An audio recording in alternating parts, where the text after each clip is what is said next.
the Honorable dignity on the dais to start with the auspicious, starting with lighting of the lamp.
So I now request our chairman, Mr. Prabhat ji, to welcome Honorable Minister with giving the green certificate.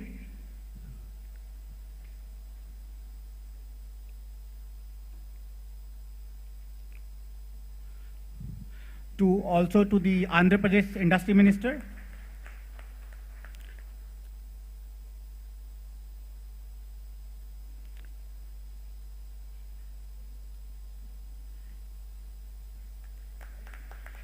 And also to Secretary Chemical, Petrochemical, Government of India.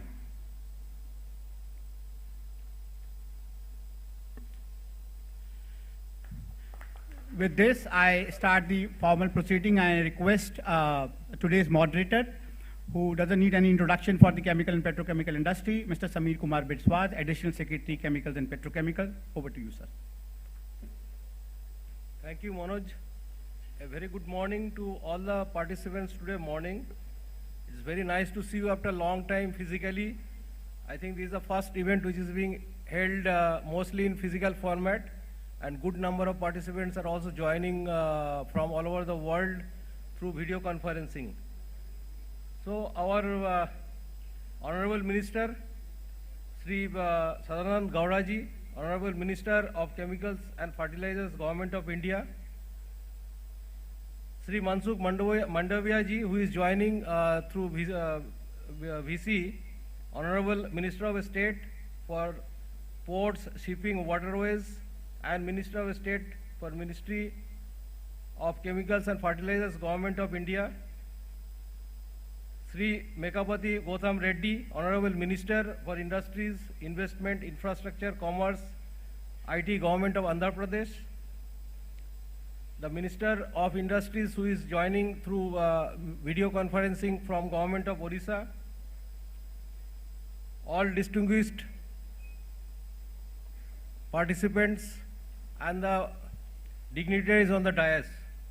It's a great pleasure on behalf of Department of Chemicals and Petrochemicals to welcome you all for this very important India Chem event, which is unique in many ways because this is the first time which is being organized through VC as well as physical mode, and it is having very good response this time compared to many other time. This 11th edition is unique in the way we have participation from all the most important states like Gujarat, Andhra, Rajasthan, Maharashtra, Odisha and Karnataka. We have participants from 24 countries all around the world. There are about 100 plus exhibitors, 500 delegates, 250 plus international buyers, and 600 plus visitors to this event. We are really proud to announce opening of this very important event for India as well as global chemical and petrochemical industry. Now we'd like to request Mr. Pravodas to deliver the welcome address. Mr. Pravodas is a BTech from IIT Kharagpur. He has also done business administration from Australia. Prior to joining as CEO of HPCL Mittal, Mr. Pravodas served in the government as member of IS for 25 years. He played a remarkable role in a strengthening of Indian refinery sector. So I request him to deliver the welcome address for this very important event. Mr. Pravodas.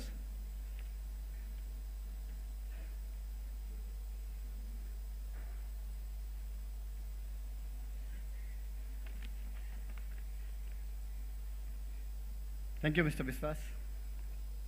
Good morning. Good morning. Yeah. It gives me immense pleasure to welcome you all to this largest event of chemical and petrochemical industries, India Chem, in India, the country we are very proud of and the country of land of opportunity. First of all, I would like to extend a warm welcome to our chief guest, Mr. Sadanand Gowdaji, Honorable Minister Chemical and Fertilizers. Sir, our industry is blessed to have you with us as our leader.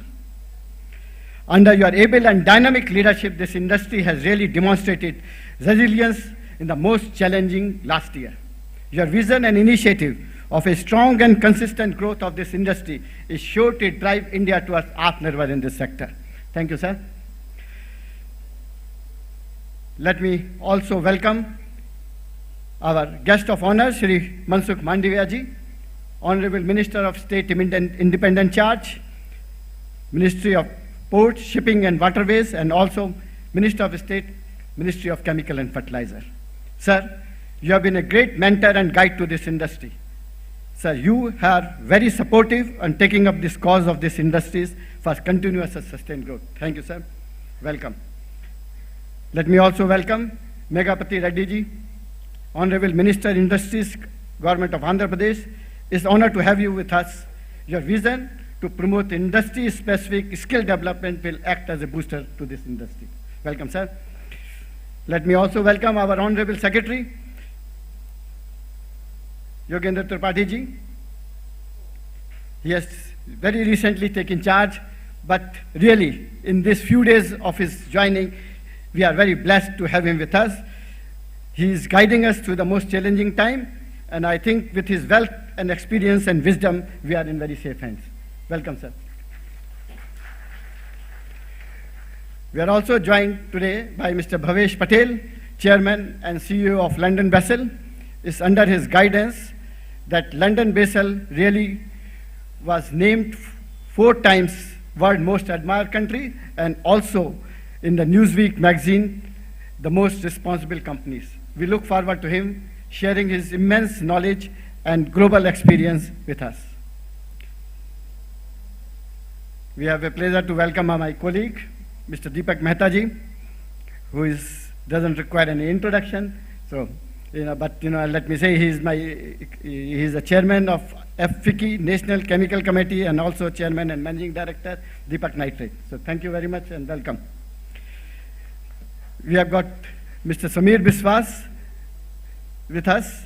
So, he is the pillar in the Department of Chemical and Petrochemical.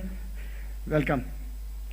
And we are also very honored to have with us Mr. Raghavendra Rao ji, who is the ex-secretary and a very dear colleague of ours. And I think, all of us who are in this gathering are really, thankful to you for joining us today. This 11th edition is here to highlight the investment possibility in the chemical and petrochemical industries in India. It will also serve as a major platform to facilitate trade and technology-related discussions. Today, I stand proud citizen of this new India, an India transformed from a dependent to self-reliant nation, a nation with a do-it-yourself attitude, not give-it-to-me attitude. Get up and do it, India, instead of sit back and wait. We are in a new India now. It goes without saying, India is a land of immense opportunities, and everybody wants a ticket in this growth train. let me spend few minutes more. Everybody knows these facts, but just to repeat, to make it a point, that why India is now in the growth path, and we should all take full advantage of it. Why India?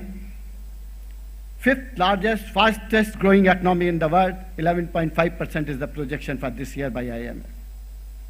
We have low consumption, thus high potential for consumption base. We have 1.36 billion population, second largest, huge consumers, largest working population, crossing 1 billion mark in 2030, largest English-speaking people, big FDI coming in, 73 billion came in 1920. We jumped from 79 position 142 to 63 in ease of doing business. We are 43rd in global competitive index. Goods and services have really made the sea change, making India a common marketplace. We have a large scheme coming up, India infrastructure pipeline, lakhs of crore, you all know, aware. We have a largest skill population. We have got great technical expertise available in the country. What else you want? Like I said, none of us wants to miss this bus. The prospects of investment in this industry are immense, be it from domestic investors or from international investors, be it large or small. Don't miss the bus. I'll just say one thing, that one who gets first gets the oyster, the second one simply gets the shell. So be the first one. We are in the chemical and petrochemical, few lines on that. You all know it's an enabling sector. We are going to go from 176 billion to 300 billion in next few years. We are growing 1.5 times the GDP. This is the sector to look for. As I mentioned, our consumption is very low compared to world. It's going to grow. It's going to grow at 7%, 8%. And your guess is as good as mine, it may go beyond. Here is the sector which has always been, identified. Crop chemical has been identified as a champion sector. Our disposable incomes are increasing. Our preferencing for healthier lifestyle is increasing. Environment-friendly products are talk of the day. Already 8 lakh crore is in the pipeline in this sector.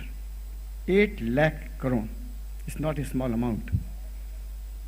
I appeal that, this is the time to invest. If you miss, you miss. And it has happened in many other sectors. The first mover advantage you should take. I will not say anything. I like to say that, opportunities are everywhere in this beautiful nation. The question is, who is going to take advantage of them? With these words, let me welcome you all to this India Chem 2021. Thank you. Thank you, Mr. Pravodas. He very clearly spelled out that 8 lakh crore worth of investment is in the pipeline. India needs to take advantage and further grow. So, India Chem is the event, flagship event of the region itself, in fact. Every time we have the India perspective, regional perspective and global perspective, without which this event cannot be complete and we cannot get the best perspective about the entire industry. So we are going to have global perspective presentation by Mr. Bhavesh Patel, who is the CEO and chairman of Lindell Bassell Industries. It's a very well-known company, it's a global giant, and he has been working there as CEO for a long time. He made remarkable contribution in the growth of the company by developing a plan to capture the US shale advantage. Everybody knows about shale gas revolution in the US, which has basically transformed the industry to a great extent. In 2011, he led the efforts of the company to establish a very new business model, which structurally repositioned the company in increasing its overall competitiveness, efficiency and earnings. As CEO, Mr. Patel has been focusing on leading the next phase of company's long-term growth strategy. So in that perspective, his speech will be very, very important for us to understand and go forward. So I'll request to play his recorded message, because in US the time is not permitting for him to really be online live. So he has sent his recorded message. So please. Good morning, and thank you for the opportunity to join today's event, even if it is by video. The agenda has many relevant topics, and I'm honored to be here with so many notable leaders from industry and government, including Ministers Shri Manzukh Mandavia and Shri B.V. Sadananda Gowda. Thank you for your vision and leadership. As I continue to follow the development of India's growing chemical industry, the progress that has been made in recent years has been nothing short of remarkable. Today, I have the honor of leading LyondellBasell, a global chemicals and plastics company with over 19,000 employees located around the world, including in manufacturing plants and joint ventures in 22 countries. In fact, we have a number of offices and facilities in India, including in Mumbai, Pune, Chennai, Aurangabad, Sinnar, and Barodara. Before the pandemic, just over a year ago, I shared my thoughts with an industry group on how globalization, digitization, the environmental footprint of our operations, and the issue of plastic waste would shape our industry's future. Today, these trends are just as relevant as they were a year ago. But we're also seeing the acceleration of new trends around the world. For instance, we're seeing a rapid transition to a lower carbon economy and an increase in electric vehicles in many parts of the world. We're seeing increased volatility in global oil markets. And we're seeing a growing recognition that our products are critical to a modern, sustainable future. Today, as we begin to see the green shoots of economic recovery fueled by efforts like India's vaccination campaign, I like to think about our industry's future in terms of what we need to do today, tomorrow, and in the longer term. Today, we need to remain focused on keeping our people and companies healthy. There is no light switch to turn off COVID-19, which will be with us perhaps indefinitely. The key is for all of us to follow the protocols and get the vaccine when offered. It's also important for all of us to stay resilient. There is a light at the end of the tunnel. As we look to tomorrow, we need to continue adapting our business models to the systemic and emerging trends we are seeing. This may include managing with less business travel, changes in mobility, or considering how the pace of electrification and the use of renewable energy will impact our businesses. To compete, we need to continue creating new partnerships, new business models, and new ways of doing business that ensure our competitiveness as individual companies and as an industry. In the longer term, I believe there are three considerations for all of us. First, we must think about end markets and work backwards.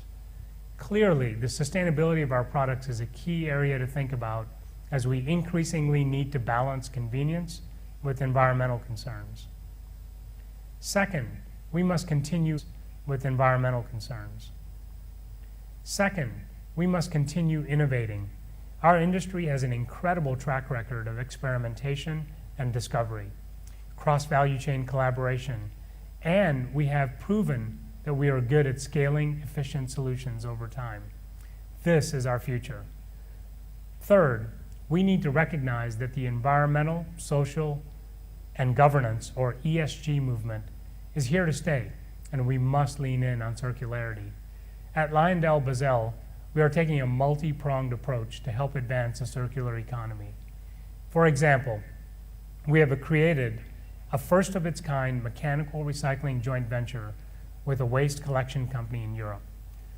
This is a platform we're rapidly expanding in Europe and eventually will do so around the world. Recycled materials from this JV can be found in a number of consumer products like shampoo bottles and even luggage. We're also working to advance molecular recycling technology at our global R&D center in Ferrara, Italy. When operating at scale, we believe this technology could be a game changer. And we are processing post-consumer oils like cooking oil through our cracker at the Wesseling site in Germany to produce renewable-based plastics that can be blended with virgin polymers. In addition to the work that we are doing as a company, I'm very proud of our efforts to establish the Alliance to End Plastic Waste, the first global cross-value chain organization dedicated to ending plastic waste in the environment. Consider this. Today, about 80 to 120 billion dollars is lost every year because we don't capture the value of used plastics. Through the AEPW, we're focused on sustainable, scalable, circular solutions that can be deployed where they're needed the most. I would encourage you to learn more about and consider joining the AEPW if you're able to do so. In summary, I would leave you with my view that this is an exciting, pivotal time for our industry. The products and materials we produce will help shape a positive future for billions of people around the world. But we must also continue to innovate, partner, and advance circular, sustainable solutions. When we do, there is no doubt that our future as a global industry is bright. Thank you very much for your time today. It was an honor to share these thoughts with you. Friends and colleagues, I wish you a very productive conference, and I hope to see you in person in the not too distant future. Thank you, Mr. Bhavesh Patel-ji, for really outlining the future challenges and opportunities that lies ahead of us for the industry. He also emphasized the development of technology and innovation, which must keep focus on environmental and social needs. He also talked about how to really handle the COVID situation and what role this particular industry can play in terms of providing personal protective equipments as well as vaccines, medicines, and etc., etc. So that is the opportunity that he has highlighted.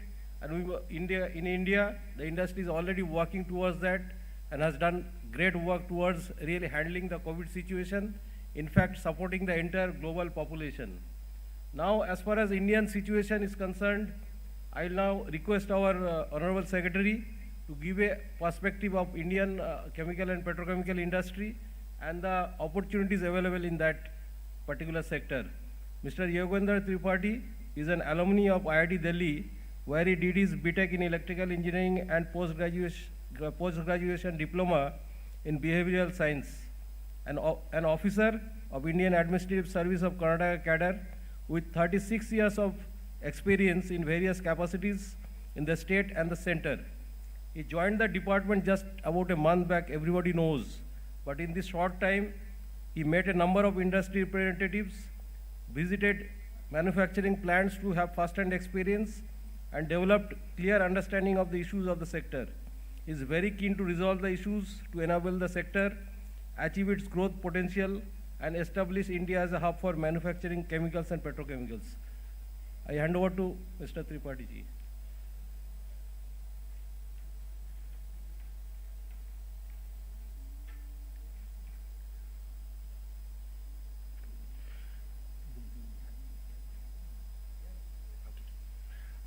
Good morning. Honorable Minister for Chemical and Fertilizer, Shri Sadanand Gowda ji. Honorable Minister of State, Shri Mansukh Mandaviya ji. Dignitaries on the dais, leaders of the industry and friends. India is a growing, can we go to the first slide? India is a growing and liberalizing democratic economy with fast-paced economic reforms over the last 2 decades, has emerged as a force to reckon with among the major economies in the world. This is reflected in the fact that average growth rate of GDP annually has been more than 7% in last 2 decades. Indian economy has been resilient. It has faced past crises admirably and come out unscathed with higher growth rates, which is reflected in the growth rates which it had immediately after the dot-com crisis or the financial crisis of 2008. The way the country has been able to handle the pandemic has been admired globally. We have not just handled the situation in the country, but we have become the manufacturing hub for the vaccine for the whole globe. In fact, this gives us further confidence that the country would be able to come out of the difficulties quickly. The resilience is further proven by various assessments which have been globally done. It clearly indicates that be it this year, be it the year of 23 or 25, India is going to be one of the fastest growing economies in the world, and most likely more than double at the global average. This gives us the confidence that we would emerge, we would come stronger like we had done in past. The growth in the past and future projections emerge from the policy reforms and inherent strength of the economy. Next slide, please. And is reflected in various global rankings, be it the improvement in the rankings of ease of doing business by 79 places in last 5 years, be it the improvement in Global Innovation Index by 9 places and Logistic Performance Index by 10 places. Some of the game-changing policy decisions include 100% FDI automatic route in manufacturing, rationalization and reduction in corporate income tax to 15% for new manufacturing companies, and promotion of innovative practices in the country. This gets reflected in India emerging as the second largest startup nation, and there has been an increasing FDI inflows which amount to more than $470 billion since 2010, more than 65% of coming after year 2015. Accelerated urbanization, growth, and continued increase in working age population offers further greater opportunities. Please go to the next slide. The deep-rooted MSMEs and India's standing as one of the top manufacturing countries and valued nation brand in world has put India as one of the most sought-after destination for greenfield FDI investments. India, as a country, is one of the largest producers, be it steel, the pharmaceuticals, the cars, and the chemicals. The chemical sector plays a crucial role in all walks of life. India ranks 6th in the world and 4th in Asia. We happen to be the largest manufacturers, second largest manufacturers and exporters of dyes, and 4th largest producer of agrochemicals. All this clearly indicates the strength and the future potential of the sector. Indian chemical industry market, please go to the next slide. Indian chemical industry market has been growing every year at about 9% in the last 5 years. All estimates indicate that it is likely to grow by 11% in next 5 years.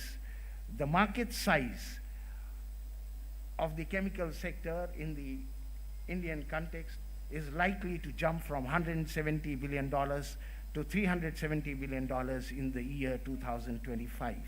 As we all know, this is as a result of present low per capita consumption, demographic dividends, and increase in export demand, and the government initiatives to facilitate that.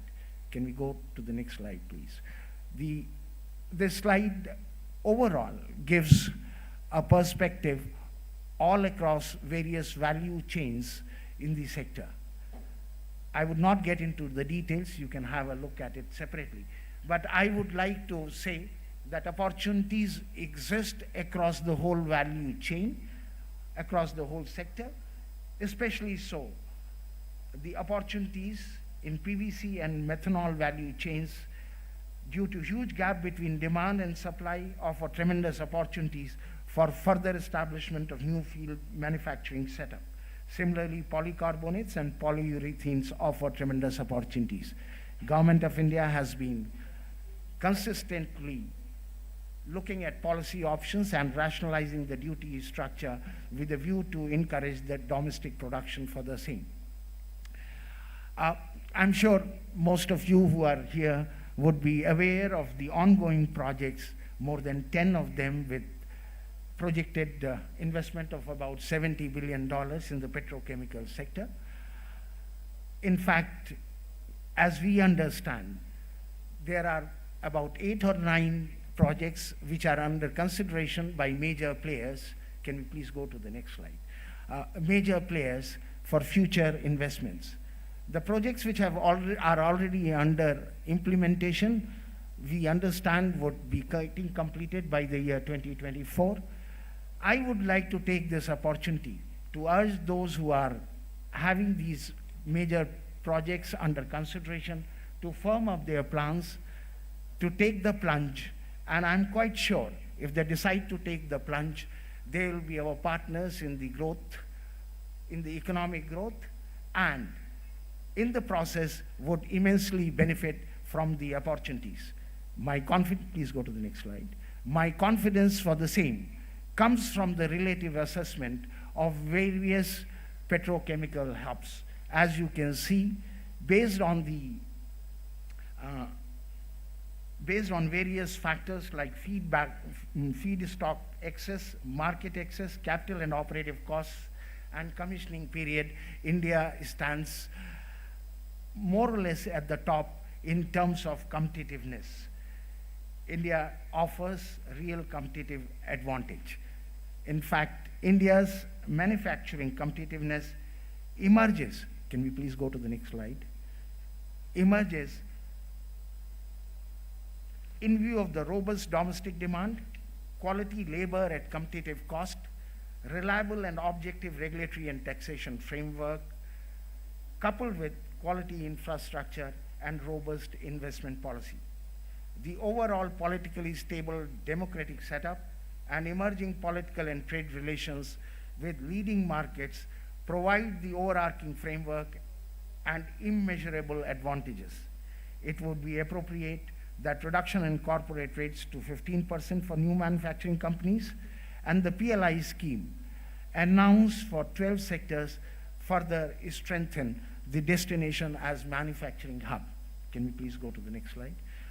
I would like to mention some of the key policy initiatives which help the chemical industry directly. Continued rationalization of custom duties on various chemicals and petrochemical products, public procurement policy for 28 chemicals and petrochemicals, export promotion schemes, creation of centers of excellence, give an overall environment for further growth. Reforms in labor sector with consolidation and simplification of labor codes, clear-cut policy of compensation for accidents, and sector-specific skill development programs, focus on infrastructure development, setting up of plastic parks, support for the projects under the National Infrastructure Pipeline of projects, and establishment of mega textile parks would further enhance the growth prospects for the chemical and petrochemical sector. Initiatives taken by the government for faster clearances, establishing a framework of redressal for public grievances, notification of BIS standards, and strengthening of regulatory framework are other points which shall further improve the domestic production environment. In this context, I would specifically like to further talk about the productive link scheme, the PLI scheme, which has been launched for 10th sector, with the objective of strengthening competitive and efficient domestic manufacturing, attracting investment in core sectors and cutting-edge technologies, enabling economies of scale and focus on exports, with a view to make India part of global supply chain. This has the potential of adding at least another $55 billion of production in next 5 years. This definitely is going to lead in quantum jump in demand of chemicals and petrochemicals like polymers, resins, fibers, APIs, bulk chemicals, paints, pigments, food additives, etc. In conclusion, I would like to draw your attention to the fact that India in 5 years has improved its rank from 142 to 63 in ease of doing business. And this has been possible due to initiatives taken by the government in facilitating the processes, having fast-track approvals and establishment of trade facilitating clearances and legal systems. Further reforms in the area of ease of doing business is part of the continuous policy objectives of the government. Keeping that in view, I can say with confidence that there's no better time than this to invest in India in the chemical and petrochemical sector.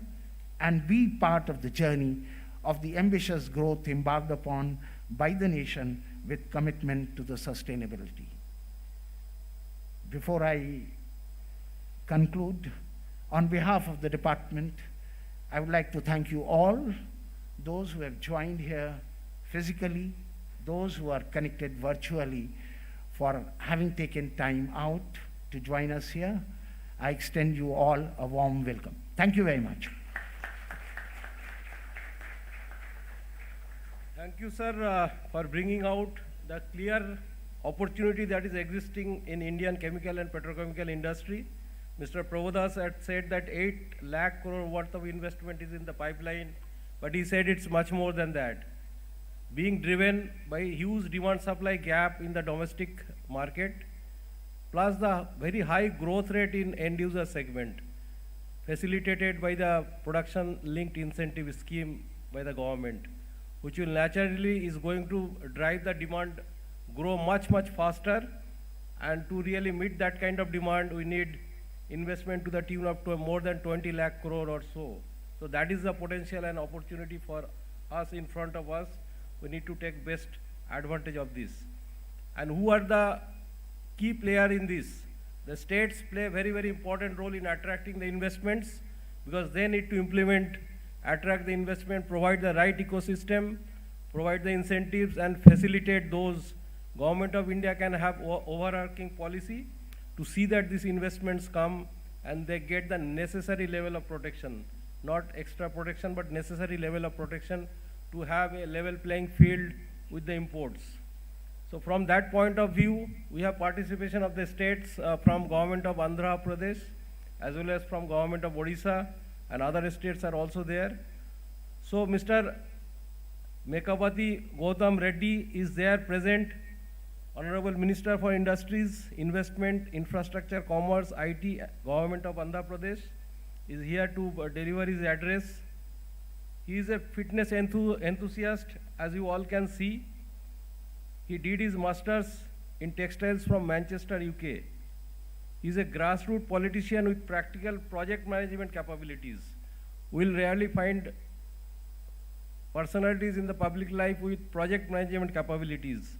He lived on construction sites for timely completion of the projects. Various projects he ensured timely completion by living at the site.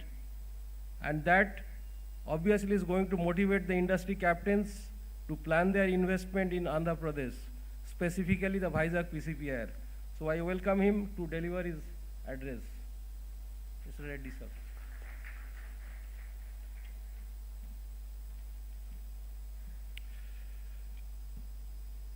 Thank you, Sri Samir Kumar Bishwasji. Those kind words put in by you.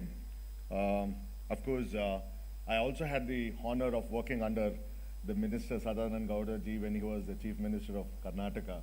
So I was doing a project management during that time when he was the Chief Minister.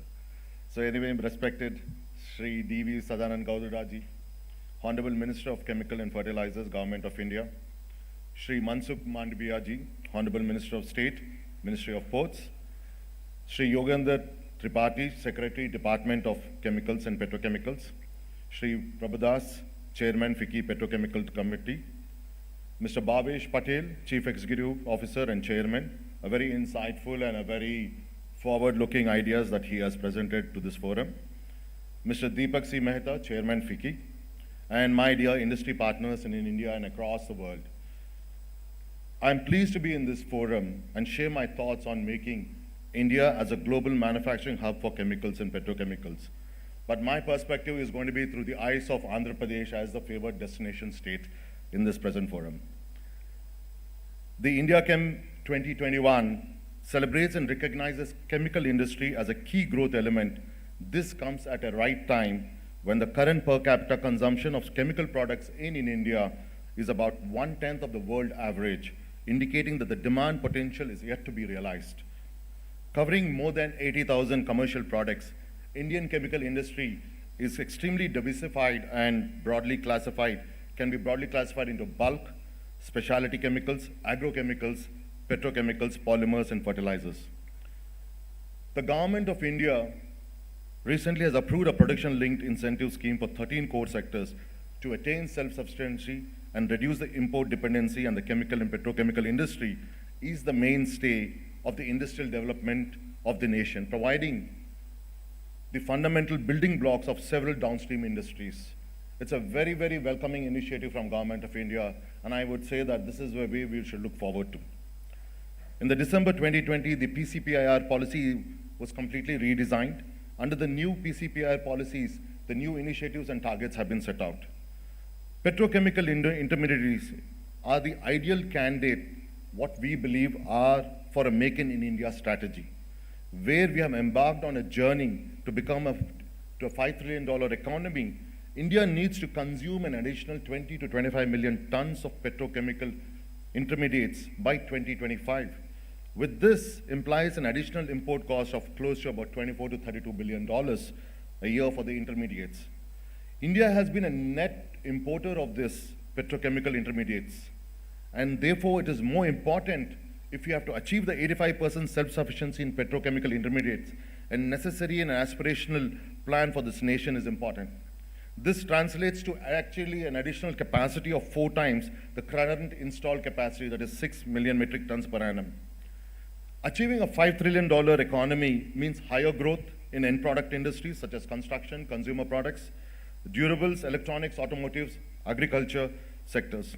And the demand for higher sophistication and consumption standard means more demand for specialty chemicals. All these factors point to a single realization: higher demand for petrochemical intermediates, forecasted at annually 12% growth rates, leading to a total consumption of 33 to 38 million tons by 2025. What are we doing as the state of Andhra Pradesh? The state of Andhra Pradesh is one of the champion states poised to propel the Indian economy forward under the Atmanirbhar Bharat initiative. With a home to maximum oil and gas discoveries in India and proximity to source of petrochemical feedback, the state is looking to build self-sufficiency in the petrochemical products and drive economies of scale for downstream chemical industries. Achieving this demand and aspiration to build 85% self-sufficiency requires a joint and a concerted effort both by the government and by the industry. Andhra Pradesh is pivoting these efforts to address key constraints which are currently holding back the petrochemical intermediates industry. We are building a highly specialized network of infrastructure such as pipelines, water desalination plants, and petrochemical intermediate industries. We are also looking at a very cost-effective effluent treatment facilities. Recently, I was party to a discussion where our Honorable Chief Minister has outlaid that how in the next coming years we should move away from the natural source of waters to desalination, or linking it to desalination of the waters, of seas of water. To realize this goal of the PCPI clusters, we are enabling co-location of bulk intermediates and the specialty petrochemical players to drive economies of scale. We are also talking to large MNCs to facilitate JV and technology transfer. So we can also be proud to tell you to this August forum over here that we are the only state where 3 national industrial corridors run across every district in the state. These corridors dovetail the largest PCPIR region in the nation, spread across 640 square kilometers between Visakhapatnam and Kakinada. In these uncertain times, where government has reinforced its stand as the equal partner with the industry, we must explore the synergies between the National Industrial Corridor Development Program with the PCPI development of the need of the hour. Presence of large petrochemical refineries and oil and gas exploration companies in Andhra Pradesh like HPCL, ONGC, Haldia Petrochemicals, Reliance, enable the chemical and petrochemical industry to build a self-sufficiency in the petrochemical intermediates and the drive downstream industries. Also, AP has attracted marquee investments in the recent times within the chemical and specialty chemical industries that do not have dependence on basic feedstock availability. Example, chloroalkali, caustic soda, agrochemicals. Recently, we have about 70 mega industries, about 5,000 MSME enterprises have invested, total amounting to $2.4 billion in the state, contributing to 8% of the Indian production value as by FY 2019 and 2020. I'm glad these invested enterprises have become the brand ambassadors of the state in creating further opportunities and growth in the end user segments such as paints, textiles, adhesives, personal and home care products. The chemicals and petrochemicals are strategic areas just not for consumer products, but also for critical and life-saving products. Two examples are very important in this aspect where we seek the support from the Ministry of Chemicals and Petrochemicals, and the industry is strategic and important. There are many glass makers in this country, sir. However, specialized glass, such as that used in the CT scans, medical tubes, the lamps used for the RT-PCR instruments for testing of infectious diseases are extremely difficult to make given the refractive properties of these highly specialized medical glasses. It is extremely difficult to make this glass, and therefore there are no makers of highly specialized medical glass in this country. Sir, I would like to also highlight to you the partnership the federal partnership that between the center and the state of Andhra Pradesh has actually grown into sort of like the medtech zone, the medical manufacturing zone, is one of the success stories that we are proudly would like to broadcast it across the world. And also, sir, if the Ministry of Chemicals can bring in partnership in such a manner that established players, large MNCs like Saint-Gobain, can enter into the business of providing medical glass, strategic support can be provided to institutions such as AP MedTech Zone, based out of Visakhapatnam. Also in these areas where high investment would be needed to provide for specialized products, Government of India should consider to provide a 50% setting of CGGST component vis-a-vis with capital machinery investment on such items such as production of medical glass. The other such area, sir, which we see, which is also growing, is a polysulfone has many industrial and medical uses. The polysulfone resins and dyes are used for making of many products such as dialyzers that are used in renal care, apart from their many uses in the industrial areas. If the Ministry of Petrochemicals could lead a project with other industries in making of polysulfone in India, it would greatly impact our manufacturing of many medical grade products such as dialyzers for renal care, apart from the industrial products. So what is the road ahead? Despite the current pandemic situation, the Indian chemical industry has numerous opportunities.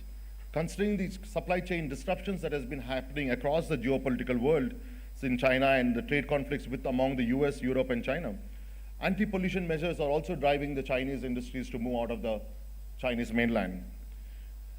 We see this as an opportunity for the Indian chemical industries to raise up and grow up in the specific segments. Additional support in terms of fiscal incentives such as tax breaks and special incentives through PCPIR or SEZs to encourage downstream units will enhance production and development of this industry. To bring about a structural change in the working of the domestic chemical industries, future investment should not only focus on transportation of fuels such as petrol and diesel, but also crude to chemicals complexes or refineries set up to cater to the production of the chemicals. We are ahead very aggressively pushing across in the state of Andhra Pradesh a very aggressive reform agenda, not only to improve the ease of doing business, but also at the cost of doing your business. We are actually looking at de-risking of model of how an investor can completely come and then have a de-risk model presented to you. The government of Andhra Pradesh firmly stands to provide proactive administration, skilled and abundant manpower, and supportive policies to enable industrialization of state, and through the process, realize the Honorable Prime Minister's vision of Atmanirbhar India. Our Honorable Chief Minister's impetus on providing stability and predictability in political climate, policy, and governance is the binding tenet of Andhra Pradesh vision and long-term strategy. The $5 trillion goal may seem far away due to pandemic-induced slowdown, but sir, I'm very optimistic that concerted efforts and actions from all the stakeholders will help regain the lost ground and we can become the pioneers in the coming days. We welcome the industries to come and explore Andhra Pradesh for the natural competitive advantage the state has offer. And I must thank, before I conclude, the Ministry and the FICCI for organizing this event in such a stupendous manner, following all the safety protocols. Thank you. Jai Hind.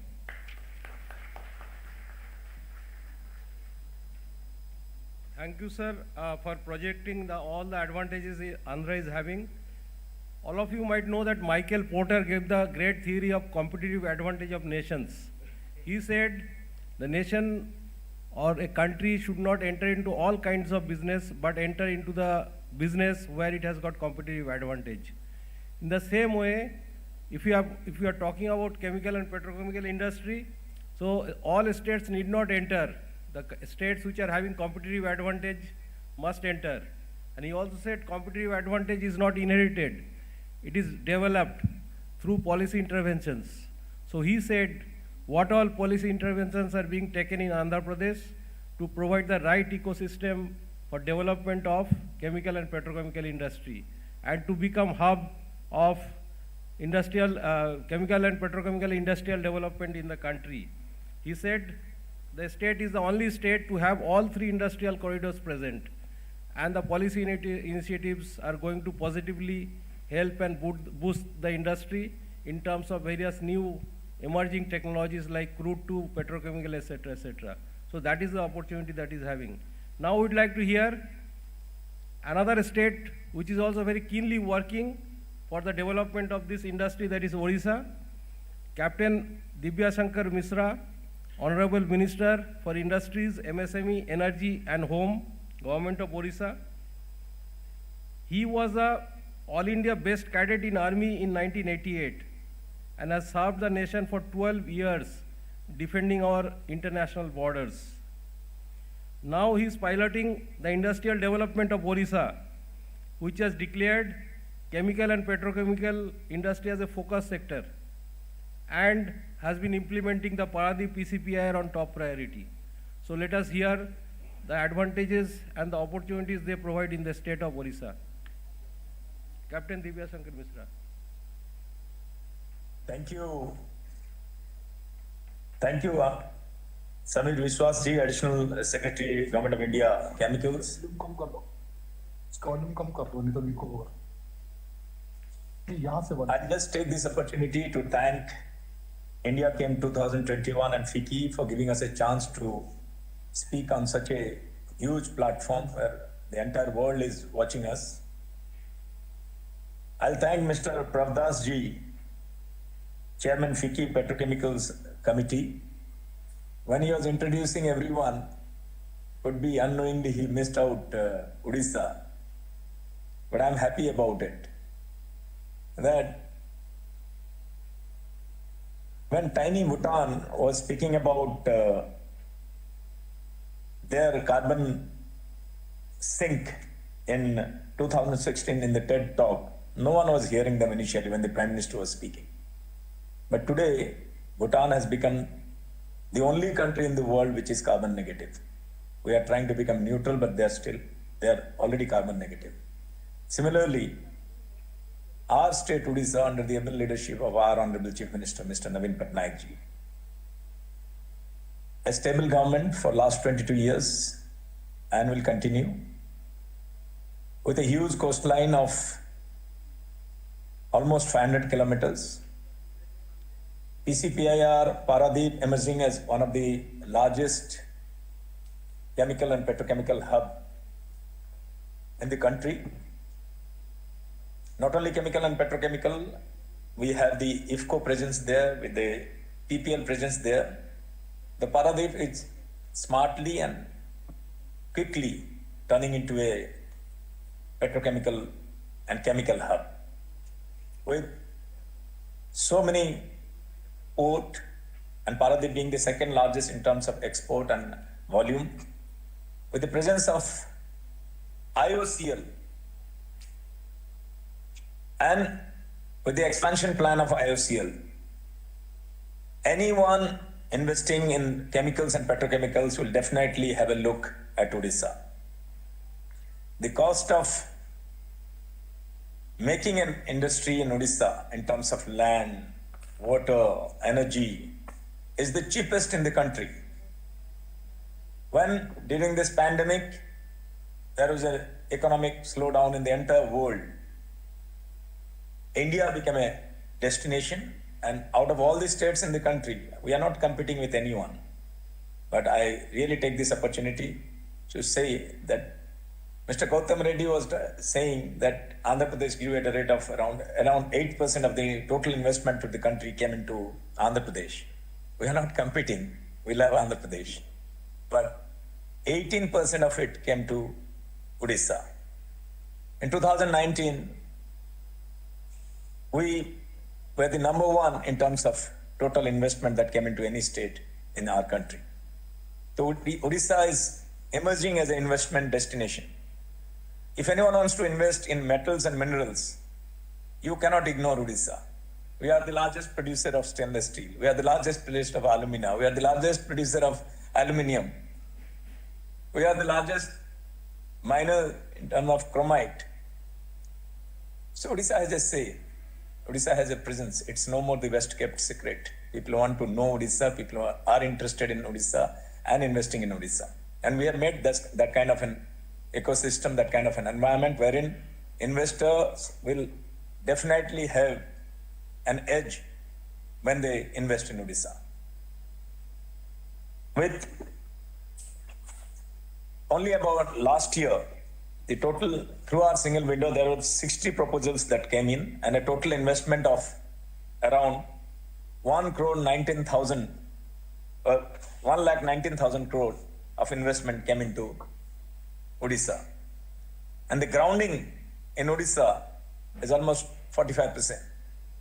All those MOUs signed during our Make in Odisha conclave in 2016 and 18, because of pandemic, we couldn't do it in 2020, which we'll definitely do in 2021 if situations change. The number of industry that has been grounded in Odisha is the highest, one of the highest in this country. So everyone across the globe, the largest companies in the world, they are visiting Odisha. So I welcome you all to take a tour of Odisha. Come and see what our industrial policy has, the kind of land deposit that we have, energy surplus state. We have around 11% of water resource of the country in our state. With all these advantages, definitely Odisha is evolving as a industrial destination and now a chemical and petrochemical destination in the country. With the new plastic park that is coming up in Paradeep, obviously the downstreaming industry will gain out of it.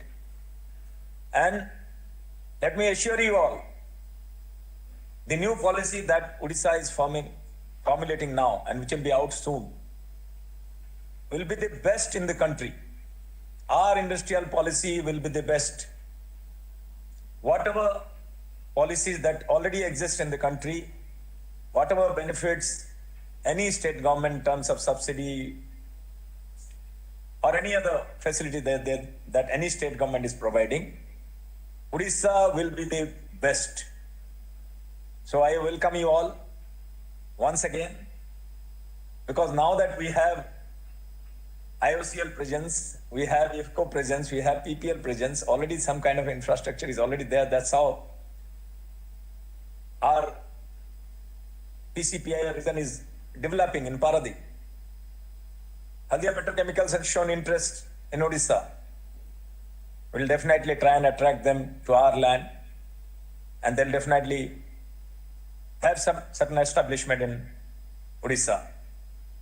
So once again, without going into too much of data, Paradeep Port is presently operating at 277 MMT capacity, which we are enhancing, improving to 325 million metric ton. Establishment of 5 million metric ton per annum LNG terminal, and one more is in the pipeline, it's under construction. Proposal for multimodal logistics park, plastic park, and we are having a small smart port city which is going to come up in Paradeep. Technically, resources wise, human resource wise, Odisha is emerging as one of the best in the country. We're the best of the institution in the country. Our students skilled in Odisha, they have achieved gold medal in international competition. The World Skills Center in Odisha in Bhubaneswar, Mancheshwar, is one of the best. I think this is the first one in the country and it is one of the best in the world. I welcome you all to come and have a look at our World Skills Center in Bhubaneswar. That is the tallest tower in Bhubaneswar.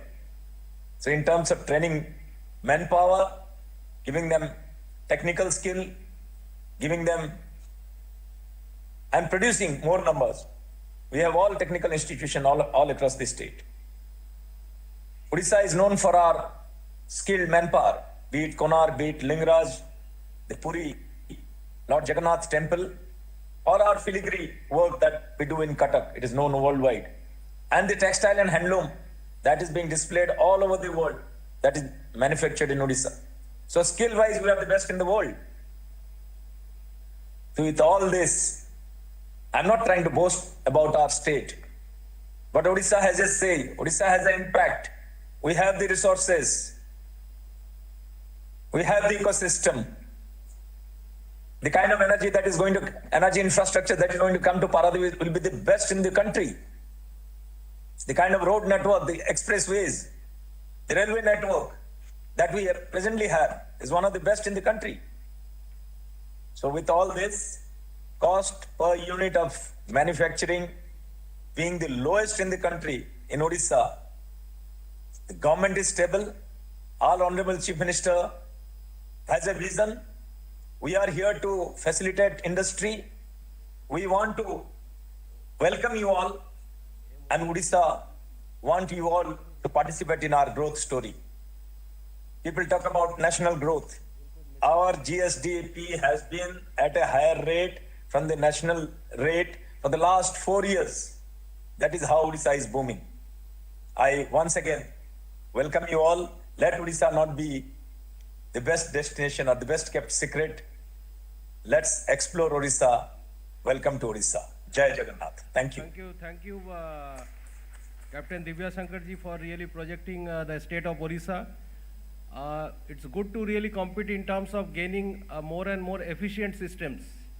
But the market is unlimited. The potential is really unlimited.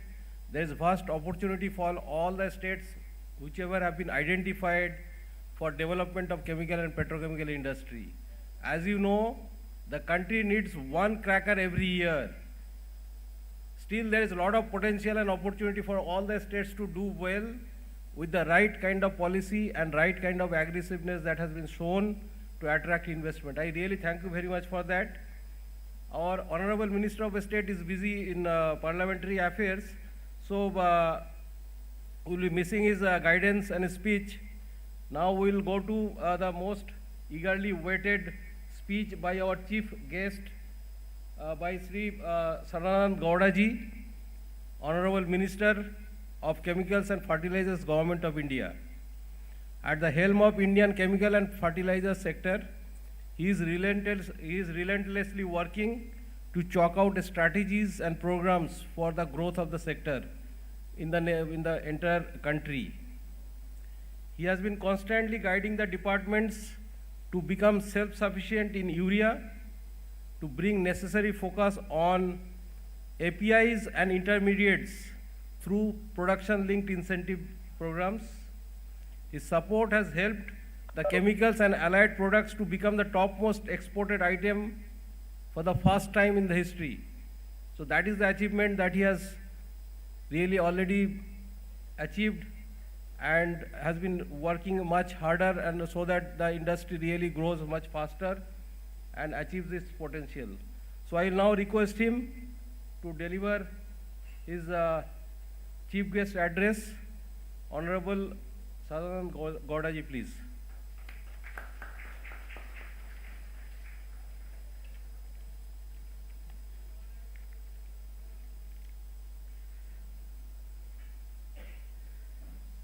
My friend, Honorable Minister for Industries, Investment, Infrastructure, Commerce and IT, Government of Andhra Pradesh, Shri Gautam Reddy ji, Shri Divya Shankar Mishra ji, Honorable Minister for Industries, MSME, Energy and Home, Government of Odisha, my Secretary, Shri Yogendra Tripathi ji,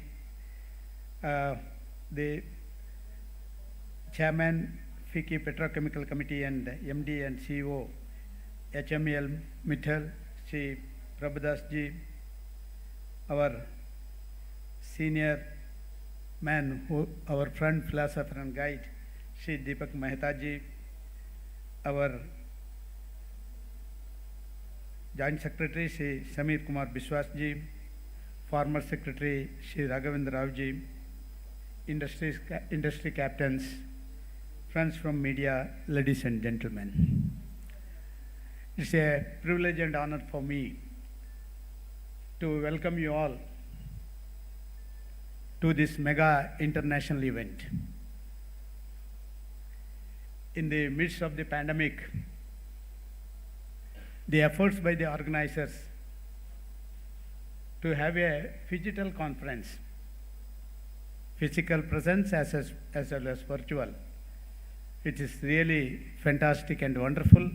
I congratulate my secretary and FICCI people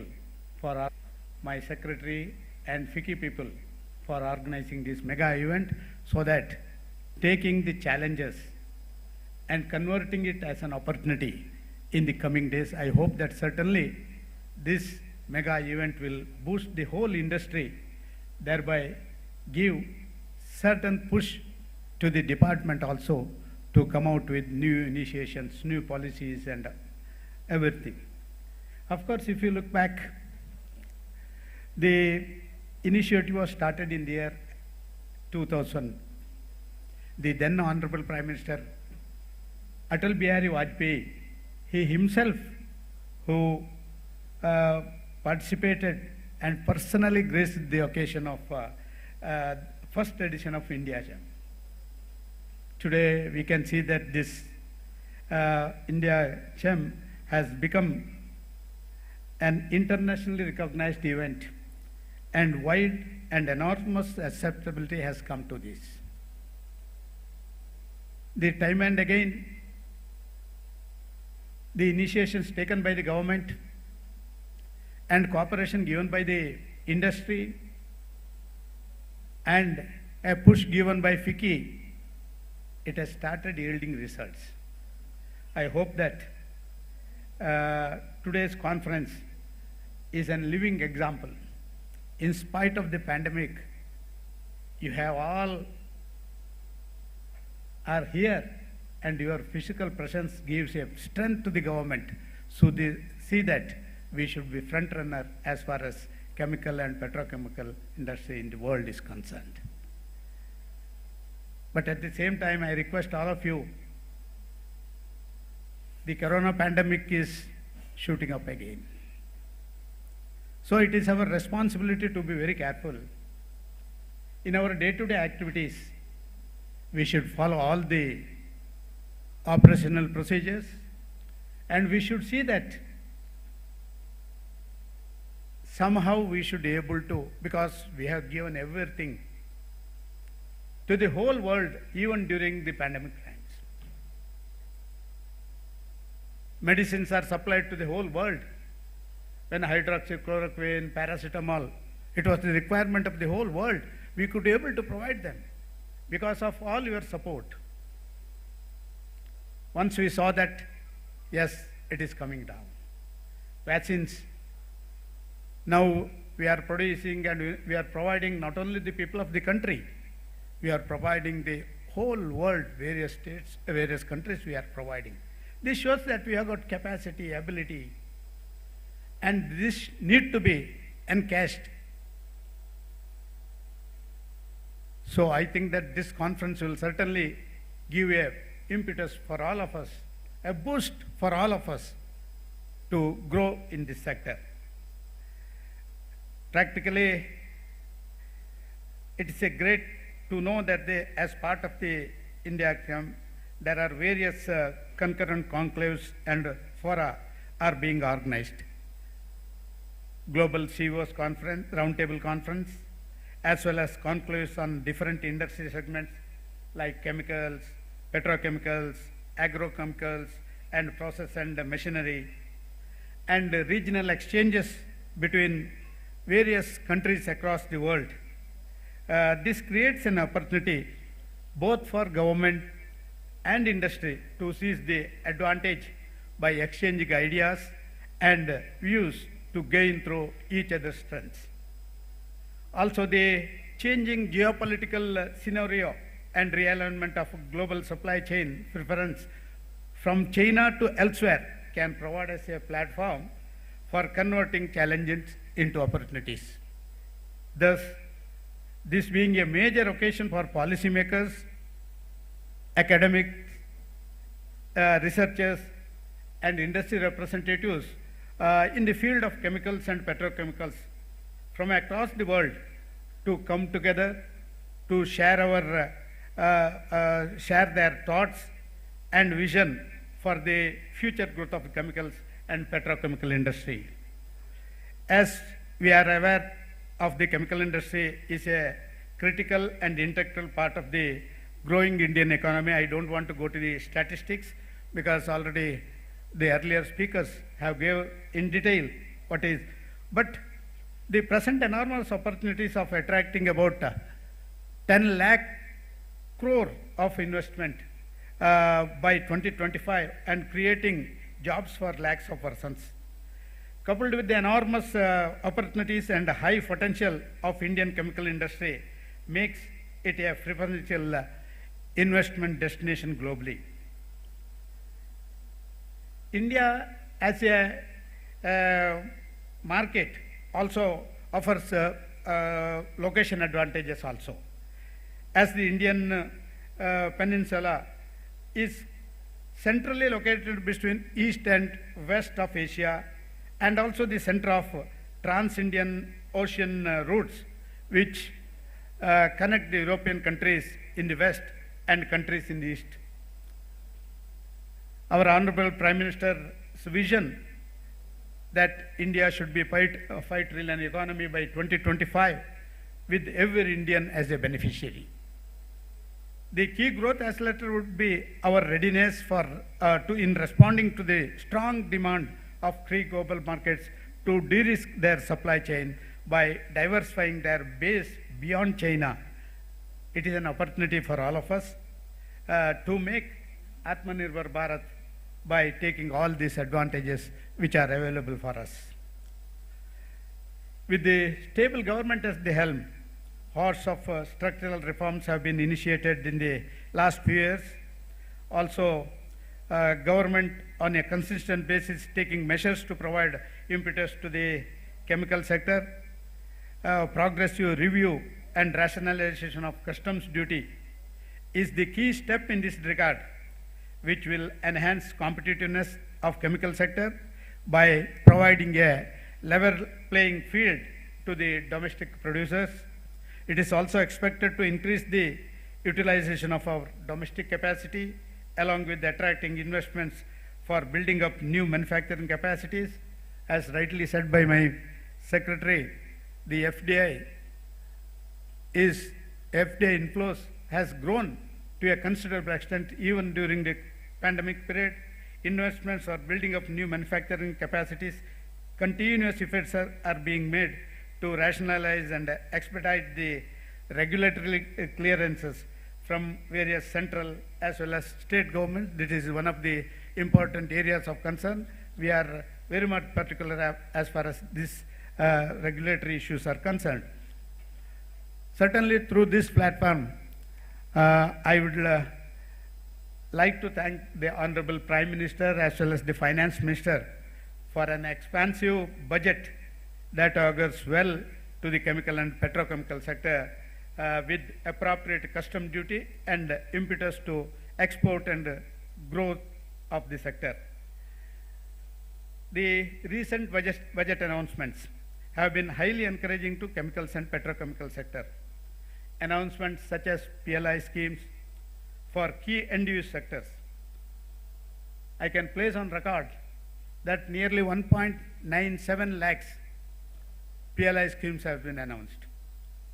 I think directly or indirectly, more than 60 to 65% will be benefited to this sector alone. That is what we see, because doubling the outlay for micro irrigation, emphasis on infrastructure, on spending reduction on import duty on feedstock such as naphtha, increase in import duty on raw cotton, builderware of plastic, MDI and hypocarbonate have set the tone for rapid growth in this sector 2 years to come. Collectively together as a nation, India at its best to face and overcome the rough time. This is the only possible because of the support and faith of each citizen of the country. Indian chemical industry has proven this by their support to the other key industries during the COVID-19 pandemic. India Chem 20 provides us an opportunity to look for the future and to discuss how the governments, industry and society can work together in tuning India as a global manufacturing hub, as well as to reflect on how global shifts, transitions, policies and new technologies will influence the market stability and future investment in this sector. I assure that suggestions of the industry associations at the conference shall receive best attention by the government. Once again, I welcome all the distinguished dignitaries on the dais, off the dais, all the participants who virtually participate in this event from the industry to India Chem 2021. So once again, I thank you, one and all. Hope that this will give a big boost for the whole industry in the coming days. Thank you, one and all.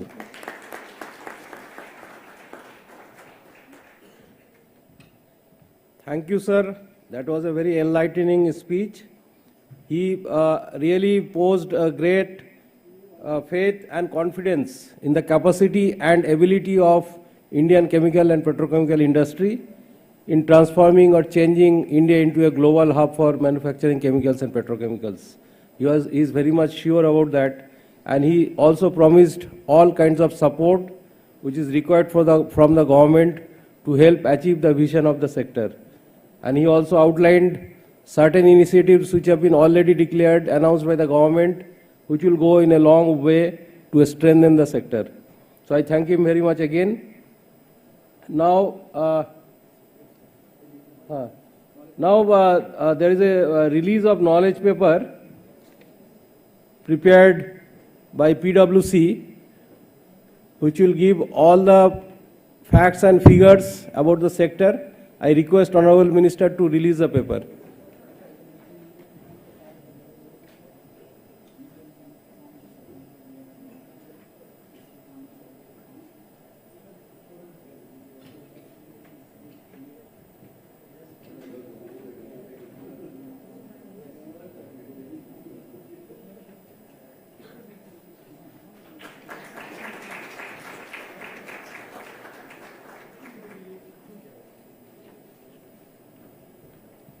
May I also request to kindly release the exhibitor manual and the speaker profile. Honorable Minister, please. Yes.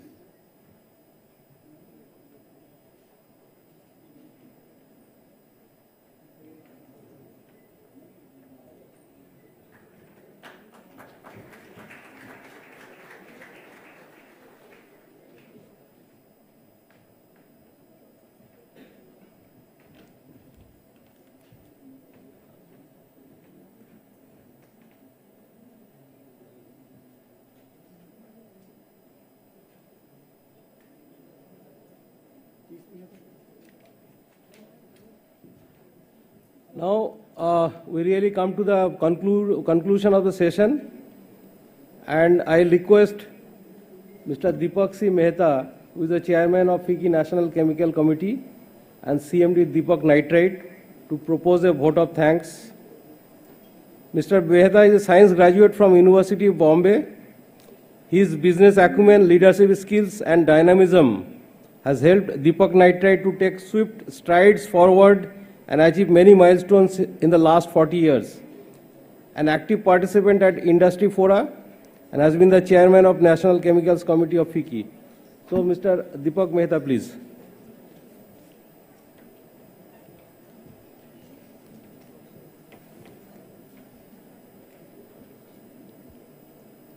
Respected Shri Sadanand Gowdaji, Honorable Minister for Chemicals and Fertilizers, Government of India.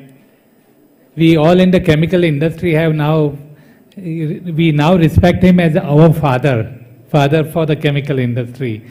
In the last few years, the way he has very, very quietly supported and guided the chemical industry. Thank you very much, sir. Shri Meghapati Gautam Reddy ji, as Samir Biswas ji rightly said, that he demonstrates youth and vigor, both physically and mentally. And when we look at how Andhra Pradesh is growing, particularly the industry sector under him, he really demonstrates a welcoming Andhra Pradesh. Shri Captain Divya Shankar Mishra ji, I think by being virtually, he has been more physically present. In a way, the way he communicated about not being in competition and yet not needing to be in competition. Shri Yogendra Tripathi ji, our Honorable Secretary for the Department of Chemicals, and I do agree with Samir Biswas ji when he said that no sooner he took charge, the first thing he did was, I want to come and visit Gujarat, where the chemical industry is, and actually see the industry in their part of the world. Shri Prabdas ji, very, very good friend and supporter, and our Additional Secretary, Shri Samir Biswas ji, who has been guiding the chemical industry extremely well in these last 2 years, be it the PLI scheme, be it whatever we talked about, the budget, be it even strategic planning. And dear friends, for the chemical industry in India, I don't think we could have a year as good as this year. Like in China, they say there is a year of the monkey, there is a year of different, I would put it this way, for India, this is a year of chemicals. Today, any and every chemical business is thriving extremely well. You look at chemicals, you look at petrochemicals, you look at polymers, prices internationally have doubled or even tripled. And a lot of Indian chemical companies are taking very good advantage of the profits that are coming. I think the stock markets also have been loving the chemical sector. And as I speak now, two of my good company friends, Lakshmi Organic and one more, are both going through an IPO, and I'm told they are doing extremely well. So in terms of the business this year, certainly the companies are doing well. In terms of the business for the years to come, India continues to be an land of opportunity.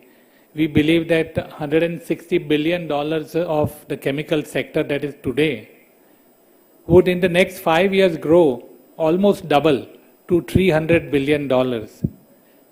And we will need to make as much investment in the next 5 years as we have made since independence. That is the type of potential India has. We are worried in a way that if investment does not grow at the same pace as the demand is growing, the demand-supply gap will make India become more and more import dependent. And one thing that has been learned in this last 1 year is, because of the pandemic, because of the challenges on oil, because of the situation in terms of logistics, all over, wherever countries have had the entire value chain production, those countries have certainly benefited. Otherwise, a lot of countries have been facing problems where either the raw material is not available or the finished product market cannot be accessed because of shipping, logistic movements, etc. So in a sense, India will continue to have the great strength of having a huge, huge marketplace. we need to see that in these coming years, both the government and the industry put together is working hard to see how much maximum new investments can come up in the country. I do appreciate Dr. Mishra's statement that we are really not in competition because of the huge potential that is there for the chemical sector. Sir, when I see Orissa, and when he mentioned that Orissa is a place where mines and minerals are abundant, one of the key challenges in Orissa is, if Orissa is one of the largest importers of caustic soda, how can we have a caustic soda plant coming up in Orissa? And that can only happen if we are able to put up a large PVC plant over there, so that caustic chlorine can come and chlorine can go into making PVC. India is already importing 1 million tons of PVC. Similarly, sir, when I look at Andhra Pradesh is the mecca of all the pharmaceutical sectors. But until and unless we have the basic building blocks, as you rightly said, in the petrochemical building blocks, they don't come up, we will not be able to create a large number of solvents that the pharma industry is needing. And be it not only the benzene toluenes, but the MEGs, the MEKs, the IPAs, none of these will be available, though the market is there. Also, Andhra is a great potential for businesses that are related to agriculture. And one could look at even agriculture-based chemicals to be coming up there. Actually, people say that go east is the real answer, because not only the demand which was there is there in west, the east is now, as the people get to become better off, the demand is growing. And the cost of bringing products from west to east is getting to be such that it is easier to import from far east into east than to move from west to east. And therefore, it is about time that we as industry look at east in a way in which we can bring all these capacities. Even commodity products like soda ash, there is a bad need for bringing them to the east, which will be the need of the hour for even things like soaps and detergents. When I talk of east, I also see that the west of India is on the east of Middle East. And therefore, one would say that there is a tremendous potential to bring products from Middle East into India and create added value. At FICCI, sir, we had made a business case where about $25 billion worth business could be done between Middle East and Western India, that is Gujarat, because they are like almost facing each other. And we could really bring these businesses by making the upstream products in Middle East and midstream and downstream products in the western part of India. Even down south, be it Karnataka, when we talk about Mangalore, we have these refineries and we have tremendous potential there to bring downstream products over there. At the very tip, Kerala, you find that it is abundant in products like rutile that go to make titanium dioxide. I think we are the third largest in the world. And yet India imports titanium dioxide. India has a potential of creating more than 1 million tons of this product, and it's not only taking care of our own country, but exporting it to the world. So in a sense, whichever part of India we take, we have that potential. The only issue we need to see that we don't just copy paste that what is in one side of the country, let us do the same on the other side. Because each part of the country, each state has a tremendous potential in itself.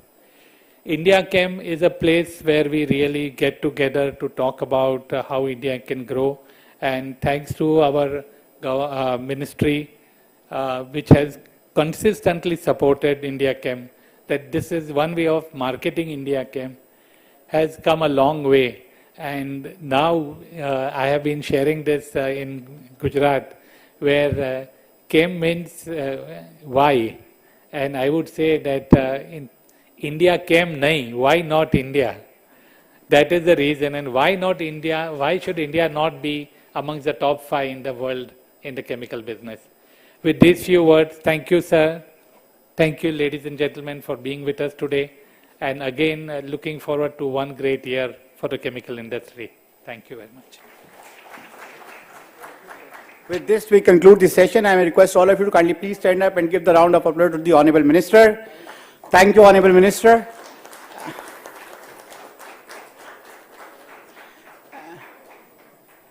After this, we will have the CEOs roundtable, and all the invited CEOs, please join us in the roundtable in the next Mumtaz Mahal.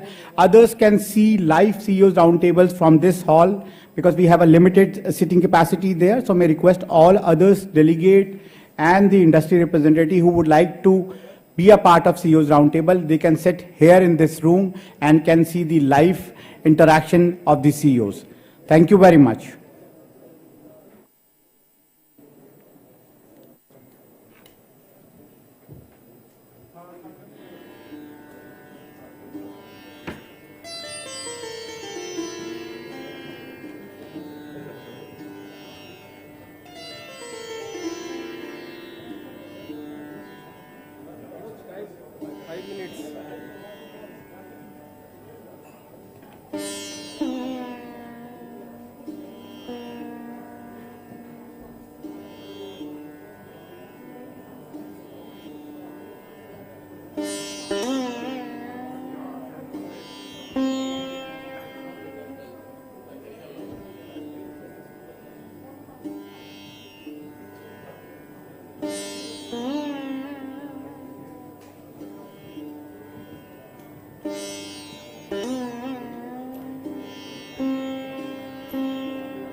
I request, please take your seats. We'll be starting very soon.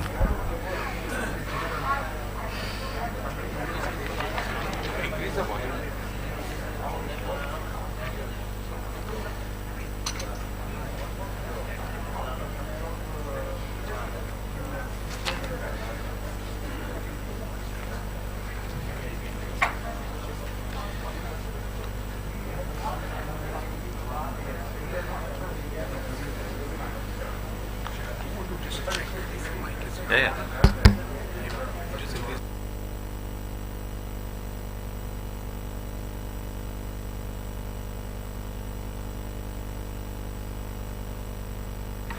To those who have logged in on the virtual world and virtual venue, warm welcome. Please give us a few minutes. We ran over time. The ministers just left, and the secretary also sent off the minister, and is expected any time, any minute now. And I apologize while you're waiting without any information. So please give us a few minutes and then we are ready to start.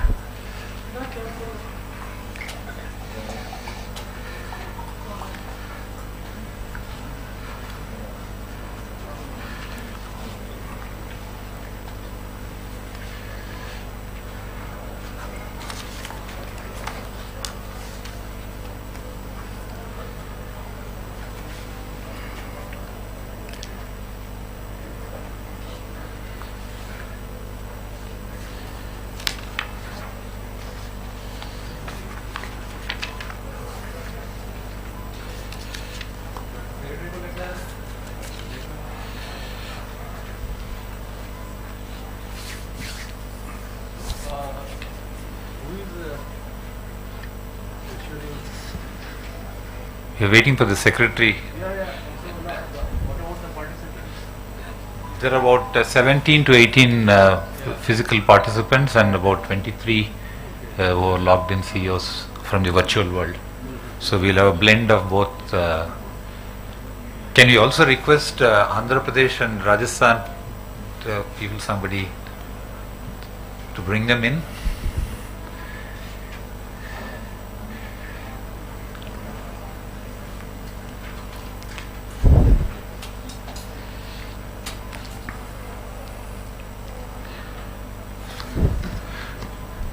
So while we are waiting, at least for those who are on the virtual world, during the moderation session, we will first go around the room. About 15-16 people are here in a row, and then I will invite those who are dialed in for their views and points to be made. Roughly, there are 3-4 topics, about an hour we have, and each of those topics we'll first go around in the room here with physical participants and then open it up for those who are participating by dialing in.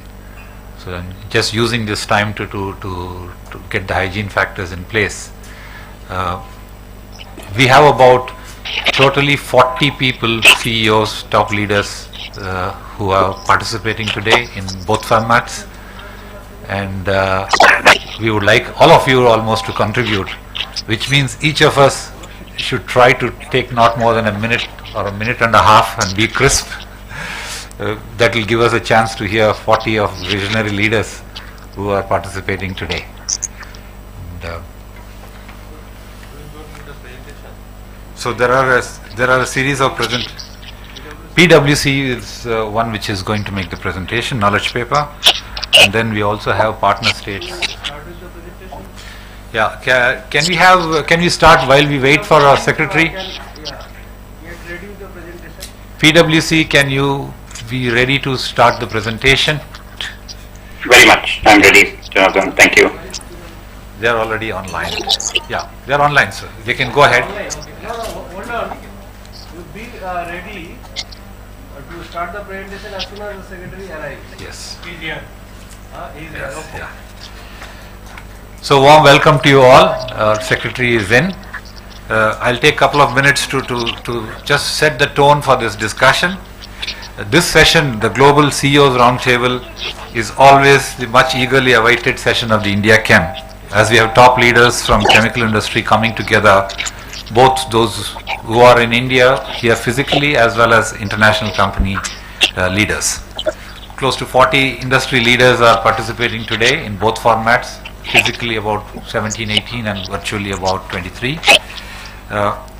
We are also honored to have the participation of Government of Gujarat and Rajasthan and Andhra Pradesh today here.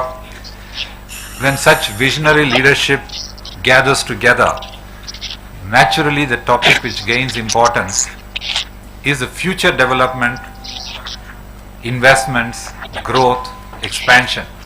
Obviously we also have business running operational topic, but it is good to hear when visionary leaders come together about future, because this is where they are very good at.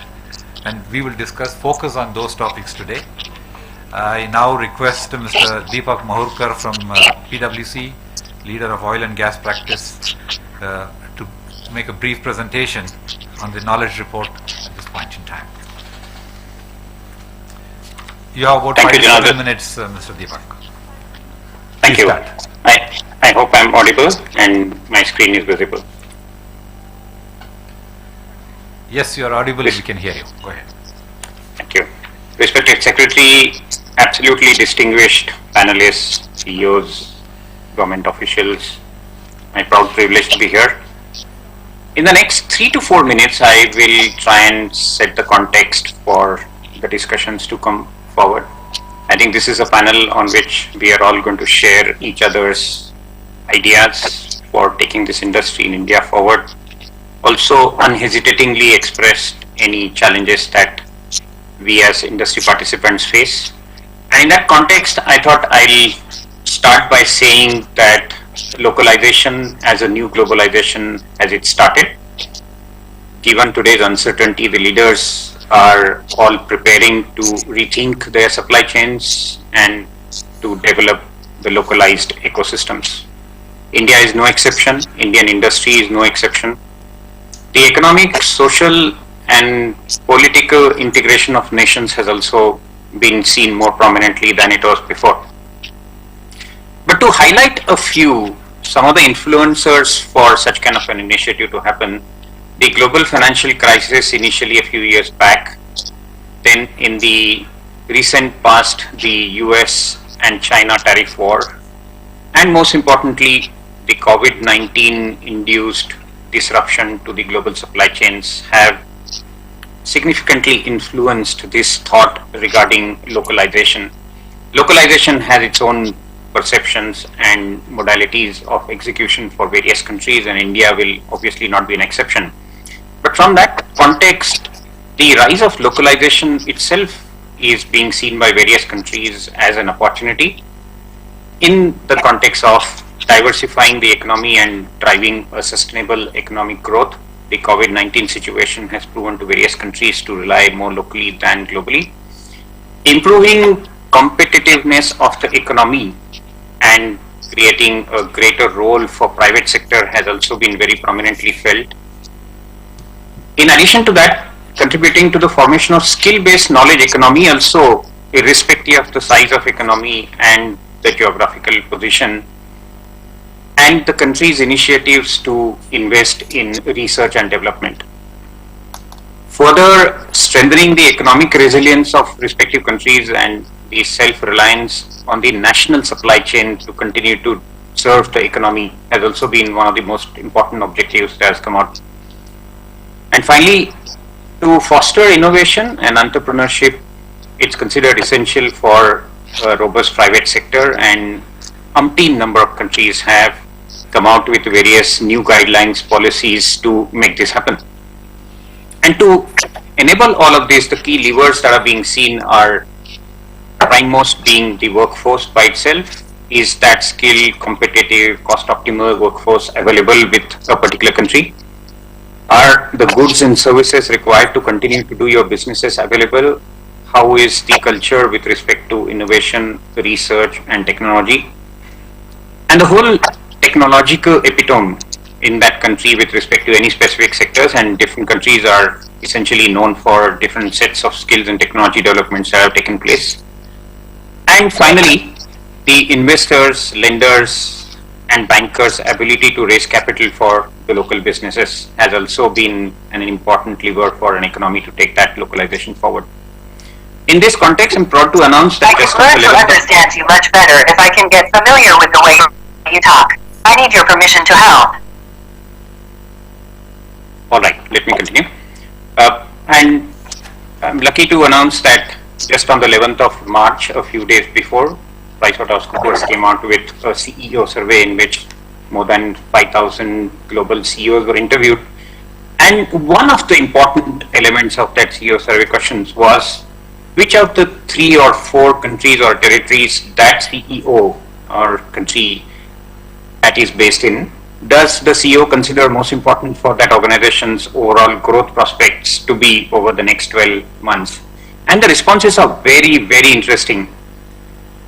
The global CEO survey indicates that there is a clear shift in the focus of leaders towards the localized ecosystem to run their own global as well as local businesses.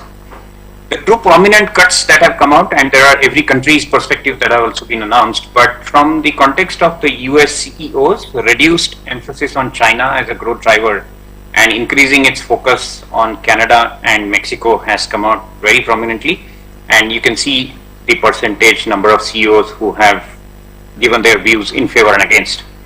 Similarly, to the contrary, China CEOs felt that the growing interest in larger economies is prominent, and that is Japan, Germany, and the US, which wasn't the trend earlier from the Chinese business context. While all these views are getting created and expressed, there are some very important developments that are taking place. Mega regional trade agreements are being discussed. I'm sure most of you know that the Comprehensive and Progressive Agreement Treaty for Trans-Pacific Partnership, which is popularly known as CPTPP, is actively under discussion. The 11th member had joined that bridge, and more importantly, the UK's Prime Minister visiting India in April has again brought that in light with respect to which all countries will participate in this and how will this focus around it. Similarly, the RCEP was under so much debate. India has withdrawn from it, and it has reasons, and there are countries which are considering relocating their supply chains and manufacturing bases. That bodes extremely well for India from the context of providing opportunities for all you global CEOs and refocus on East Asia's economic ties, even within the region itself. On that note, I'll hand back to Jonathan to take the discussion forward with a positive note saying India is able to provide opportunities for India. The time is absolutely live, and most of your companies are already thinking about relocations, localizing manufacturing in developing large markets like India, and the supply chains are maturing. Thank you so very much. Thank you very much, Mr. Deepak. Now we would like to launch a report brought out by Invest India with collaboration with A.T. Kearney, Chemicals in India, Right Chemistry for Growth. This report will act as a very useful guide to the India opportunity for companies to explore and invest in chemical sector in India. This report also has a viewpoint on the national and state level incentives, different incentives available in this sector. May I request our Secretary, Mr. Yogendra Tripathi ji, and our Additional Secretary to list.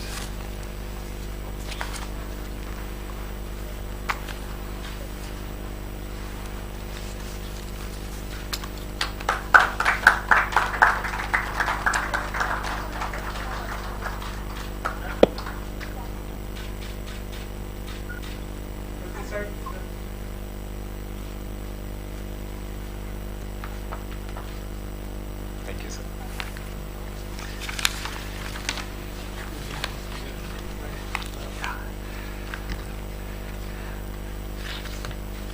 May I request our Secretary, Shri Yogendra Tripathi, Department of Chemicals and Petrochemicals, Ministry of Chemicals and Fertilizers, for a special remarks for this CEO roundtable session. Sir, please.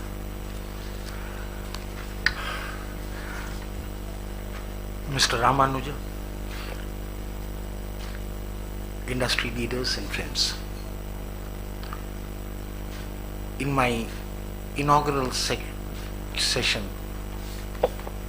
I have already clearly brought out various factors which contribute to India emerging as a manufacturing hub in future, as also the fact that the Indian environment and circumstances, the overall technical abilities and facilities which are available within the country are very conducive for further growth of prospering chemical and petrochemical sector within the country.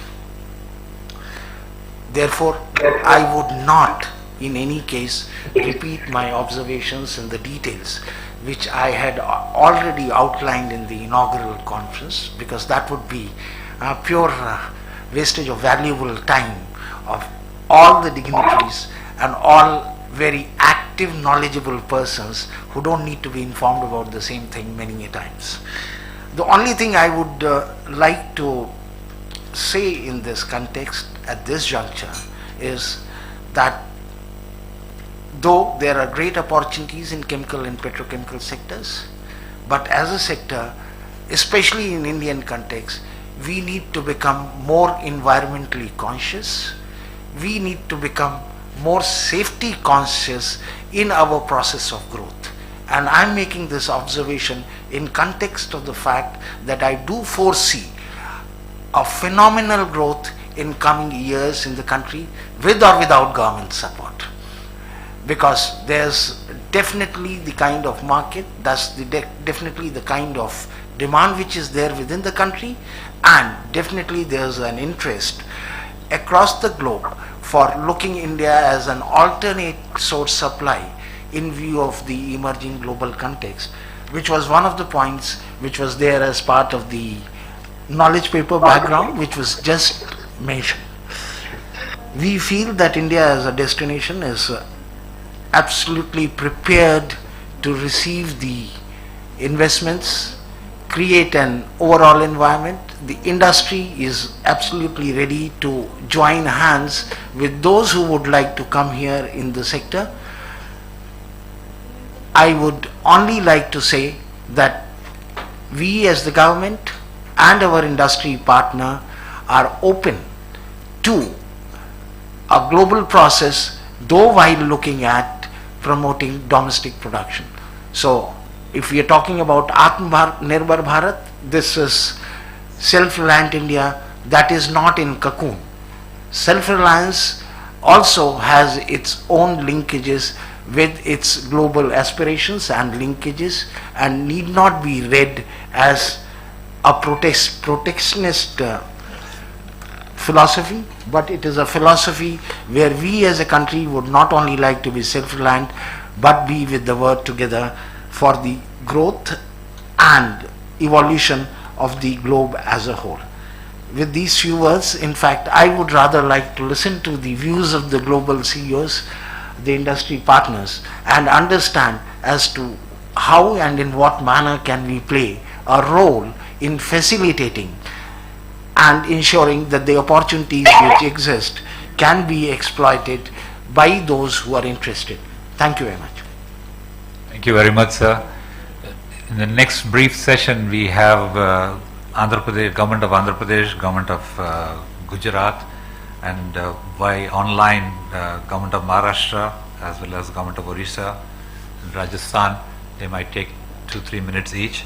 May I invite Shri Karikal Valavel, IAS Special Secretary, Special Chief Secretary, Industries and Commerce, Government of Andhra Pradesh, to share.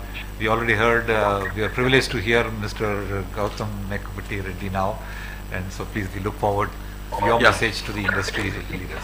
So thank you very much, Mr. Yogendra Tripathi ji, the respected Secretary, the Department of Chemical and Petrochemical, Mr. Biswas, the Additional Secretary, Janardhan, and ladies and gentlemen, thank you very much for giving me this opportunity.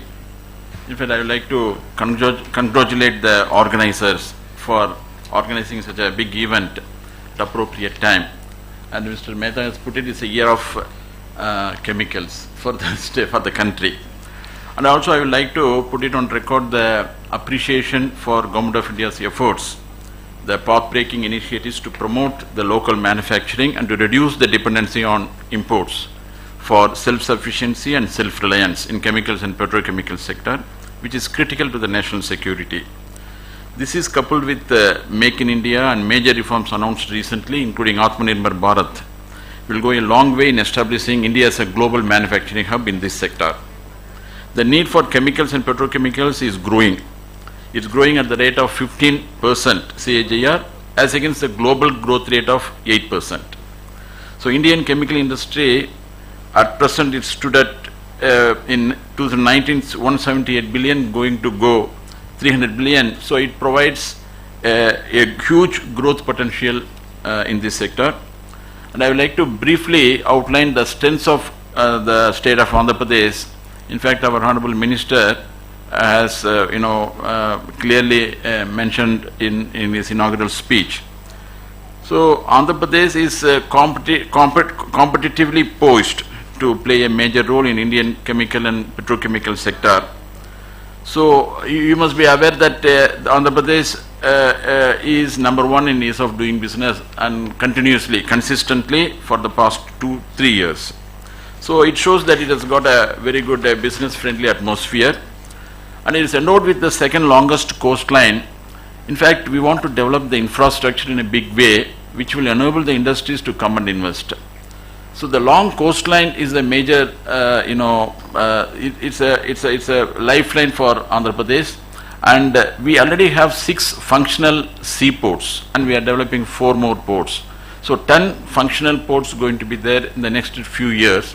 Apart from that, we are developing fishing harbors. The fishing harbors also will function like mini ports because it will have a coastal shipping berth. It will also have coast guard berth. So the security will be taken care of. The logistics will be taken care of, because we wanted to provide, our industrial policy says that the state will provide an environment, enabling environment in which the cost of doing business will get reduced, the risk also will get eliminated, and we want to handhold the industry throughout its life cycle. So that is the strength of our industrial policy. We have very strong governance, a transparent, corruption-free governance. So that is our strength. So we have governance up to the village level. We have ward secretariats and village secretariats, which have strengthened the administrative system. In fact, the Navaratnalu, our flagship program of my Honorable Chief Minister, covers nearly 12 to 13 of sustainable development goals. So that shows the social well-being is taken care of. And apart from that, we have some distinctive advantages. So, for example, the Krishna-Godavari river basin. The Krishna-Godavari river basin, so spreading across 52,000 square kilometer, is having a hydrocarbon reserve of 1,130 million metric tons. So it's the largest offshore field in the country. And we also have a full conversion hydrocracker unit, the largest full conversion hydrocracker unit of HPCL in Visakhapatnam. This is also in Andhra Pradesh. And the state location also, if you see it on the east coast, we have a very strong presence. And we have the network of road network and rail network. Maybe the transportation also, the logistics also will be taken care of. So, and our ports are having the capacity to handle liquid cargo, and the liquid feedstock supply pipeline is also is under establishment. And HPCL has set up an underground LPG cavern at Visakhapatnam. So there are various companies in the state that specialize across a broad spectrum ranging from exploration and production, storage and transport, and refining and distribution. And as our Honorable Minister has pointed out, we have 3 industrial corridors. Out of 5 industrial corridors in the country, the 3 industrial corridors have a strong presence in our state, covering all the districts. So that is a business enabler. In fact, the industrial nodes, the 10 industrial nodes which we have identified in these corridors, will provide a good land bank, with all infrastructure ready to use for the industries. So I have some suggestions to make, because basically this session is meant for making suggestions. So these are some suggestions from my side, because from our state government side, it's for the Government of India to consider. To compete with the global leaders, Government of India should support states with VGF for the key infrastructure development projects. So this viability gap funding is very crucial for infrastructure projects. And India is basically the 6th largest economy and is aspiring to become the 3rd largest by 2025. And as our Honorable Prime Minister has put it, so we want to achieve 5 trillion economy by 2025.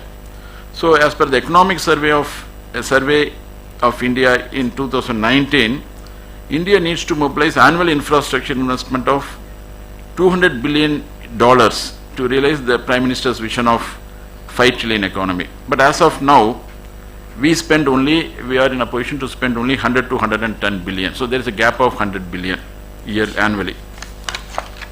So the government, both central and state governments, are trying to address this problem through innovative project financing options such as PPP, viability gap funding, multilateral financing, infrastructure bonds, etc. But still, it does not. It could not achieve the desired results. So I would like to bring it to the kind attention that many big ticket projects across the country are stuck for want of last mile connectivity, either in the form of financing or infrastructure support. If I can take a few examples, the HPCL GAIL petrochemical complex in Andhra Pradesh, and also another project in mega project in Maharashtra. So both the projects are stuck for want of the viability gap funding. So what we suggest is Government of India can create a corpus, a VGF corpus of minimum 20,000 crores and on the lines of National Investment Infrastructure Fund.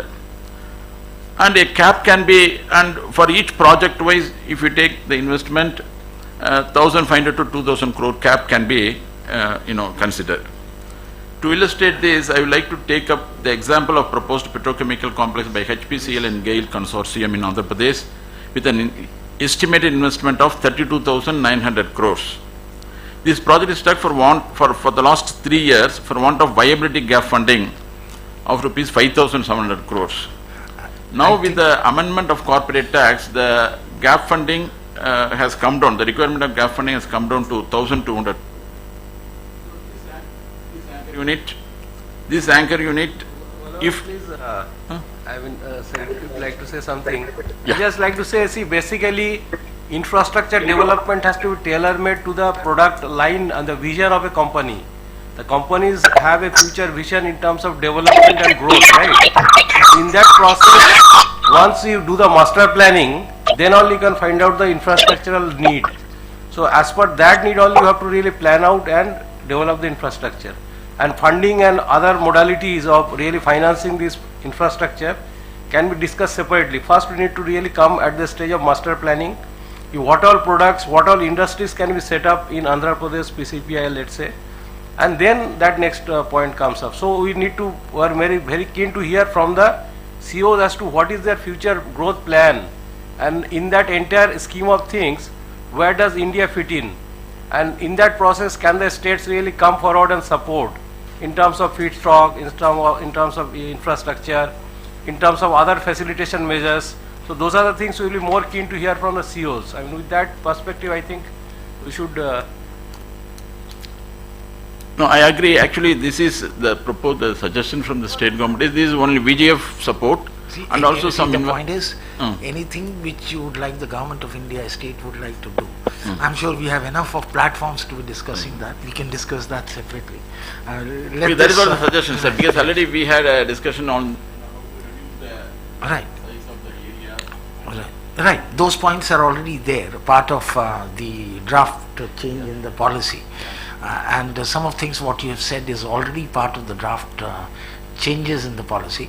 I do not want to preempt the government decision-making process and start talking about it. I personally believe in once the government decisions are final, then only in the governments we should be talking. Not a lot of times when government representatives make the mistake of talking about what is their vision, thinking as a vision, as a decision already taken. So I don't want to make that mistake. And therefore I'm not really talking about some of the things which you've already said have been part of the decision making and review policy of the PCPI revision.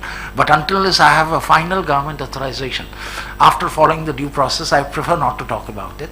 And those issues of VGF funding, I can just simply say that you have a DEA scheme of VGF funding for infrastructure projects, and if it actually meets those requirements, you can still get it with or without PCPIR or with or without any other specific special intervention, right? So, excellent, excellent, thank you. That's an important thing. In fact, that's one of the important things which I'm sure industry would like to know, so that they can also start thinking in terms of, with this kind of master plan being in place, what are the opportunities, what are the things which they can, address or get into. Right. Thank you very much, Mr. Karikal. I think, all very important points. May I now move to and invite Dr. P. Anbalagan, IAS, CEO of MIDC, Government of Maharashtra. Sir, we would greatly appreciate your views in maybe 3 to 4 minutes, please. Thank you. You can start, sir. We can see the slide. All.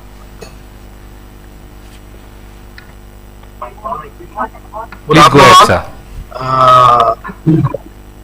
Thank you so much for the opportunity. And I think I have a small presentation. I would like to, I request you to Dr. Anbalagan, you can start. We are waiting for you. Can you hear? Can you hear me, Mr. Janardhan? Can you hear me? Very clearly, sir. Please go ahead. I have a presentation to share with. I think someone has to start the presentation. Small presentation, I have it. You are on the screen, sir, on the first slide. Slide number 1. Yes, sir.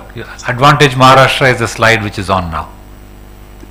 So, I would start with, I would say, the Maharashtra is inching towards $1 trillion economy, with like countries poising to, I would say, like 5 trillion, and state is already close to $500 billion. That is the mandate which the state has. We all know the state is the major destination for the FDI. I think I'll go to next slide. Yes, sir, you're on. The state is also happy to share that we are predominantly figuring at the either number 1 or number 2 at the governance indicators, competitive indicators and export export competitive indicators and innovation indicators. Next slide, please.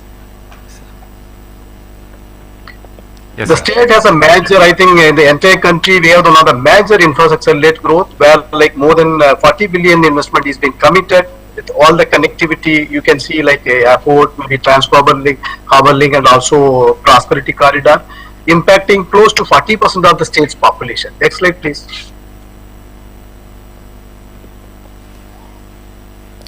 Yes, sir. So, MIDC, the Maharashtra Industrial Development Corporation, is a very, very dedicated agency with a special planning authority with its own independent largest water supply network.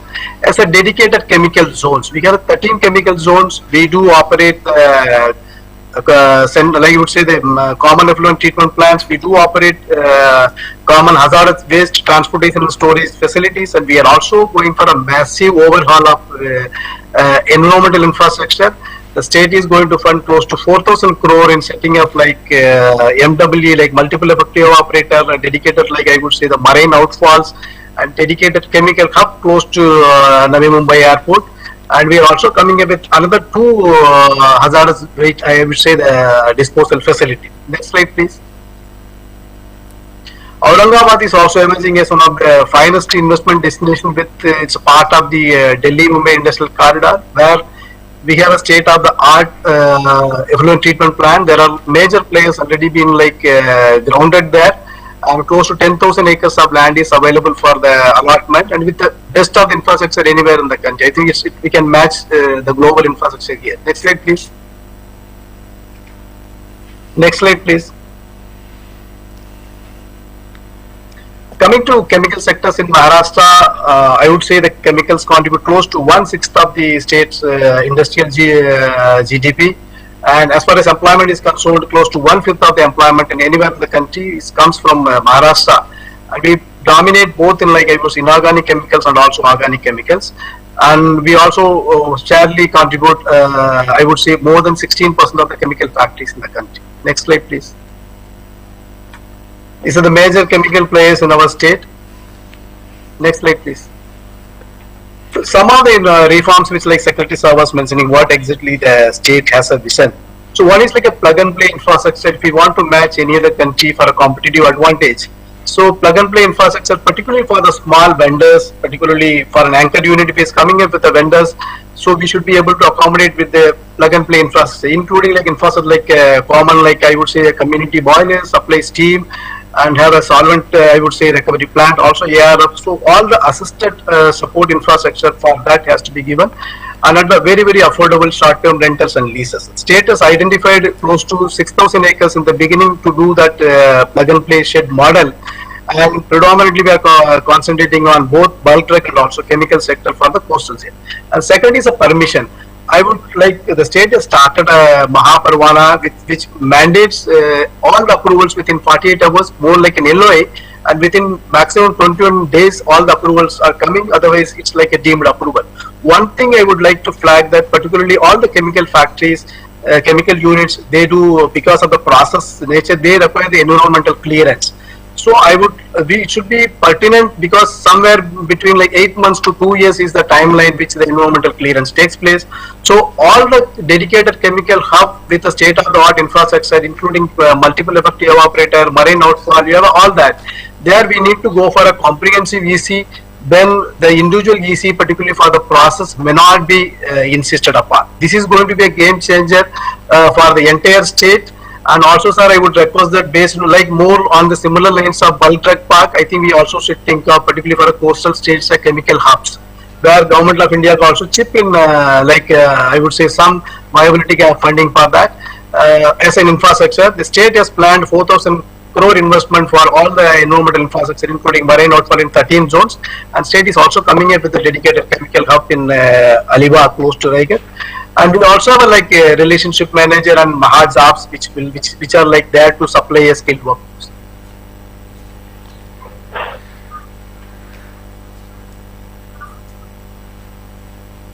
Thank you so much. Thank you so much. That's it. Thank you, Dr. Anbalagan. That was a very crisp, magnetic Maharashtra 2.0 presentation, and we appreciate that you kept it so crisp. Next, may I request Shri Hemant Sharma, Principal Secretary, Industries Department, Government of Odisha, to take 3-4 minutes and then give us an outline of your views on the PCPIR.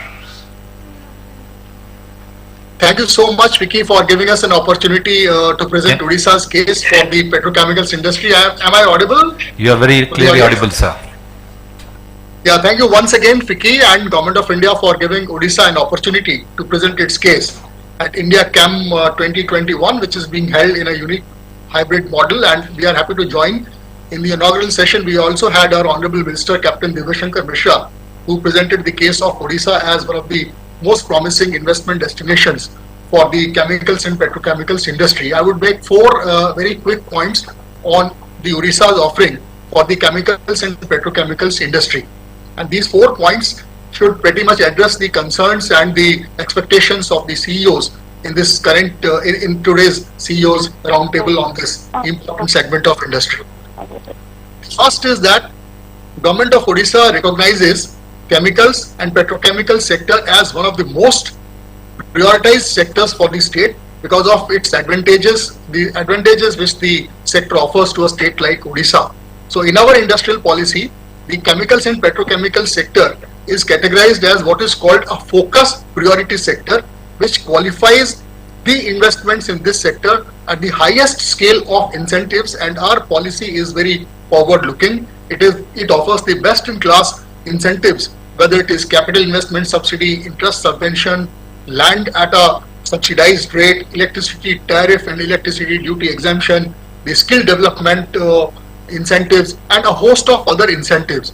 So having categorized chemicals and petrochemicals industry as a focus priority sector, we have developed our industrial policy to provide a bouquet of incentives which suits the requirements of the industry. We are also open to listen to the CEOs of the and other investors, and in case there are any specific requirements around incentives and our policy initiatives, we are also open to consider those on a case-to-case basis. Now, having taken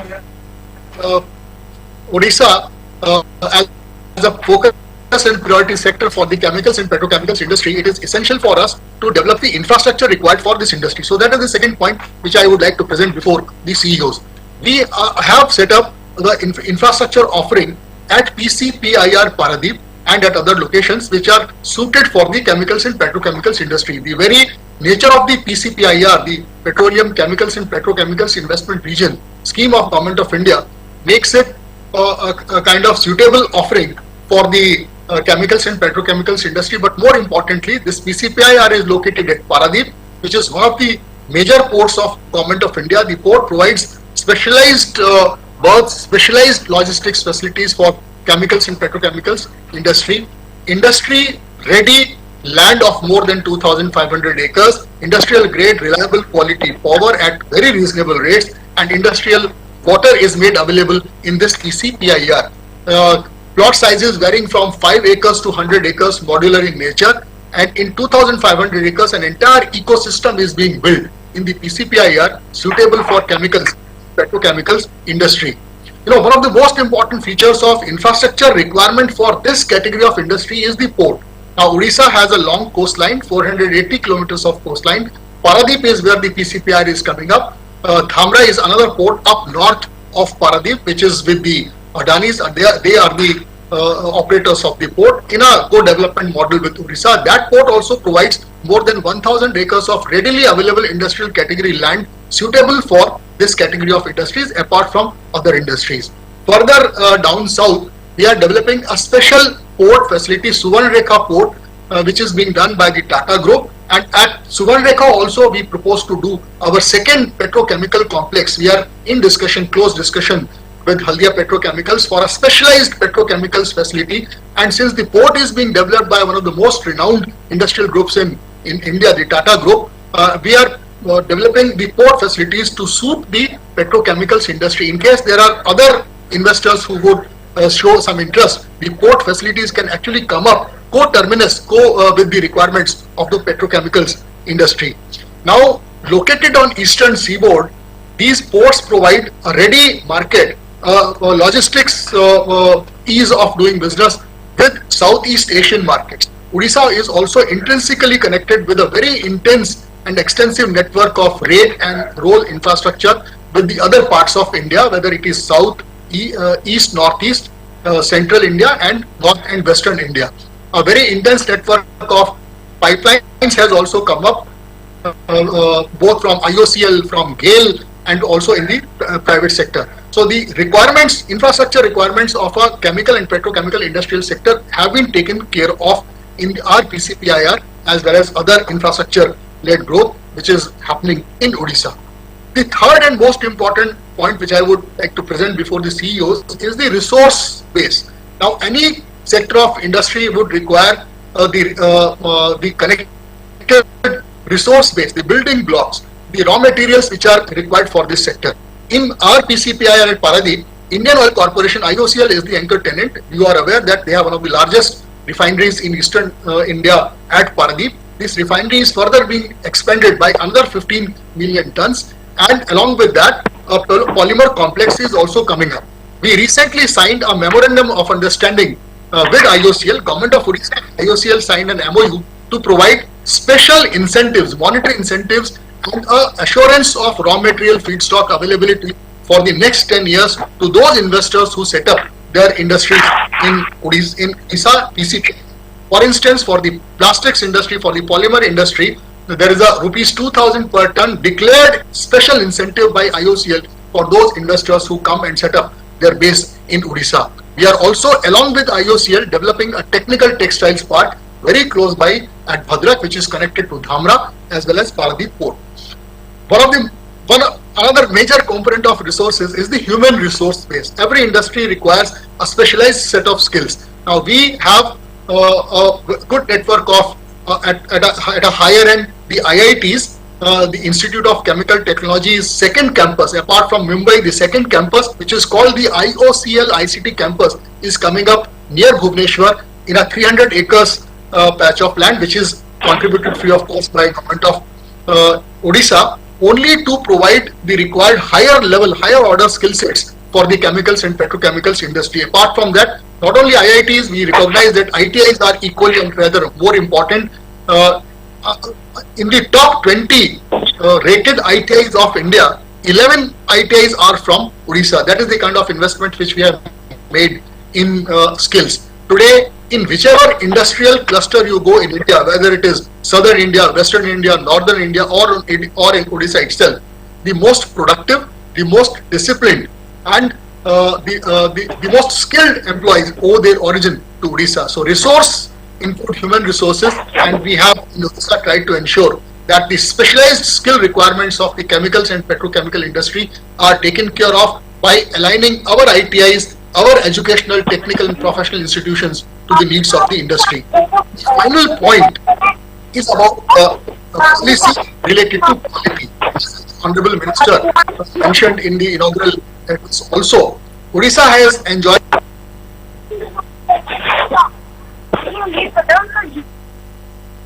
I think we lost you, sir. So thank you very much. You almost covered all your points. Sorry, we couldn't say a nice closure to your speech. May I now request Mr. Ashutosh Pednekar? Thank you, sir. So thank you so much. So if you're finished, then I am moving on. Shri Ashutosh Pednekar, Secretary Industries, Rajasthan, also MD of RIICO, Government of Rajasthan, RICO. So if you're ready, good afternoon. Yeah, I'm ready. Good afternoon, and thank you very much. So the government of Rajasthan, along with HPCL, which is the give us a second, sir. You are not audible. We will just adjust the. Yeah, you can start. Yeah. So the government of Rajasthan, along with the HPCL, which is a PSU. I hope I'm audible now. Very clear, sir. Yeah, thank you. So there is a 9 million metric ton per annum refinery petrochemical complex which is coming in a place called Pachpadra in Rajasthan in the district of Badmer. Now this refinery and petrochemical complex will be operational by September of 2023. Since I am now speaking, I think, to a large number of CEOs of various companies which are in the field, what I would like to suggest is that this is a good opportunity for your company and for you to make an investment decision where, because by the time this the refinery and the petrochemical complex will be ready and operational and giving out its output, there is a great possibility and a great opportunity to then set up your own industries at this point of time and make a decision, because the gestation period for setting up the industries is such that by the same time both can be operational at the same time. Now the location of the refinery is such, although it's located in the hinterland, it is such that it is very strategically located. So you have 3 national highways which are passing right next doors to the refinery. There is a western dedicated freight corridor which is also passing next doors, and there are 4 state highways which are also crisscrossing in this particular area. So from the logistics point of view, which is very important for this particular business, this is one of the most well-connected areas of the country. It's connected to the ports of Mundra as well as Kandla, and the Amritsar-Jamnagar highway connects the Bhatinda as well as the Jamnagar refinery also, in addition to the Pachpadar refinery that we have of our own. So at this point of time, the government of India, government of Rajasthan is moving very aggressively to develop this area. Right now, the groundbreaking has already taken place 1 year back to develop an industrial complex in this area. We have identified 2,200 hectares of government land, and a land bank has been created for the purpose of setting up of industry in this area. And currently we are giving various kind of services in terms of water, electricity, road connectivity, rail connectivity, a multimodal logistics hub which is coming up in the vicinity. So in that respect, this area is going to be fully developed, and it's almost going to be all kind of a plug and play ready kind of area which would be there ready for the investors. At the same time, for potential investors, we have something called a one-stop shop. So a potential investor has only one single point of contact that he or she needs to connect with, and all the permissions and all the clearances are taken care of from that single point of contact and that one-stop shop which is located in Jaipur. So all the hassle is taken out of all the clearances, and this because this industry is of a nature which requires a lot of clearances.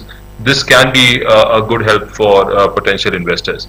At the same time, the land is now available encumbrance free. So at this moment, if there is any potential investor who would like to go and have a look at the refinery and the petrochemical complex, which is coming up at a very rapid pace, and the land bank which is available, and the potential infrastructure projects which are coming up, they can all be, one can go to the actual location and have a look at all this.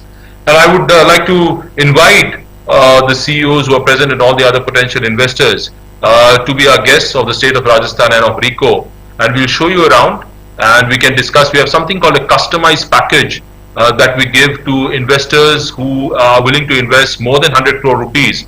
So where special incentives are given to such kind of investors which are tailor-made to that specific investment. So having said this, I would again like to invite all potential investors to have a look at this opportunity which we believe exists in the state of Rajasthan. Thank you very much.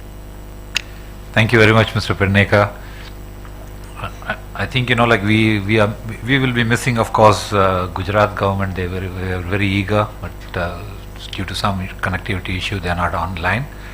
So we'll move on to the CEO's interaction. So since morning, we have heard our cabinet minister, our secretary, our additional secretary, chairman of FICCI Chemicals and Petrochemicals Committee talk about the various opportunities, all the states presenting their attractiveness to this industry. And as I started by saying this morning, when we have leaders who are all basically visionary leaders, we only talk about the future. So the next 30-45 minutes or so, it's going to be a very big challenge combining both physical and virtual. So the way I intend to do it is, after each topic, we'll go around in the physical room first, and then once we finish, and then we'll share equal amount of time for those who are also in the virtual world, if they have wished to talk on each topic. Roughly, broadly 3 to 4 topics, and next 40 to 50 minutes we should be able to take us through this discussion.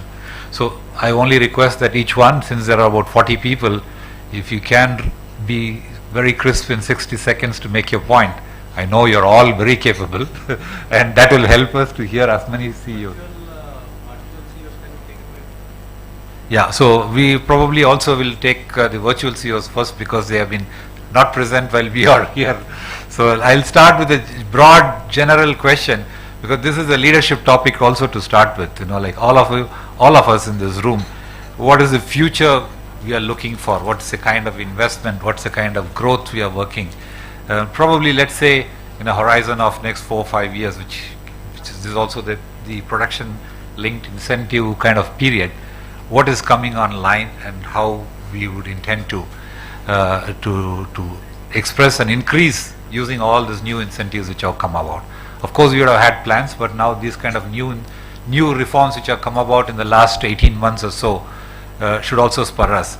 So may I go around in the virtual participants, who would like to go first? Maybe I'll suggest some names, but if you're not ready, please be prepared to pass, and then I'll go to the next one.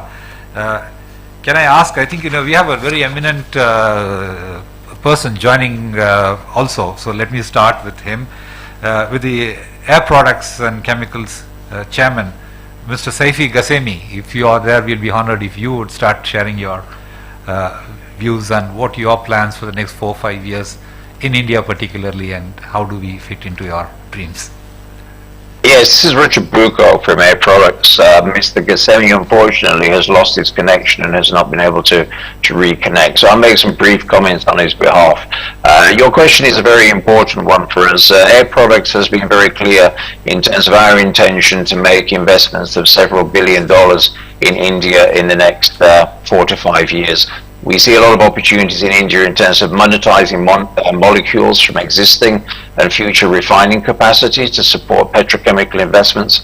A very good example of this is the recently dedicated PDPP facility at BPCL in Kochi, for which we're very proud to be a primary supplier of synthesis gas. And the other component, again, very well promoted by the Honourable Prime Minister, is the opportunity in India to monetize indigenous coal resources through gasification to form a solid platform chemical, petrochemical type products, and of course the derivative industries that come from that, which are significant generators of employment. So we see multi-billion dollars of opportunities in the next few years, and we look forward to investing in India. Thank you very much. Since India is always short of PVC, and then there is a major news recently of CPVC, can I request Mr. Aranu Pano of Lubrizol to tell us about your plans in India for the next 3-4 years, what's in construction? Mr. Yeah, sure. Yeah, sure. Good afternoon to everybody.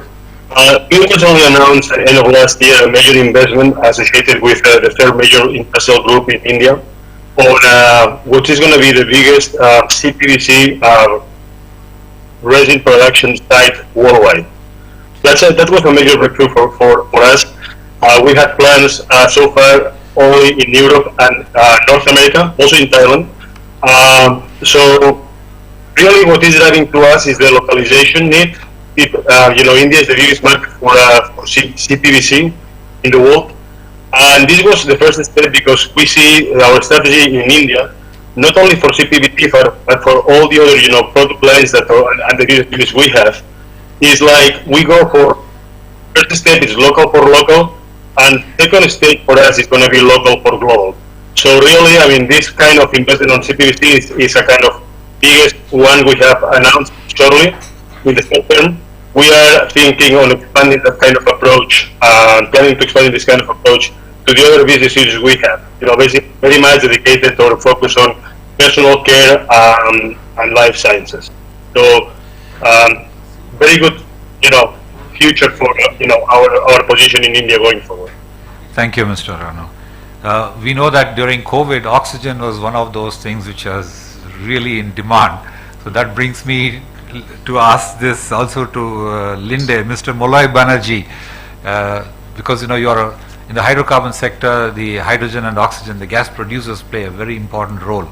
Can I request Mr. Molloy Banerjee to share his views on what is investment plans, growth, expansion in India? If you're hearing me, sir. Yeah. Yeah, am I audible? Yes, sir. Yeah, okay. So, yes, I think Linde has very, strong investment design in India. We are already, currently in the process of setting up air separation units for the expansion of the Paradip refinery. Odisha, we are also currently in the process of building one in Andhra Pradesh. So there's already quite a few that are under investment. We are also very keenly following on the government's strategic plans for the investment of assets in the PSUs. And in this context, a good option that's already beginning to come out is the divestment of non-core assets like the hydrogen generation unit in the refineries, also air separation plants in the various steel units, of sale, etc. And I think this can be a win-win approach.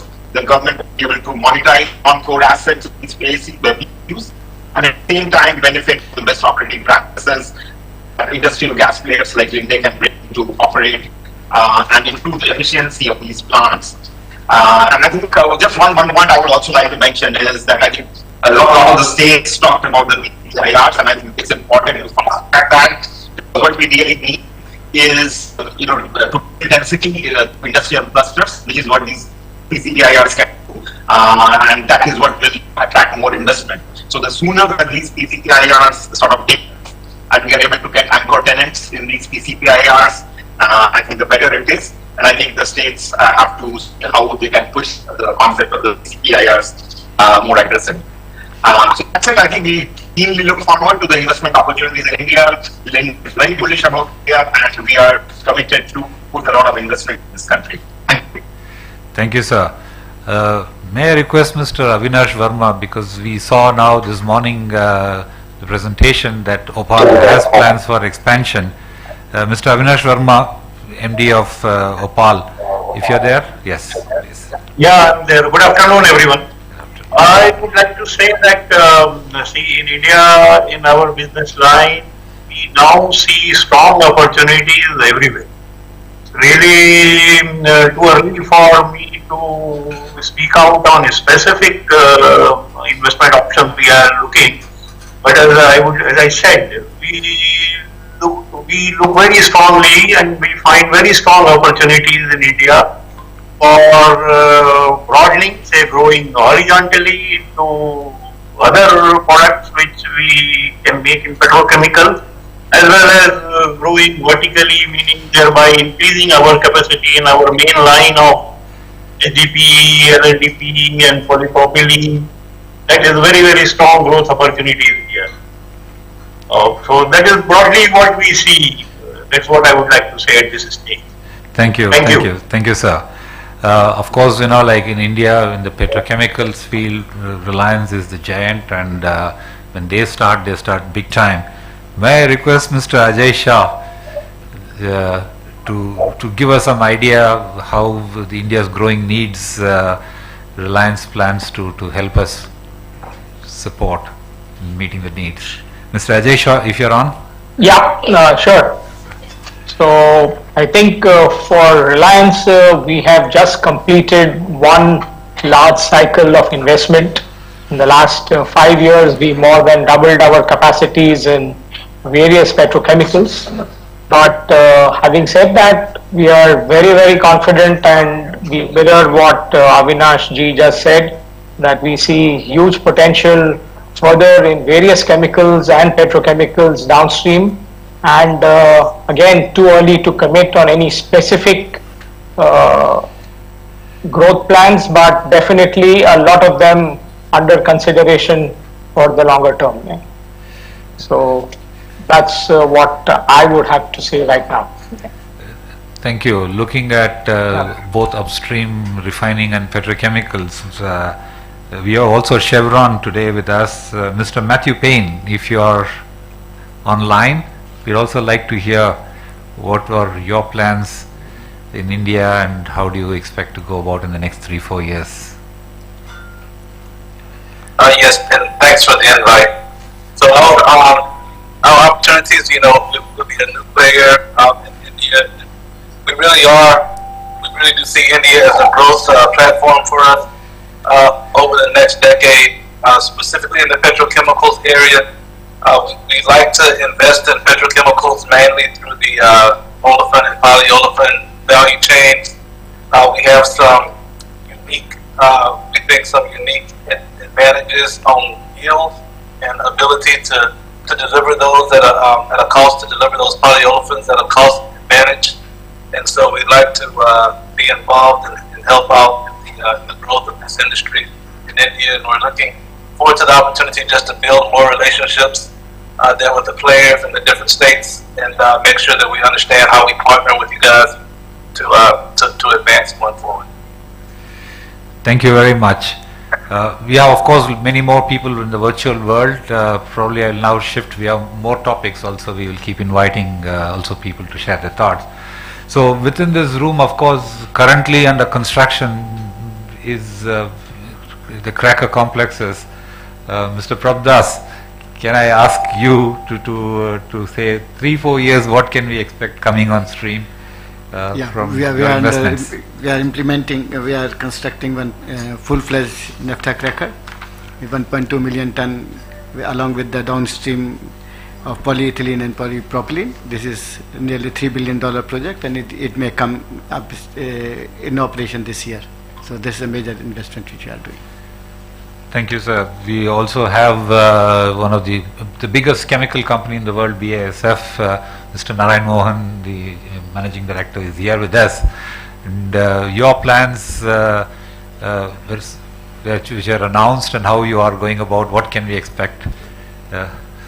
Thanks, Jananand. So at the moment we are currently expanding our facilities in Chennai for our catalyst plants. We are also expanding our facilities at Dahej, which is more or less in line with the current market requirements. The large project that we had announced, the petrochemical project, is currently on hold, as we've announced last October. So there's no progress since then. But what I can say is, all the discussion we had so far, which is about cracker plus one, So there we do have as a country the critical mass, and now when I look at BSF's portfolio, which comes as +2 and +3 steps from the cracker, there we are just getting into the critical mass stage. And here I'm really pleased with what has been announced earlier today in the inaugural session, as well as what the states have talked about. I mean, this is exactly the environment we need, where we can evaluate this in a global context as to what to do next. So I don't have specifics as to what new projects are there, but these are critically the points which have been pain points in the past, and I really appreciate all the positive momentum here. Thanks. Thank you. Is Mr. Nitin Prasad from Shell, Chem in India, is in the room? No, probably virtual then. room, actually. Yeah, you're in the virtual, you shifted. Yes, okay, probably since we invited you, Mr. Nitin Prasad, what are your plans in the next 3-4 years? You can go on. Sure, no, thank you. Yeah. Thank you. From a Shell perspective, we have globally talked about significant growth aspirations. Globally, we plan to increase our volumes by over 30% in the next 10 years.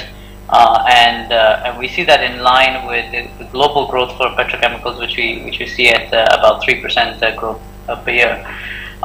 Just to sort of come and take a look at where that fits in, India, of course, is absolutely critically part of that growth story as we go forward. We have been looking at the country for the last 1.5 years, and we believe that in the next 20 years, from a demand side, 20 cracker complexes are probably going to be needed, as we see the per capita consumption move from 10 kgs to about 30 kgs, which is what the global average actually is. In 2020, we signed an MOU with a large private producer and are carrying out a joint study of a feasibility of a partnership to construct a petrochemicals facility that is progressing forward, and we're hopeful that actually comes through. We do sort of come back and recognize that there are a couple of things, if you permit me, that in terms of the size and scale and growth that's there, of course, this is going to need quite a number of investors, a number of who are, of course, friends and colleagues who are all online, but as well as some of our domestic partners. Our experience over the last couple of years in India, as well as from my own personal experience from Singapore and helping to build the Jurong hub there and as other locations, is there are a couple of things that I think we really do need to think about from a support point of view. The first and foremost is competitive feedstock, and here just recognizing that there is import duty structures that we need to come back and address. The reality is that there is insufficient feedstock in the country for the number of crackers and complexes that are actually needed as we go forward in the petrochemicals. So we were going to have to come and take a look at how we come and address that, and there will need to be quite a large amount of importation of feedstock as we go forward. The second one is, of course, has been mentioned several times, is a logistics networks needs to be well established, world scale and efficient, and a number of different interventions here. And lastly, the fiscal incentives, taking a look at accelerated depreciation structures, import duty exemptions for capital goods. Our experience, we have done upstream in the country for a number of different years, offshore Mumbai, and have a lot of sort of experience there. And it has been worked very well in partnership with the government and the regulator to come back and be able to bring in capital goods, especially heavy capital structures that we can't produce in the country, and to be able to bring them in under import duty exceptions and to create a mechanism to be able to do that.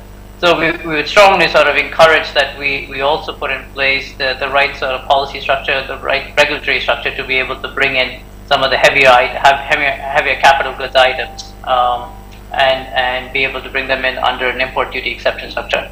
I'm only sort of emphasizing this point because it very much requires not only the policy framework and structure from the government, but it also needs the nomination of a regulatory body to be able for us to be able to work the actual details with as we go forward. Thank you. Thank you very much, Mr. Nitin Prasad.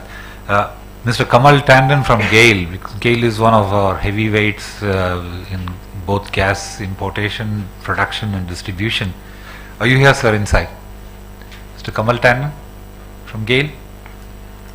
If not, I move on to Indian Oil, Mr. G.K. Satish. if you're on the virtual online, you can just give me a shout out and then you can start. Now, so I move on.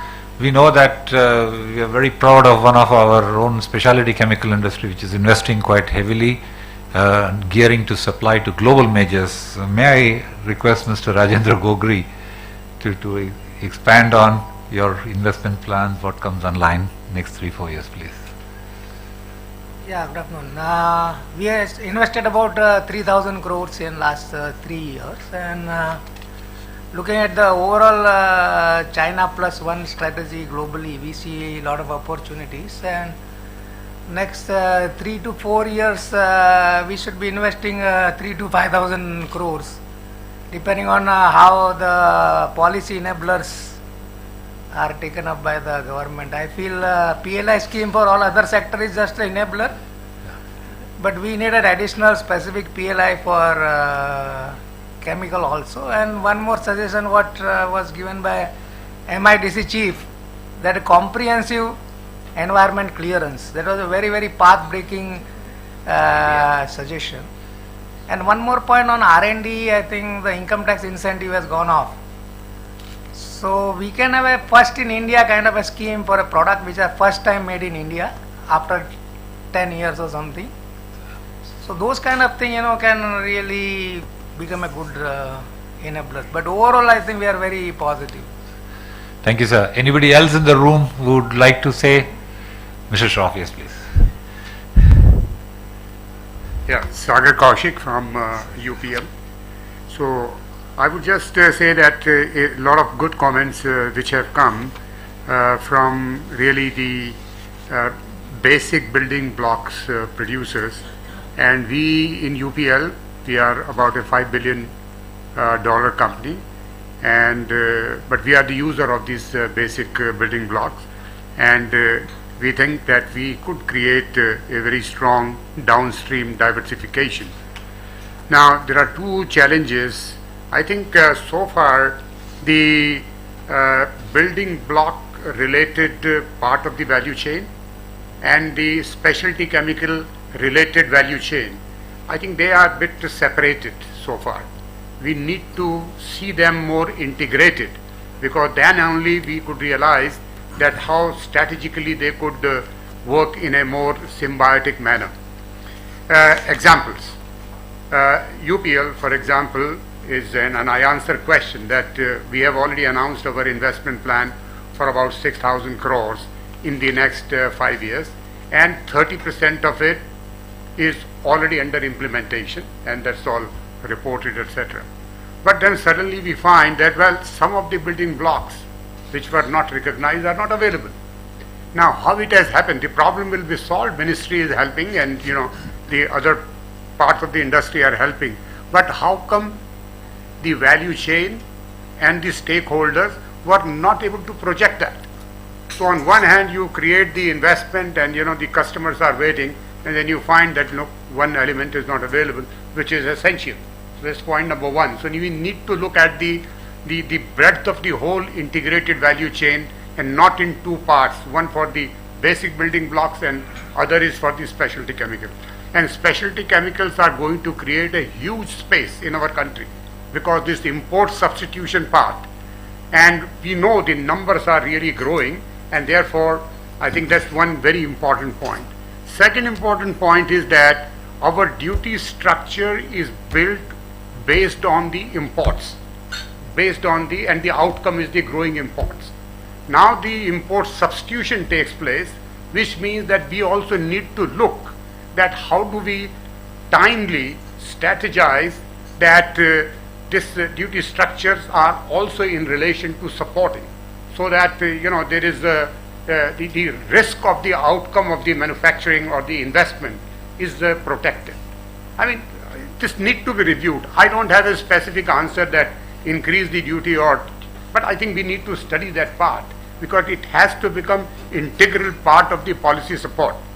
So, and we are trying to create the integrated manufacturing chain, because we need to be competitive, but the competitive over this time of 3 to 5 years. So the day when you start, I think we need to look at this the duty structure very carefully and timely. Thank you. Thank you, sir. Anybody else in the room? Yes, please, Mr. Suresh from Arkema. Yeah, good afternoon, everybody, and thank you first of all for this wonderful initiative, wherein this is the first time I am seeing so many states coming together and making a presentation to the CEOs. I think this is already a great step in ease of doing business. So I would compliment everybody here for taking that initiative. From Arkema, we already have 4 manufacturing sites in India, and our vision at the moment would be same as the government's vision, is double in 5 years or 7 years. Clearly we have that same vision too. And I personally believe, as I've been saying in many other forums too, I think the next 10 years will be a golden decade for chemicals in India. I think we need to catch the bus this time. We don't need to compare ourselves with other countries, I think so. India should have an identity of its own. And I think some of the key drivers which we would have are things like electric cars coming in, battery cells being made in India, and I think these would require some high-end chemicals, up the value chain. And I'm sure the next 10 years should see something very positive in this segment of high-end specialty chemicals. So we are quite positive about India. Thank you very much. The next major heading is, of course, we saw multiple states also present their attractiveness, and for Indian companies going global and as well as international companies wanting to come to India. When you want to make a country a manufacturing hub in Asia, India plays a very attractive role in that by its own domestic market. But the question is, how competitive are we compared to other countries? What are the other countries doing? How can we make India, the Indian government, hear you and then swing and the policies towards making us a very attractive center to be a manufacturing hub? I've rephrased the question. So it is that what do we have to do as a government of India to make sure that India remains an attractive manufacturing hub while we are competing with other countries? So there are people who are here who are experiences going global, and there are multinational companies here. I just leave the floor open in the room first to see this is what we need to hear to be able to compete with others. Can I ask Sanjeev, INEOS is a global company with manufacturing across Asia, ASEAN particularly, and what can we do better to compete with other countries? Sure. I represent INEOS Styrolution, so I can talk more from the styrenics perspective, which is ABS and polystyrene. They are the polymers, not so much on the chemical side. Recently, INEOS announced an investment in China of 600,000 tons of ABS. India is short of 100 KT ABS. So ABS is nearly 280,000 tons demand in India, out of which 100 KT is imported. So I think one of the reasons why they went for China is predominantly return on investment. Yeah, the cost of capital there was much lower than in India. So any kind of PLI incentive is going to help us to be more competitive with China, because these are like, again, commodity kind of plastics, right? So we got to be competitive, and the duty structure does help. But leaving aside that, more incentives to us would help in future investments. Thank you. Thank you. May I request Mr. B.D. Chen, CPC Corporation, because you are also another globally operating company and you are viewing multiple companies for your next manufacturing hub. So what are your views, sir? How can India do better to compete? And okay, thank you very much. Well, CPC, we are looking for new investment in here. Really, we have been, I think, talking about the AN project with the IOCL, and then definitely we are looking for more. But I think the problem nowadays we're facing is the feedstock of this petrochemical. So, for example, the propylene we are looking for, and then I think they are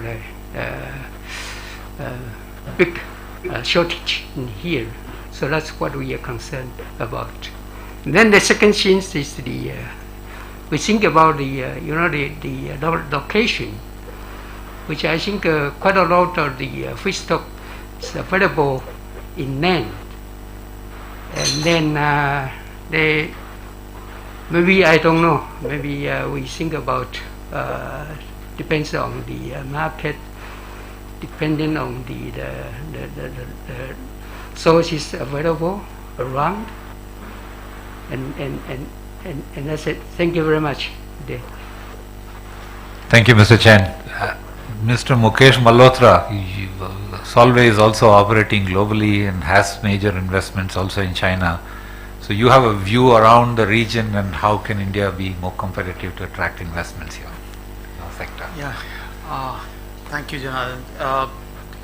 I think we are still looking at this region very positively, including India. And you're right, I think we have most investments in China, but we are also in Southeast Asia. And when I look at the new investment, we don't generally compare China to India right now. But it's more with the, I think, as a country, I compete more with Southeast Asia, the countries like Thailand and Vietnam or Indonesia.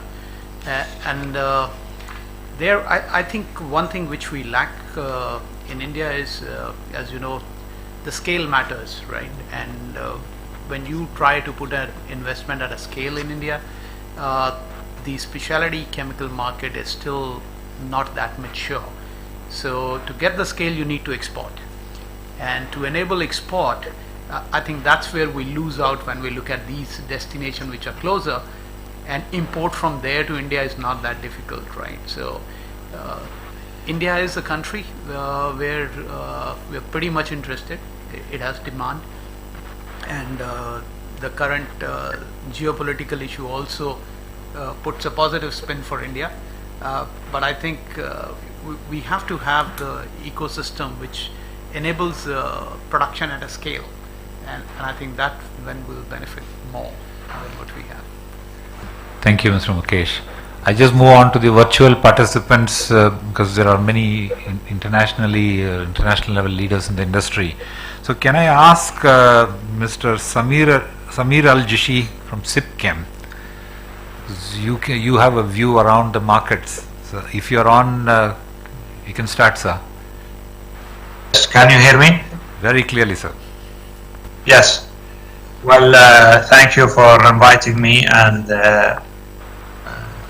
really honored to be with you today in this distinguished conference.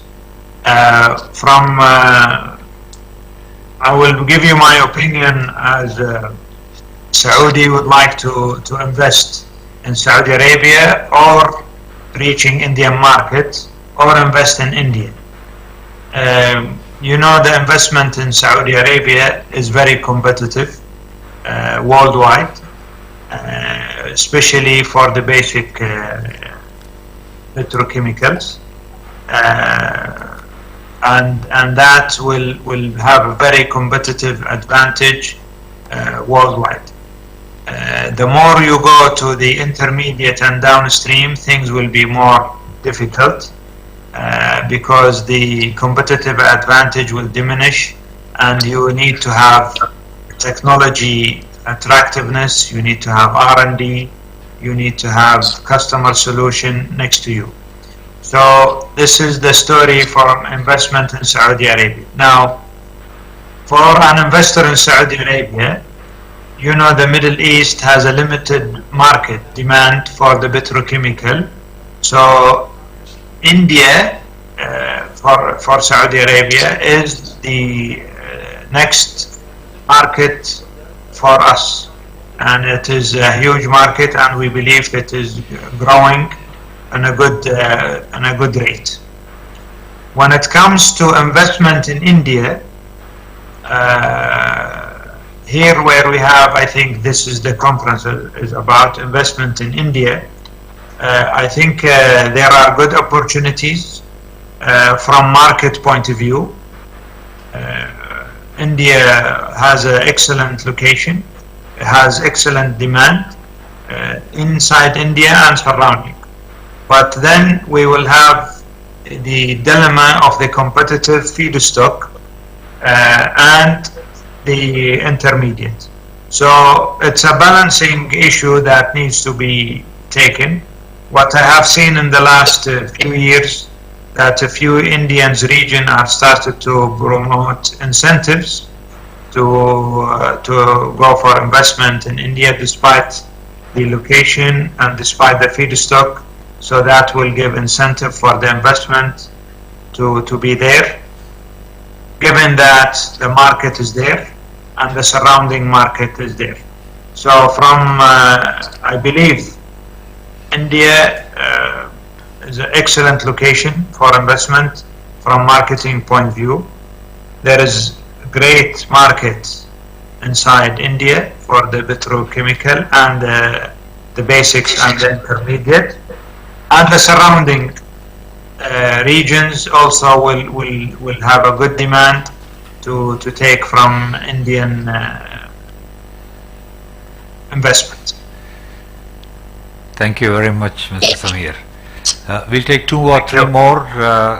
May I request Mr. Neil Dune, Polymateria CEO, to share his views.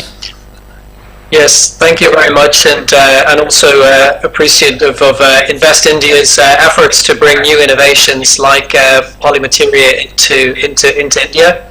Our technology is a relatively new addition to the world's war against plastic pollution. We've developed the technology specifically for polyolefins, and thanks to our very collaborative arrangement with the Department of Chemicals and Petrochemicals, India is the first country in the world to adopt the new British standard. I believe some of the largest global and Indian brands have now passed the new standard for biodegradation, proving no microplastic, no harm to the natural environment, and also no harm to recycling. So innovation in this space is really set to move forward, thanks to the support of Indian government and also the various specifiers and brands who have been working with us. The Central Pollution Control Board are also being briefed on the potential for this technology, and it offers India a real chance for end-to-end leadership, where through our partners, Clariant, now called Avient, and with this collaborative support from Indian government, we have the potential to really push innovation forward on this important issue, and show the world a kind of an end-to-end, more sustainable solution. So thank you for your time today. Thank you very much, Mr. Neil. Okay, may I request Mr. Bhaskar Venkatraman, Vice President, ExxonMobil. It's truly a globally operating, very large company, so we would like to hear your views, sir. Thank you so much. As many of you know, ExxonMobil has had a long-standing commitment to India, and our footprint has been growing in the country. By the end of the year, we would have close to 2,500 employees based in India. We have helped to pioneer the LNG market and provide future-ready mobile lubricants and also world-class petrochemicals to the country. We have an established technology center in Bangalore, which is also a hub of expertise for comprehensive polymer testing and customer application development. As the growth story continues in India, so does the demand for the quality of products. So for us, this means more opportunities to work with local businesses to meet the consumer needs both in India and also to be making products that is competitive and of good quality that can be marketed outside India. So if you look at several growing industries such as food processing, healthcare, automotive, consumer durable, agriculture, pharmaceuticals, we are providing solutions to all these industries with our performance products that we bring to the country. In 2020, despite the pandemic, we fulfilled the commitment to supply performance products for critical medical healthcare equipment and also all the medical devices and the masks that were produced in India. We collaborated with leading packaging manufacturers such as Srinath Rotopack, and also Syngenta to develop a very high quality recyclable packaging solution for food and beverage industry that can replace the multi-layer packaging that we have. So to address your question specifically on competitiveness in India, the global supply chain must be established, and it begins with establishing the supply chain network within India. And critically important is also to make sure that unintentional barriers for manufacturing in India and exporting are removed. And this will have cascading cost benefits to local consumers as well as boosting the local demand. So critical to us is really the ease of doing business, which we have made a significant progress. Opening the cross-border trade is a much needed measure at this time and will send the right signals to the industry and pay off in the long run. We really appreciate the ministry's willingness towards creating an enabling environment for more engagement with both homegrown and international players, and this dialogue such as this must continue for India to attract the global capital in the chemicals and petrochemical sector. Really thank you and appreciate the time. Thank you, sir. We will take on another 4 more or 5 more, maximum 5 minutes. May I request Mr. Simon Thorsten Wiebusch, Siemens COO, Bayer Crop Science COO. Bayer is a major producer of crop science chemicals around the world, and you also have a view which is global. So can I request Mr. Simon Thorsten, if you're online? If you miss him, then I will move on to request Mrs. Ursula Thakkar from Total SA to talk about business development plans of your company and what India can do to be competitive to meet that. Mrs. Ursula Thakkar, if you are online.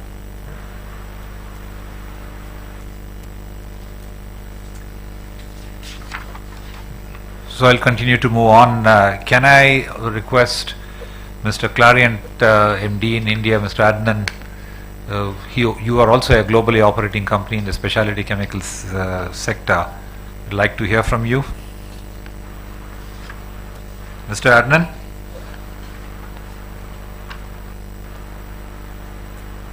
Last 1 or 2. So I think there are specifically, probably if Mr. Vaidyanathan from Taiyo Nippon Sanso, if you are on, we would like to hear your interests and how can we be competitive compared to the other countries.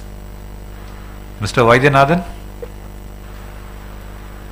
Yeah, I think, thank you for that, and for the competition part, okay, I'm very specific to that. I think all the eminent speakers before me have highlighted that, and that's the only thing I want to highlight is we need to have that infrastructure in place, so the companies can invest and then quickly start the business.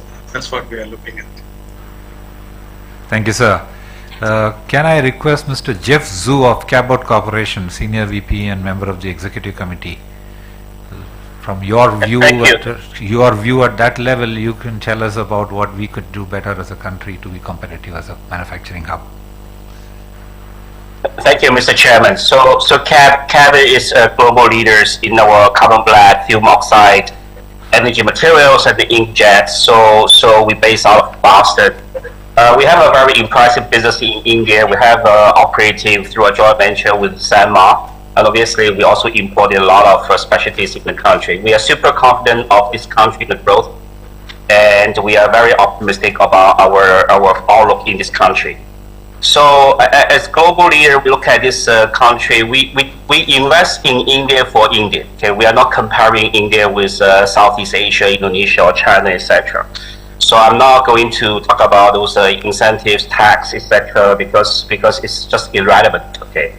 So what we believe is that keep going on with India. We're looking for a lot of opportunities right now from greenfield of their joint ventures. I just want to highlight a few challenges right now. I think some of my colleagues already mentioned feedstock certainly is an issue. if you want to operate in the country for the country, you also wish to have a very reliable supply of the feedstock, which we're still looking for a long-term commitment and the index price, etc. for this business. Many of my colleagues talk about the policy, etc. I think is very well said, and policy consistency certainly is something we are looking forward to. I wish to emphasize only one point. It is also important for multinational think about India in the future investment. We actually had an operation in Thane close to Bombay, and we closed it down in 2010 for multiple reasons. For example, the residence area is getting very close. The problem here is that when you want to exit the place, you got a lot of problems. Okay, we are not able to take the money out. We have the difficulty to divest it. So what I wish to bring this point out is that when you try to attract investors, but you also want to make sure the investors, when we fail or we leave, if it's our own mistakes, we don't have any complaint. Okay, so we close the business, we move on. But then we wish to exit the business in a very peaceful way, and that which I wish to call out to say when any investors decide to leave the business, I wish to see their peaceful exit, and we get our investment or whatever back to our pocket. So appreciate, and once again, I want to say the country made a lot of progress. We have the confidence. I will looking forward to the development in this country. Thank you. Thank you, Mr. Zhu. When we talk of chemical industry and India Chem, we cannot miss the specialty people in additives industry. Can I request Mr. J.N. Modi of Barloka, because the additives have to go hand in hand with all the major petrochemical production too. Mr. J.N. Modi. Yeah, thank you very much for this opportunity.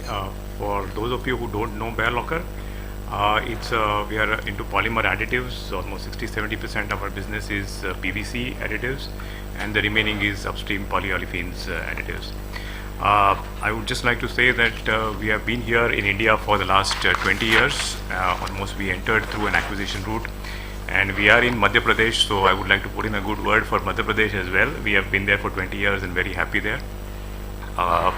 We are now on the verge of large investment, almost $50 million coming up at a new world-scale plant for the additives business, and this is going to be entirely all sustainable products. So what I would like to emphasize here is that sustainability is the next big mega trend, and for all of us who are going to do new investments in this range of products, we would like that as and when if there is a production linked incentive scheme coming up, we would like the government to look at this aspect that the old traditional plants will get obsolete, and and new technology, new plants will start becoming operative. So and I think this is also in line with our Prime Minister's vision of zero defect, zero effect kind of plants. And I thank you for this opportunity. We hope we are very much bullish on India, and we will be here. We are here for 20 years. We see another 20 years, we will be several multiples of what we have been. Thank you. Thank you, Mr. Jain. Can I request Mr. Dirk Dupont of Innovin to also share his investment plans in India? And hi there. Yes, it's Mr. Dupont is not joining today, but my name is Alistair Crowell. I'm his colleague from Innovin. Okay. And please go ahead. Yeah, we're very interested in PVC. That's one of our major businesses, and we see a tremendous opportunity in the market in India. And it's a little bit like some of the other things we've heard. From a market perspective, tremendous growth. There's already a lot of PVC imported into the country, but we face some of the issues that the other participants have faced as well, things like competitive feedstocks. I think some of the things as well that can be done to really help the situation is to ensure that processes for acquisition of land and approvals are as smooth as possible, and of course incentives. We also talked about infrastructure, which is very important as well. So I think we see a great opportunity, but quite a few challenges to find a sort of economic project. But I think the things that have been said around by everybody else very much echo the kind of issues that we foresee. And thank you very, very much again for the opportunity to join today. Thank you. In this round of can I request Mr. Nilanjan Banerjee, Vice Chairman and MD of Lanxess in India?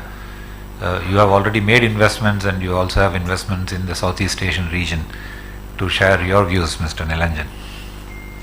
Thanks a lot, JR, and also for that opportunity. I think we all know that in the specialty chemicals industry has also been articulated by quite a few industry colleagues in the past that you obviously need proximity to raw materials and proximity to market. And when you look at the downstream industry, I think this has also been, the thought has also been echoed by a couple of colleagues in the past that India might not have critical size of market still for a lot of downstream chemical industry. On the other hand, we are also stuck with importing a lot of our petrochemical raw materials. So on the one side, you have imported raw materials. On the other side, you want to produce in India and export your goods.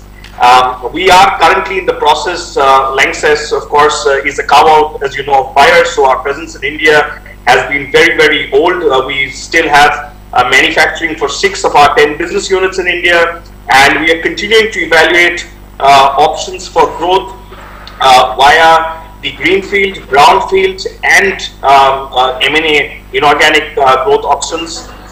One of the topics that I'd like to mention is, at the moment, currently, of course, we are evaluating certain, greenfield options where our sites in India are up for consideration. But I think one topic which has also been echoed by other industry participants is the production-linked incentive schemes. There are governments currently and industry parks in China and including the Western world which are offering subsidies for certain, certain investments that are up for discussion. And these include advanced countries, our home country where we are headquartered in Germany. So that is something that I think the government has to take into consideration because these are obviously part of that story. I would just like to make one more point, and that is sustainability. I think that's very, very important going forward, and we have very clearly declared that we would like to go climate neutral globally by 2040. In India, India has been chosen as one of the countries by Lanxess to go climate neutral first, and we are, almost 80% by the end of this year. Our operations in India roughly will almost be 80% climate neutral, and that is the speed at which we are progressing. Our board has also fixed their variable pay incentives with 30% linked to climate neutrality. And if that is becoming so important, I think one of the topics under consideration should also be access to green energy, both trading that has to be simplified in India. I know a couple of other multinationals also had this problem with their investment programs in India, and hence I make the point to simplify the process of energy trading with respect to clean energy, electricity, and of course utilities like steam, etc. I'll leave it at that so as to let other speakers speak here. Thank you. Thank you. Taking advantage of the patient hearing of our secretary and our additional secretary in multiple state governments, there's one last very important question to people in the room first, and then we will open it to the people virtually. Is there anything which is holding back your investment currently, which can be addressed quickly by the multiple state governments and central government, our secretary and additional secretary? This is a golden opportunity. If there's anything holding back currently what you have on your mind, this is a good chance to seek help, and we will probably get more help. Anybody in the room? Looks like all our reforms are working. Thank you very much. And anybody online? Sir, I'd like to speak. Good afternoon, sir. Sir, please take 1 minute. I think many people here have been very hungry, so I request you to take a minute and sir. conclude. I'll not take more than 1 minute. I represent FICCI as Chairman Crop Protection Chemical Committee, and Dhanuka Group is in the Crop Protection Chemical and Pharmaceuticals. You see, recently Japan and other countries are interested to shift their base from China to some other Asian country, and India may be the best destination. But some of the policies for our crop protection chemicals are not acceptable to Japanese companies. We are working with 6 Japanese companies, and in last 1 year if we see, most of Japanese company for crop protection chemicals has gone to Taiwan or other Asian countries instead of India. And one of the problem is our laws and the protection to IPR, the technology. In crop protection chemical, although we are signatory of WTO, but we are not accepting TRIPS provision of data protection. And if that is done, then Japan is the biggest partner for our country, and crop protection chemical is having very vast future, as already we are exporting more than 50% of our production, and in another 5 years our production can double, as well as export can also double. So we'll request government. Recently additional secretary has a meeting to look into the problem, and we hope if these problems are resolved, then Japan, who is our very good partner, can come in this sector for investment. Thank you, sir. Thank you, sir. Thank you all. This was a very difficult challenge, I think brilliantly supported by all of you. May I request our additional secretary, Mr. Samir Kumar Biswas, to give the concluding remarks. I think I have been enriched like anything today, and thank you all for your contributions. Samir Kumar So Biswas, thank sir. you, Mr. Janardhan. It was a really very nice discussion. A lot of things came up. I mean, many of them are quite old, but they are, I mean, seen in a newer light. Ki what are the present opportunity, how the opportunities are really doubling, and what all needs to be done. So in that context, I would like to really thank the representatives from Government of AP, Government of Orissa, Government of Maharashtra and Rajasthan, really for projecting the initiatives that they have taken, the strengths that they have developed for this particular sector of industry to grow in their state, and also the policy support that they are providing. So that is a very nice presentations. There are very healthy, competitive way of approaching this entire issue, and that you must have seen that how the states are really aggressive to attract more and more investment, which provides a lot of opportunity. You need to really find out the right location and destinations and really go there and set up your production facility. So I will also like to thank all the CEOs who made really valuable comments in comparing India vis-a-vis other Southeast Asian countries. I mean, what are the things that we are lacking? Maybe we could look at those afresh again and take the initiative further so that the industry really grows much faster. Of course, I mean, it's time for lunch. I will finally like to thank our secretary for sitting through and hearing all the comments, I mean, which must have enlightened his vision about the sector itself. And he has given his comments. He is very keen to really see that each and every sub-segment of the industry grows very fast, and we will take all the necessary actions really to ensure it grows very fast. And with that, I thank you very much and invite you for the lunch. Thank you. Thank you all. Thank you, sir.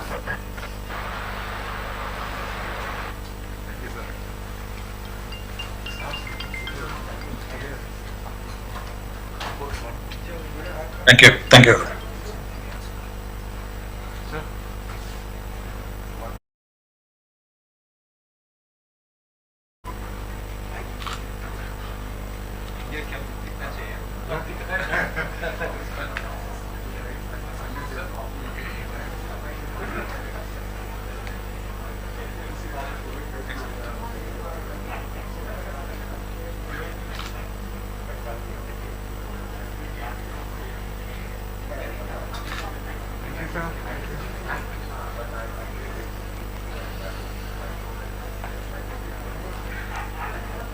Good afternoon, sir. My name is Riju Roy from Coroman Group, sir. And welcome you to the CNBC platform, sir. We knew Mr. Rao very well. So specialty chemicals roundtable would start in this room around 3:15. So may I request all of you to kindly please join back at 3:15 for the specialty chemical roundtable. All the delegate who is watching us live, may I request you to kindly please join back about 3:15 on the same platform. Thank you.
chemicals. I think specialty chemicals has been one of the brightest spots within Indian manufacturing segment over the past few months, both from an operating business operating standpoint as well as the way So would you say that now the share market in as terms well of as imports, investors have been rewarding some of these it has stocks. really smoothened down So in terms without of further various, ado, I statutory would regulations? set the stage for Mr. Rajendra Gogri, co-chairman, FICCI National Chemical Committee and CMD Aarti Industries, for a welcome address. Welcome, Gogri sir. All yours. You can go ahead with the presentation.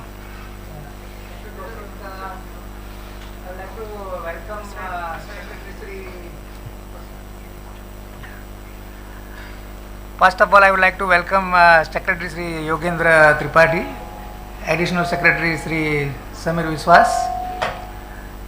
We are very pleased that we have a very esteemed panel from the industry today, as well as non-industry experts, one from BCG, Mr. Amit Gandhi, and also from IHS, Mr. Tony Potter, to discuss regarding opportunities and challenges in specialty chemical.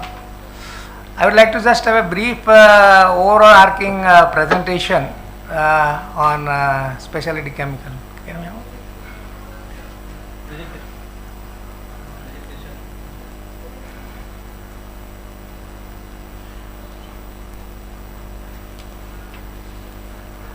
So this is for overall chemical industry.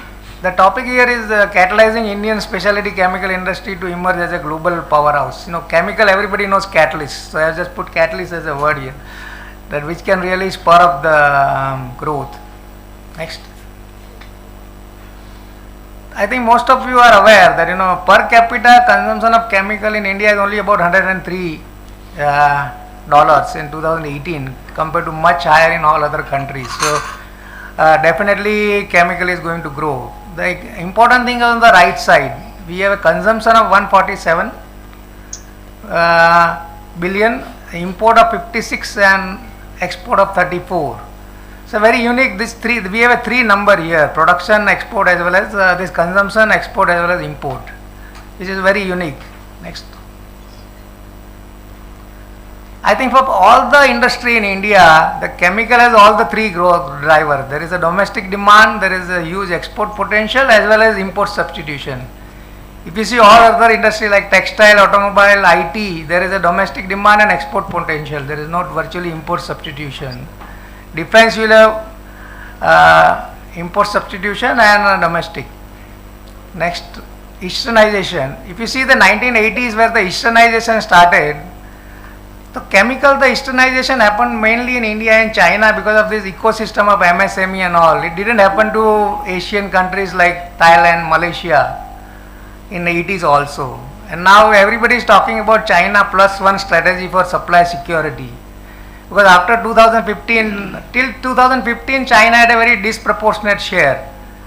But now, with China currency appreciation and rising labor cost, Honorable Secretary in his presentation, it has shown that Chinese labor cost is almost 2.5 times the Indian labor cost. So everybody wants China plus one. There India is becoming the best destination, because here, at least at present, we don't have country like Vietnam or Bangladesh to compete. For specialty chemical, at least the India is the natural choice for expansion. We had a couple of contracts in 2017 and 19 where we got 10-year supply contract for agrochemical MNC worth $620 million and another one for about $125 million. That shows, the actual possibilities exist for this. This is also very similar to the presentation Secretary had given in the morning, that, the cost-wise, both capex as well as labor-wise, India has a huge advantage compared to USA, Europe, and also partly against China. So it is the most competitive place. And we had signed one contract for 20 years. The contract value is about $1.6 billion, whereas customer is spending the outlay, technology as well as market access, because the project cost is coming only about 50%. It's a very unique, because there are a lot of piping, fabrication and everything. So project cost, there is a big differential. compared to a lot of other industry where the machinery becomes a very important part of the project cost. This is something actually not many people are aware, not even some industry is aware. So this is something which can be really highlighted, and government and industry association can collaborate to obtain a FDI in India. Next. I think now there is from demand side, we are in a very sweet spot, and I think stock market also has realized. That's why all the specialty chemical market shares are really growing. But for this, industry also will have to work really hard. The important point, I think, what Honorable Secretary also had mentioned, that focus on safety, that is going to be very key. So we have to institutionalize process safety, employee training, go for responsible care kind of activities. Also, cost competitiveness will be required. Economy of scale and process optimization, energy efficient technology, and R&D. The problem in chemical is that for each and every chemical you have to do some R&D. It is not off-the-shelf technologies are not available. Off-the-shelf technology you can get in a textile, you can buy the machineries and put a lot of places. So a lot of R&D investments are required, and local sourcing support Atman. I think that government also is so government is also supporting on this local sourcing already, and couple of very proactive action has been taken by government already. One is overarching income tax benefit which has been announced for putting up a new manufacturing, and we like to thank Department of Chemical Petrochemical also that to impress upon on environment permits that now recently only MOEF has announced that product mix changes will be allowed, which is very, very important, because in the same machinery you can make 100 ton one product and 200 ton other products. That's how the chemistry works. So that's a very important reform which has been done. Next. So I have got few more suggestions. One is on a PLI scheme. I think that's been a very buzzword in India right now, and definitely all other PLI will indirectly benefit the chemical, but for chemical also, if the certain key intermediates are not available, the downstream investment doesn't take place. I'll give an example. We got 2,000 ton of ethylene from Reliance, and we put up an intermediate plant, and then UPL put up a downstream plant, and ultimately India will have $100 million export because of this. So key intermediate, I think some sort of a PLI scheme for chemical also is required. And second thing, because now R&D incentive has been taken off from income tax. So for first time in India or something, it can be worked out so that people can commercialize things much faster. So initial period, where there is a stabilizing period, some R&D, this incentives are given for products which are not made in India for last 10 years because there was unfair competition from China, and a lot of products which may be made in past were discontinued or the new product. Second thing is on a duty drawback. The current duty drawback structure is not linked to the import duty. Duty drawback for exporters generally, then they import the material rather than buying locally. And so local manufacturer, like take an example of phenol. Now a lot of downstream people manufacturing product out of phenol and exporting, they end up importing phenol rather than buying locally. So that needs some rationalization. And environmental also, I think very important suggestion was made in the morning by MIDC head, that we can have a comprehensive this environment clearance which can really spur, and also for ZLD units, the capacity expansion should be given much more freely. And one more reform which can be done is allow marine discharge by transporting by road tankers, so that you are not forced to do zero liquid discharge where you can meet the marine norms. Otherwise, it's a carbon footprint point of view. You are burning energy and then also creating a lot of solid waste. So this marine discharge related reforms also I think can be considered. Next. So just put a two different scenario. If you have this, Indian consumption will grow at around 9.5%. If it export also only go at 9.5%. If we have a 38% of consumption as a import, so after 10 years we might end up with 65 billion deficit.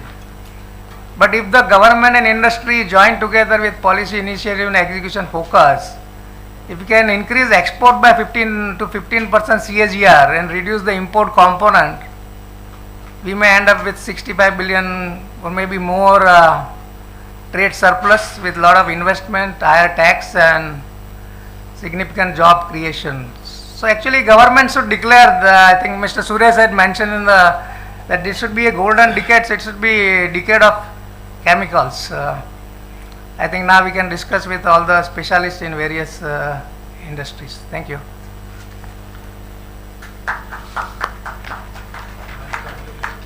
Thank you, Mr. Gogri. Very interesting insights. We'll delve upon some of these in the panel discussion later on as well. Now I would like to invite Mr. Tony Porter, Global Vice President Specialty Chemicals IHS Market, to give a global overview on specialty chemicals. Thank you and good afternoon, ladies and gentlemen. Can Mr. Porter, people see my slides? Yes? Can you hear me? I'm here. Hello?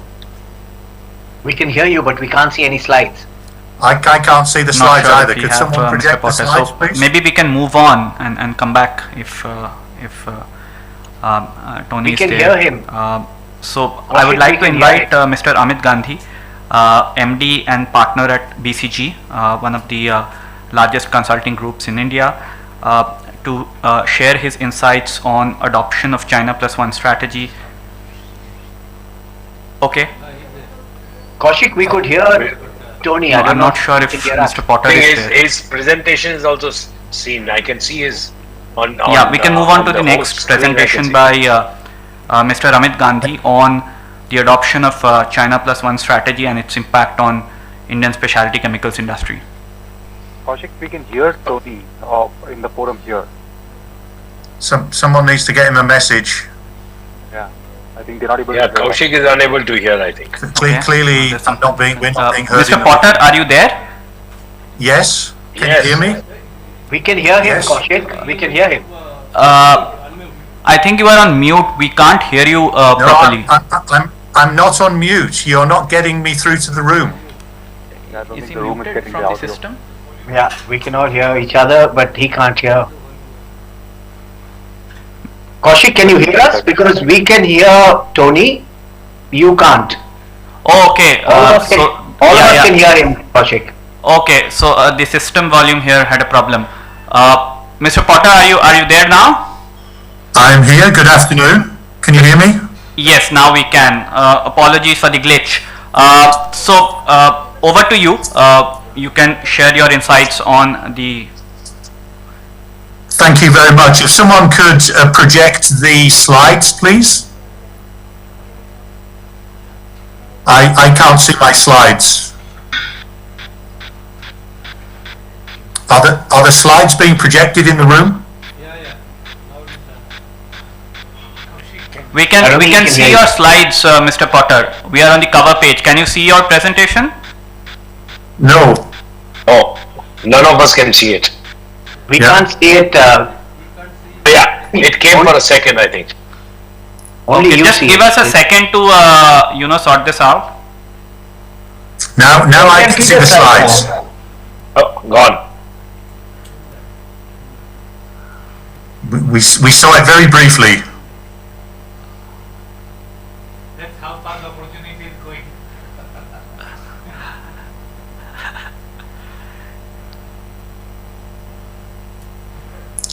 Just give us some time. We are just trying to figure out the glitch. It's very early in Europe. It's no problem.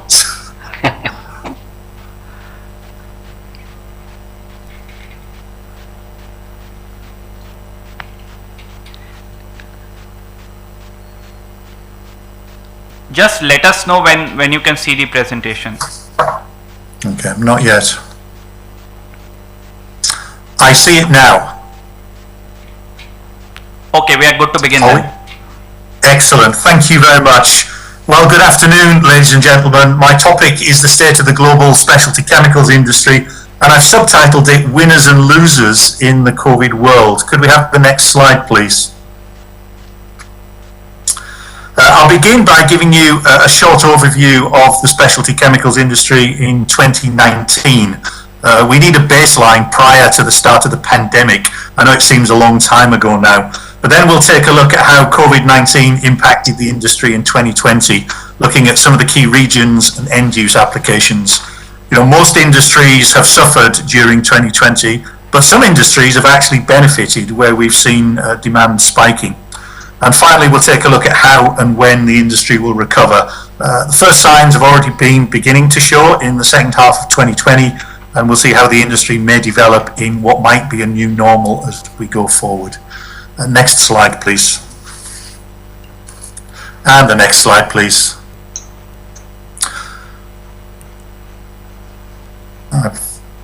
I'm no longer seeing the slides. Has something happened?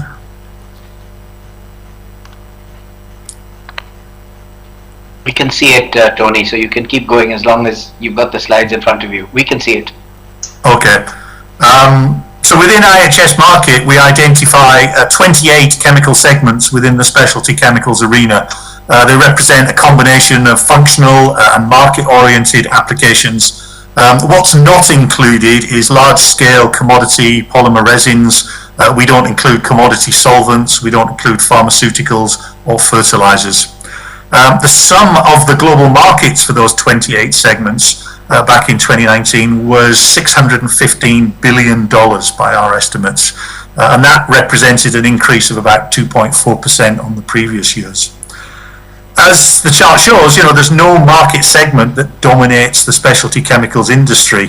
Of the total market, specialty polymers, electronic chemicals, industrial and institutional cleaners, surfactants, they each accounted for 7 to 9% of global consumption, and each had a market value of between 40 and $50 billion. And as we move around the pie, things like flavors and fragrances, construction chemicals, they each accounted for around 5 to 6%. You know, that's a 30 to $35 billion industry each. Food additives was about $25 billion. And the other category is the remaining segments where the values are $25 billion or less. Next slide, please. I'm still not seeing the slides, if that could be rectified.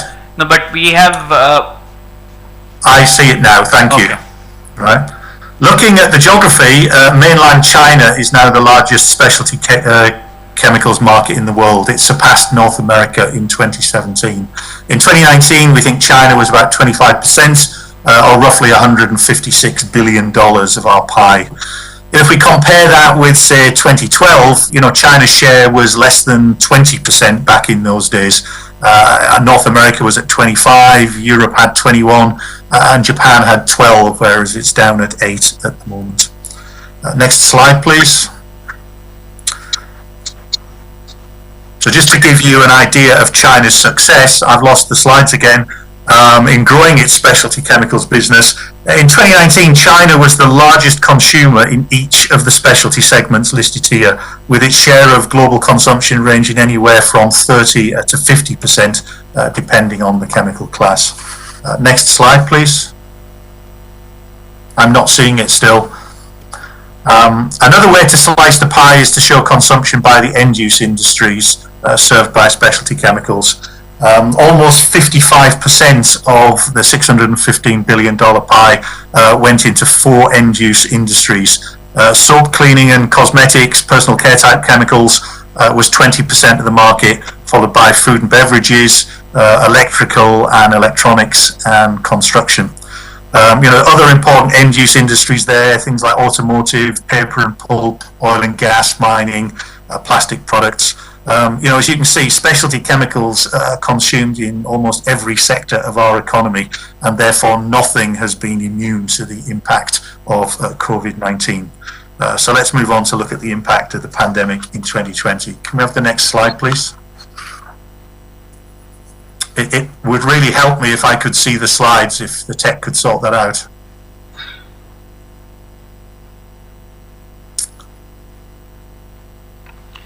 Okay.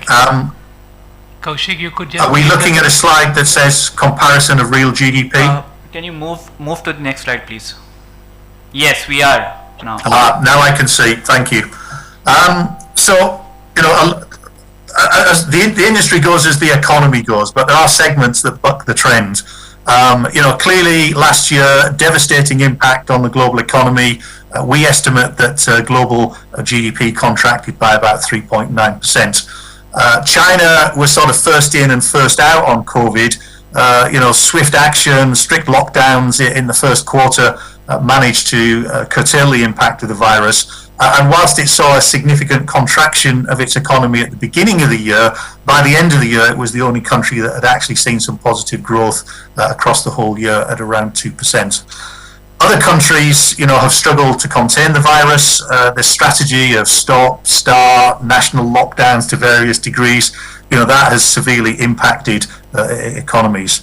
India, we believe, will have contracted around 8.2% for the fiscal year that started, April 1 last year, but potentially with a rebound in excess of 9% this year.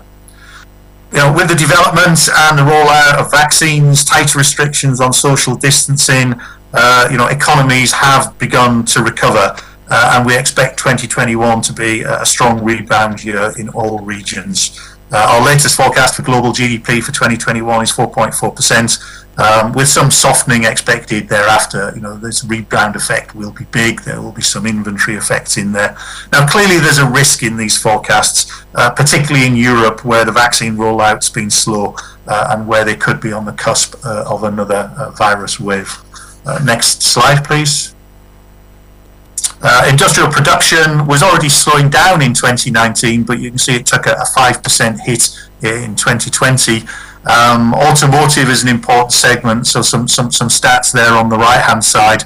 The closure of manufacturing and sales outlets, coupled with general economic fallout and uncertainty, resulted in a production decline of 22% in 2020 to around 73 million units. North America and Europe, as you can see, have been particularly hit hard. 2021 will be a strong rebound, but automotive production is not expected to get back to 2018 levels until around 2025. Next slide, please. So let's take a look specifically at some of the specialty chemicals segments. The pandemic has impacted markets in many ways. Not just from the physical lockdowns that have impacted manufacturing output, closure of retail outlets, but also just the general insecurity that it's created. Right at the top there, the knock-on effect on the demand and price of crude oil, hit hard the consumption of oil-filled chemicals, and that has been one of the worst hit sectors. Similarly, textile chemicals have been hit very hard with the physical closure of manufacturing, particularly in India and Southeast Asia, and of course the closure of retail outlets. I don't know about you, but I haven't been able to get to a department store in nearly a year. I'm wearing old shirts, I'm sad to confess. Many other sectors of the specialties industry, have suffered declines of 5 to 10%. Things like water treatment chemicals, specialty coatings and electronics, they've suffered more modest declines. And then we have some industries that have remained robust. It's been business as usual. Food, feed additives, nutraceutical ingredients, flavors and fragrances. And then, some segments that have positively boomed. The devil's in the detail. There are some surprises. You'd perhaps think biocides would be a bigger increase, but there's been a loss of consumption in the industrial sector that's mitigated big gains in the areas of sanitization. Those segments in the frontline battle against COVID, such as surfactants for cleaning materials and materials for the supply of personal protective equipment, have seen large increases in demand. Overall, we think specialties will have a negative 2020 to the tune of about 5%, equivalent to about a reduction of $30 billion of revenue. And we've seen this in the financial results of specialty companies. If you look back to Q2 results last year in particular, many companies had revenue reductions in the region of 15 to 20%. Generally, nutrition and care segments have performed better than materials segments. But we've seen improvements in Q3 and Q4 in revenue for many companies, and 2021 looks like it could be good. Next slide, please. So, talked about specialty chemicals on the front line. They really are key to the battle against COVID. If we go back to the beginning of the year, however, the speed of the pandemic at the beginning of 2020, the disjointed national lockdowns, it created havoc with the supply of in essential ingredients, whether it was basic hand sanitizers to medical equipment. Many nations, perhaps understandably protective in the export of essential products. I'm sat here in Europe, where we saw incredible ingenuity and generosity in bringing essential products to market. Companies ramped up production and donated large quantities of sanitizers to the medical center. I mean, donated. We saw breweries and fashion houses producing sanitizers, and we even saw Formula One companies designing ventilators. We got over those teething problems as the industry geared up at the end of Q1 and throughout Q2. Supply chains started to ease. We saw a spike in demand for cleaning and disinfectant chemicals, PPE, medical equipment, ventilators. And a lot of countries have been actively stockpiling these goods to meet the second and third waves that we're now seeing. Maybe one minor benefit, the attitude towards plastic has shifted, as people have recognized the indispensable role that it's played in the manufacture of PPE equipment and sterile packaging for food and medical equipment. One of my colleagues who covers polymers describes it as plastics have gone from Satan to saviour in the eyes of the public. Next slide, please. So if we take a look specifically at some of the beneficiaries of the pandemic, surfactants used in cleaning formulations, whether in the home, industrial, institutional cleaning, we think they saw a 5% increase in value to around $42 billion in 2020. Some industrial and institutional sectors, clearly took a hit. Office buildings have been closed, department stores have been closed. But the home sector, which accounts for 65% of the market, that's really benefited from the increased washing and hydrogen concerns.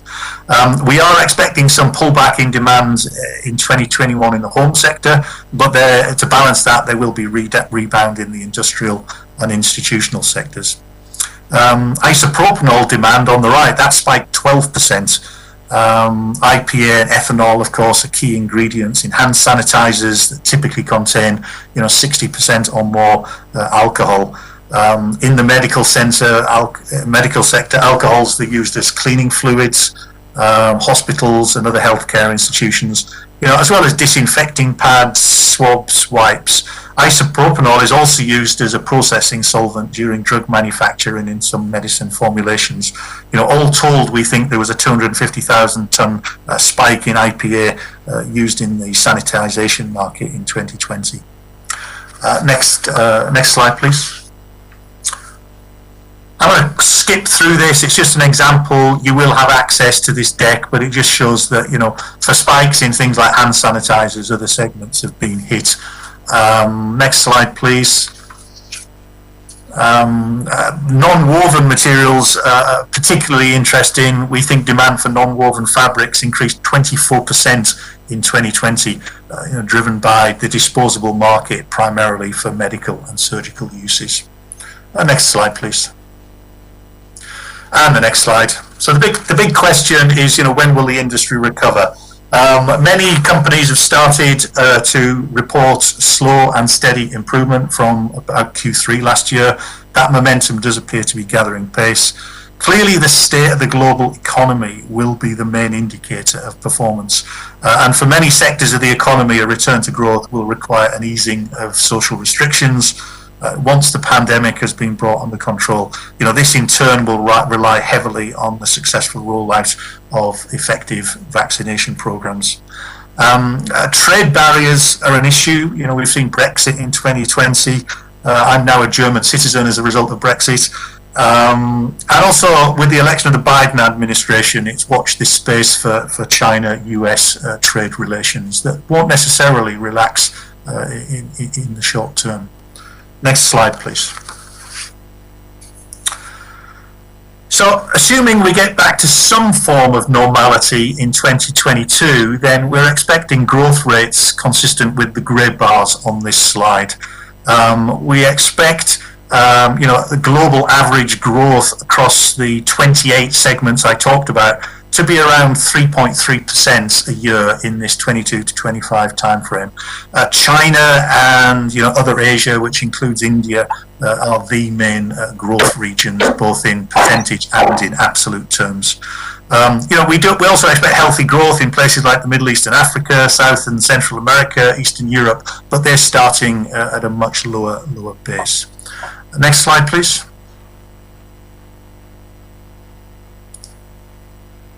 We got the next. Thank you. If we look at it by segment, here we're showing some of the segments that we expect, higher demand than that world average across the 28 segments. These include industries that have remained robust throughout the pandemic, such as nutraceuticals and cosmetics, anything linked to health and our well-being and growing prosperity. It includes industries such as specialty polymers, adhesives and sealants, coatings, all of which are expected to rebound with the economy and as automotive and construction bounce back. Biocides are on there as cleaners. They're going to stay at fairly high growth rates as we maintain high levels of sanitization. Leading the pack right on the left there is electronic chemicals. Substantial growth rates, pushing 6% a year. As demand for technology continues to expand, bolstered by the changes in the way that we go about our work and live our social lives at the moment. Next slide, please.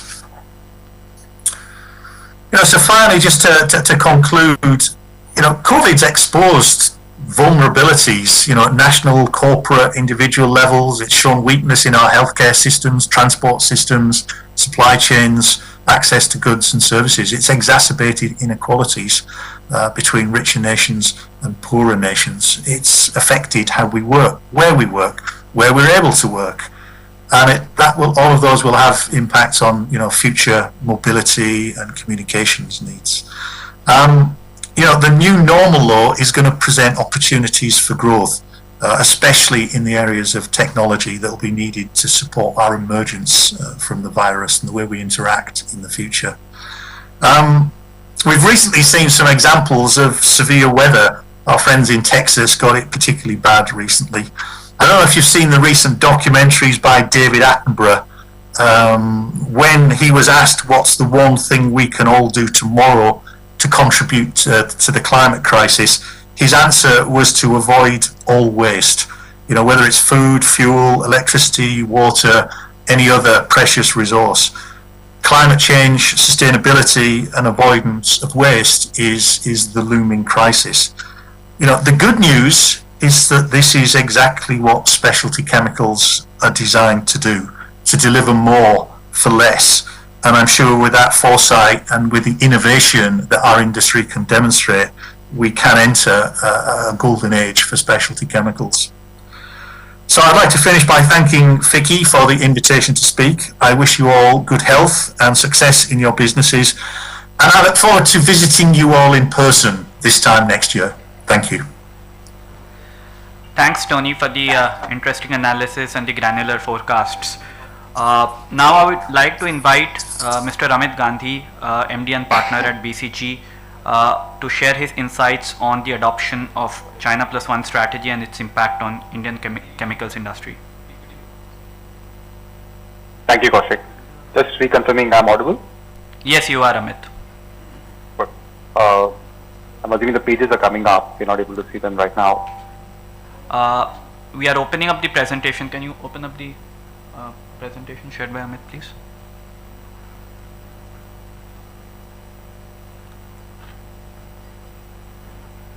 Give us a minute, Amit. Sure.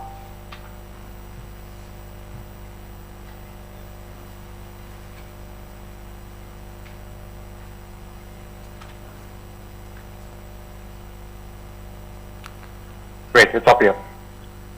Thank you. Thank you for the opportunity to speak today. Good afternoon, everyone in person and online for the discussion.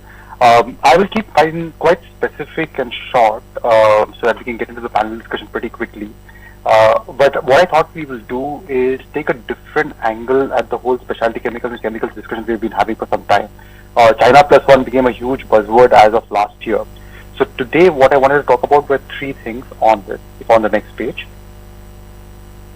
The first one which I wanted to cover as the page does come up is we've heard a lot of messaging and talk around this. Are we seeing an actual intent for the move out of China or trade flows coming out, right? So does intent really match messaging? Second, if it does, what is the forecast in terms of the $18 trillion of global trade that we have? And I've deliberately taken a cross-sector view rather than only chemicals, because the larger trends will play out across every sector. It's important for us to be aware of that. And third, more importantly, what do we do as Indian companies to really go after this and get a good portion of the business coming out here and really make value creation for ourselves? So three questions for today, and happy to engage in the panel discussion post there. On the next page, starting off with the intent part, I think it's important to start with the history of trade. This is a bit of a complicated page to read, but you will see that this is the change in trade flows between 2015 and 2019. Green means increased trade flow, red means reduced trade flow.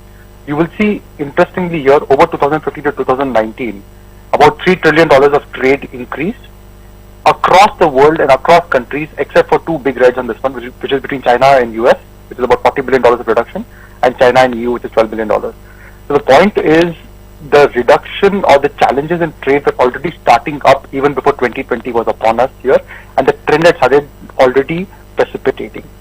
On the next page, if you were to look at 2019 itself, very specifically, this is a chart of all countries' imports into the US, their growth year on year 2019 over 2018. Again, you will see here across most countries, across most sectors, you will see a bunch of green slots here, which means that there was growth 2019 over 2018. China is the only one consistently across the board which had a drop. If you look at chemicals in the bottom, for example, there is 16% drop in value of imports into the US compared to 2018 here. So this trend was already starting to gain steam before even COVID hit and the supply issues and the assurances on supply chain came in. And thus it's not a new trend for us to be playing in here. On the next page, what we then asked for is, the 2019 trend is fine, but how has 2020 changed people's opinions here? So we did some extensive research with companies and CFOs globally to understand what is the real strategy that they are following internally. This shows you both US and North Asia, which is Japan, South Korea, and having some part of Taiwan in this. We asked them a simple question: how would you describe what your strategy is going to be to move production out of China? You will see, very interestingly, 45% of US CFOs and 25% of North Asian CFOs said we're already in the process of moving out production, and this is early 2020. A third of US CFOs and 60% of North Asian CFOs says we haven't moved yet, but we have definitely started discussions of how we will start moving out some trade flow here. Only a quarter of US CFOs and 15% of North Asian CFOs said we don't plan to change something here. So this is a real trend. This is not a media bubble. This is not an intent. This is actually what you're seeing starting to be discussed in global chemical company boardrooms, and thus trade flow starting to come out here. Even more specifically, on the next page, we asked by sector, what is your intent to really move out of China, and how likely is it that you will move some or all of your supply chain out in the next 3 years? By sector, you will see chemicals is right on top there. 80% of the respondents that we surveyed across the top companies said it is very likely or somewhat likely that we will be moving supply chain to some extent out of China and either moving it closer to home or to other countries here. So the trend was visible before, and now we are seeing clear intent visible in the strategies of boardrooms that people are actually discussing. On the next page, we also examined actual data in terms of announcements, in terms of actual acquisitions which were being made, of whether companies are actually moving out of China in business already. At the top, you will see 3 sets of rows, which at the bottom is small shifts out of China, and the top one are extreme shifts out of China, again by different sectors. This page is only 60 companies that we were able to survey and really go deep in. I'm sure this page could be much more filled if you look at all the companies within every sector. But you see, every sector has a bunch of companies who are making some moves out. The small shifts are moving either demand or some part of supply out of China. The large shifts are saying, can we do an M&A somewhere else and start to structurally move our business outside China here. So very real intent and very real action already underway. This is not a conceptual discussion anymore, and I'm sure a lot of you have seen it in your day-to-day life as you're getting inquiries from outside, but there's a very real big trend coming in. On the next page, if we think about the future and how do we think about different sectors which are likely to move and how much they will move out here, we actually have a very simple way to think about it. We look at every sector along two dimensions. One, what is the real impetus for the sector to change? Why should it move out of China, right? And here you typically look at risk factors which have been exposed over the last year, right? So what is the extent of import dependency on a country or a specific region, and what structural measures will be put in, for example, protectionist measures. On the other side, is it easy to move out for yourself from a overall dependency and capex point of view? We actually map all the sectors for if you take a US perspective on this, and again here chemicals turns out to be a sector with high impetus to change, as well as a more than median ease of adjustment. Again, greatly set up to move trade flows out, and companies really willing to do this here. On the next page, if you look at all of this combined, and we were to project out to 2023, fraught with the danger as all projections are, we expect by 2023 global trade will come back to $18 trillion, which is right now much lower than that currently. The main point is there's going to be $160 billion plus of China trade, which is going to reduce between now and then, both to the US and Europe here. This will come out, this will go to other countries as well, it can also come to India, but this is an opportunity sitting right there across sectors as a trend for us to play in. On the next page, what does this really mean for supply chains? We believe three sets of supply chain opportunities will emerge. The leftmost, which is the easiest one, is just supply chains will continue as it is with China, but you will add redundancy and you will have some limited footprint changes. The middle two, which is the migrated supply chains, the regionalized supply chains, is where we believe there's a huge opportunity opening up across the board. The middle one on migrated supply chains is where we believe a lot of companies will end up, which is move some or all of the supply out whenever it's possible according to the impetus to change that they have here. And the third one obviously is if you're much more regionalized supply chain. If I was to pull all of this data and intent together on the next page, our view is kept very simple for Indian companies. There's a clear call to action. These trade flow changes which you've heard about, which the media has gone on about, etc., are real. Intent is matching sentiment and accelerating. This is not stay on that page, please. Previous page. So intent is matching sentiment and accelerating here. If you could go back to the previous page, please. We're missing a couple of pages down in the presentation. The second one, while the page does come up, is while intent is matching sentiment and trade flows will move, it is not necessary that it will automatically come to Indian companies. There is a significant amount of competition for the amount of flow which is coming out of there across India, Southeast Asia, mainland Europe, Eastern Europe, so on and so forth. And thus the biggest imperative for us as Indian companies is to launch a set of roadshows to really attract capex, to attract business back into India here. And that's what we're seeing a lot of companies do, and we're helping companies do it right now, which is really run a very structured roadshow process, attacking global MNCs whom we know want to start moving out, and putting yourself in the fray as one of the companies whom they can move out close to. The one learning we've had just as a takeaway is you need to be early enough in the process to be selected. There will be 10, 15, 20, 25 companies reaching out to individual companies to get the flows coming out of there, and thus they will have an early filtering process to decide whom they actually evaluate as part of this. So huge opportunity, important for us to drive roadshows very proactively as individual companies and really ensure that we are early enough in the process that we are in the game to actually get the flow out. Thank you. Thanks, Amit. Very incisive presentation, very interesting insights. Now we will move on to a 1-hour panel discussion. We have a eminent 6-member panel. The panelists are all quite well known in the industry, so I'll keep the introduction short and move straight into the questions. So today we have with us Mr. Rajan Mariwada, who is the MD of Eternis Fine Chemicals, Mr. Shohab Rais, who is the COO of the Indian chemicals business at Tata Chemicals. We have Ms. Vinati Saraf, the MD and CEO of Vinati Organics, Mr. U. Shekhar, Chairman of Galaxy Surfactants, Mr. Siddharth Sikchi, promoter and director of Clean Science and Technology Private Limited, and Mr. Amit Gandhi, who is the MD and partner at BCG. So what we will do in the panel discussion is throw open a few questions which we think are relevant to the specialty chemicals industry today and hear the thoughts of the experts on those topics. So moving straight into the discussion, we have all heard about export being a key lever. Amit gave a very sharp presentation on how it had already been happening since 2015, and the current situation has just accelerated the supply chain realignment. So my first question is to Rajan. He has a business which has a very high proportion of exports. So Rajan, we are all talking about exports being a key lever of growth, not only now, for a very long time, and for probably the last 5 years, and now a sudden acceleration of that trend.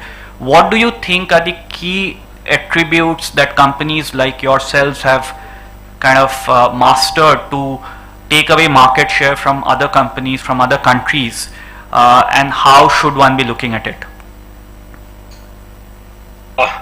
Thanks, Kaushik. Couple of things. One was, first and foremost, was building scale. I think what we focused on is trying to build scale, and I still remember we started actually this journey maybe 25 years ago, and it started with a single product where we built scale, where there were a lot of questions that can you succeed with just one single. So it was economies of scale for one product, second product, and then over the last 10 years we started increasing the economies of scope, and there was a lot of focus in terms of the market segment. So far we have not looked outside the market segment where we are focused. At some stage I think even that will come in, and we are looking at that in times to come. Second was, I think, focus on R&D and a lot of process intensification to continuously debottleneck plants with the capabilities which we had. And also we did not, we kept our focus pretty sharp. We didn't go all over the place.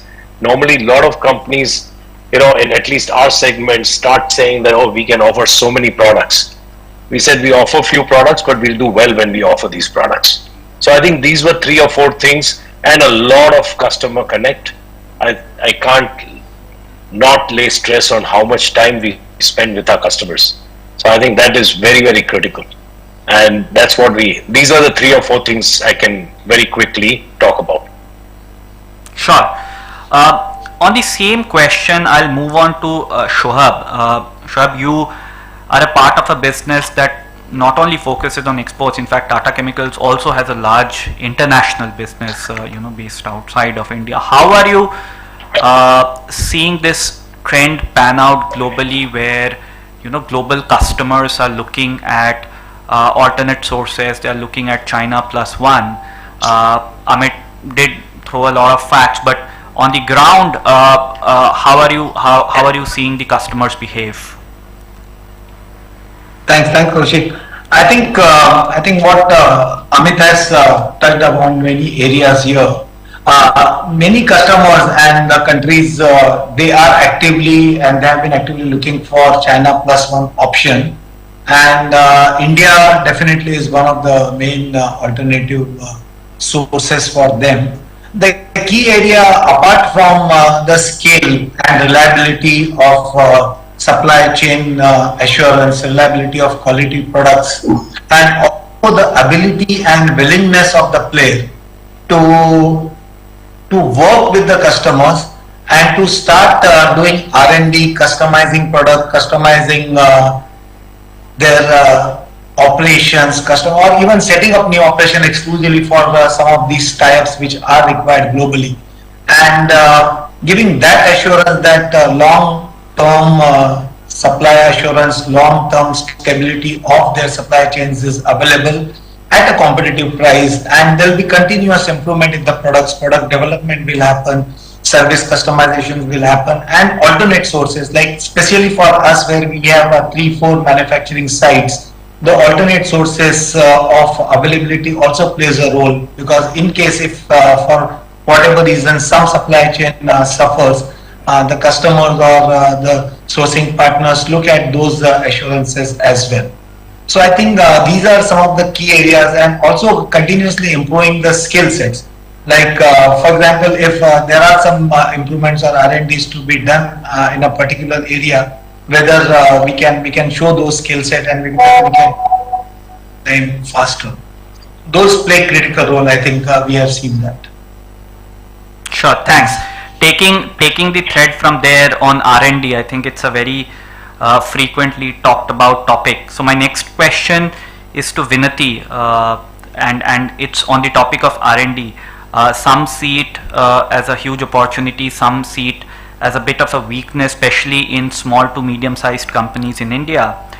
Vinati, what are your thoughts about how the industry can collaborate within itself and with academic institutions, universities, to build a more robust R&D infrastructure within India?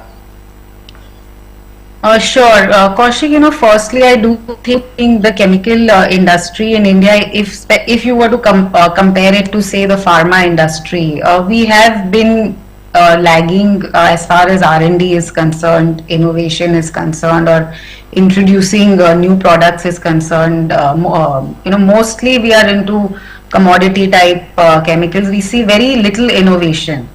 Now it is both an internal and external issue. Even companies within themselves don't spend too much on R&D. Even the government, the institutes that we have are very few in number and stretched too thin. Maybe they don't have enough resources. So it does come down to funding at the bottom of it. And it has to be a private-public partnership. We can't just say the government should spend more, build more institutes, give them more funding. We do have good scientists, I must say. The dearth of there's no dearth of talent in India, and we all are aware of it. But even for corporates like us, like they have, say, for example, made CSR mandatory. One option could be make a certain expenditure 2%, 3% mandatory on R&D, and let's see where that gets us. Now coming to our story, we are a company, I would say, making specialty chemicals and R&D driven, because we are the only manufacturers of our products in India. In fact, for our largest product, our technology is indigenous, developed by an Indian institute, government institute, NCL. We funded the research and we have the exclusive rights to their patent, and we are the largest manufacturer of that product in the world.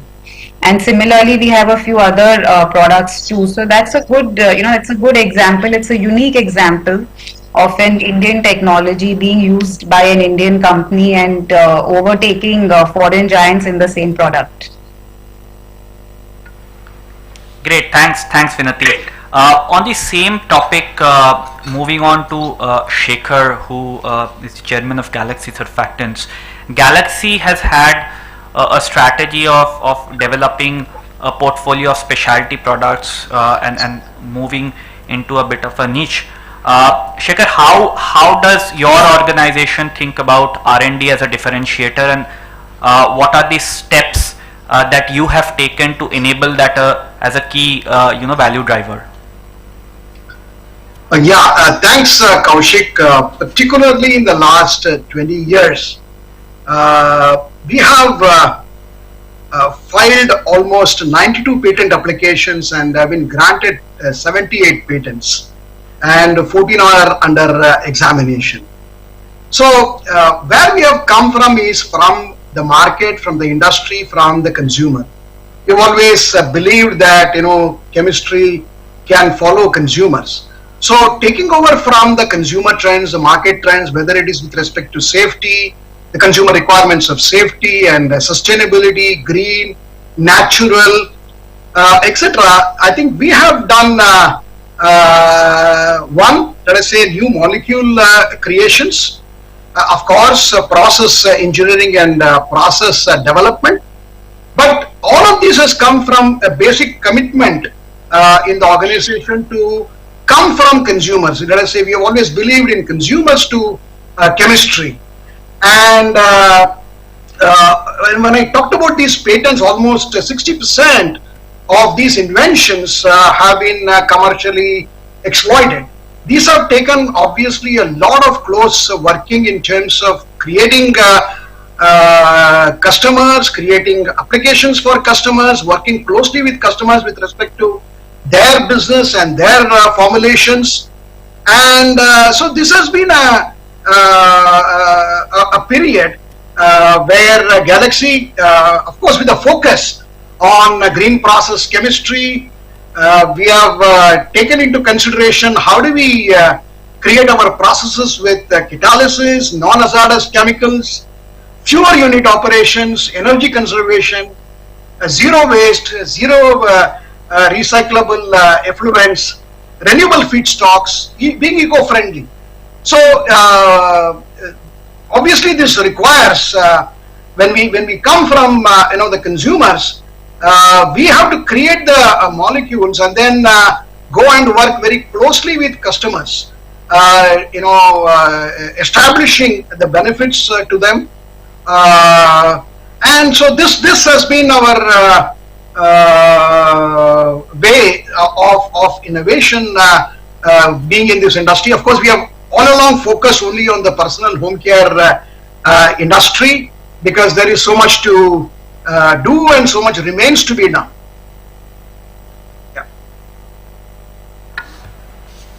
Thanks, Shekhar, for that.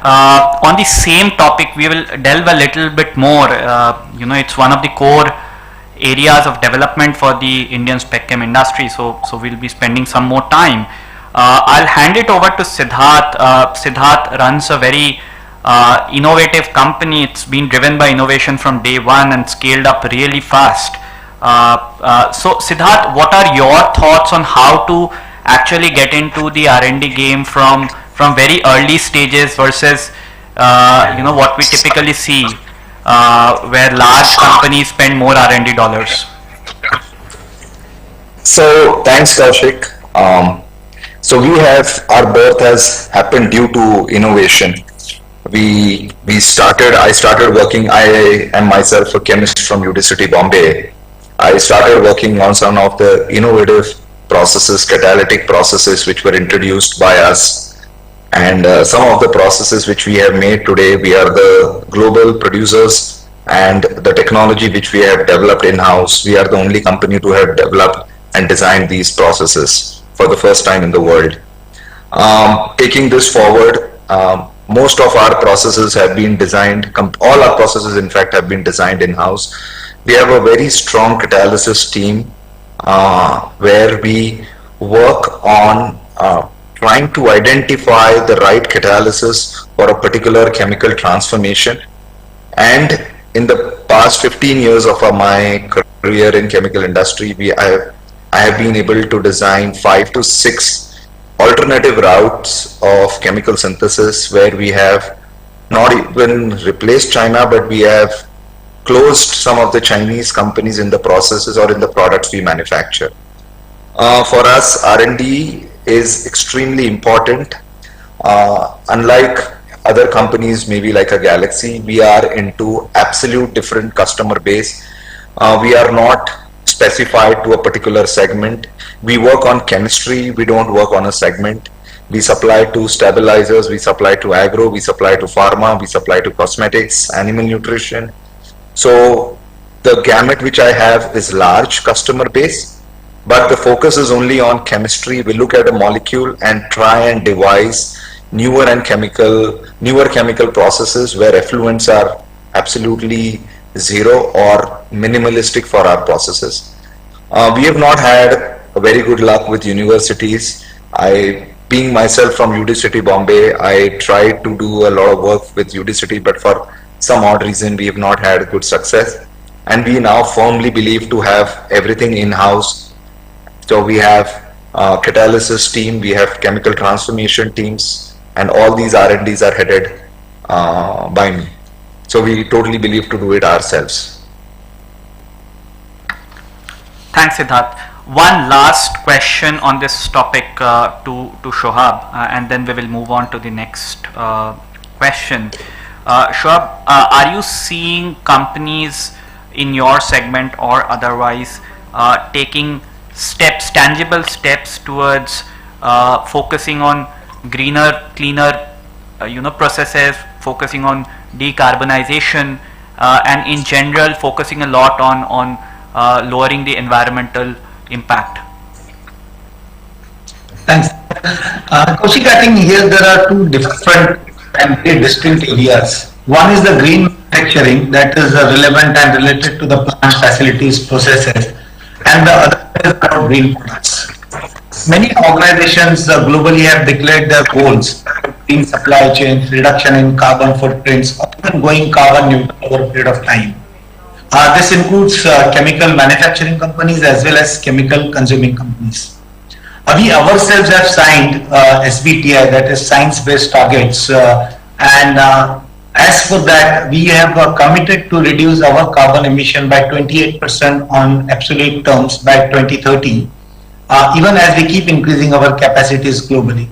So on a larger scale, it will be more than 50% emission reduction what we have signed. The key areas that we are currently identified to work on include energy efficiency, field mix change, conversion to renewables, and carbon capture and reuse of carbon into making other products. When our customers look at carbon reduction or carbon neutrality as their strategy, and many of them have already declared, they would actively seek our support as supply chain partners to address their scope 3 emissions. So there is a lot of scope and opportunity available here for all the chemical companies. And on green products, we have many areas that we ourselves are researching, and others are also researching on, are like bio-based products, biodegradable packaging, biocomposites, bio-based encapsulation agents, using circular economic principle for developing products from waste of other companies or waste of our own companies as input material. Like for example, we are working on rice husk ash to be used as input material for making one of our products. We are using soda ash waste, solid waste for manufacturing cement. And we are doing a lot of such research, and there is a lot of scope available there. Thanks, Kaushik. Thanks, Shoaib. Before we move on to the next question, just one correction from my side. We also have Adnan Ahmed as a part of the panel. I had missed introducing him. Adnan is of course very well known in the industry. He heads Clariant in India, which is one of the more active MNCs.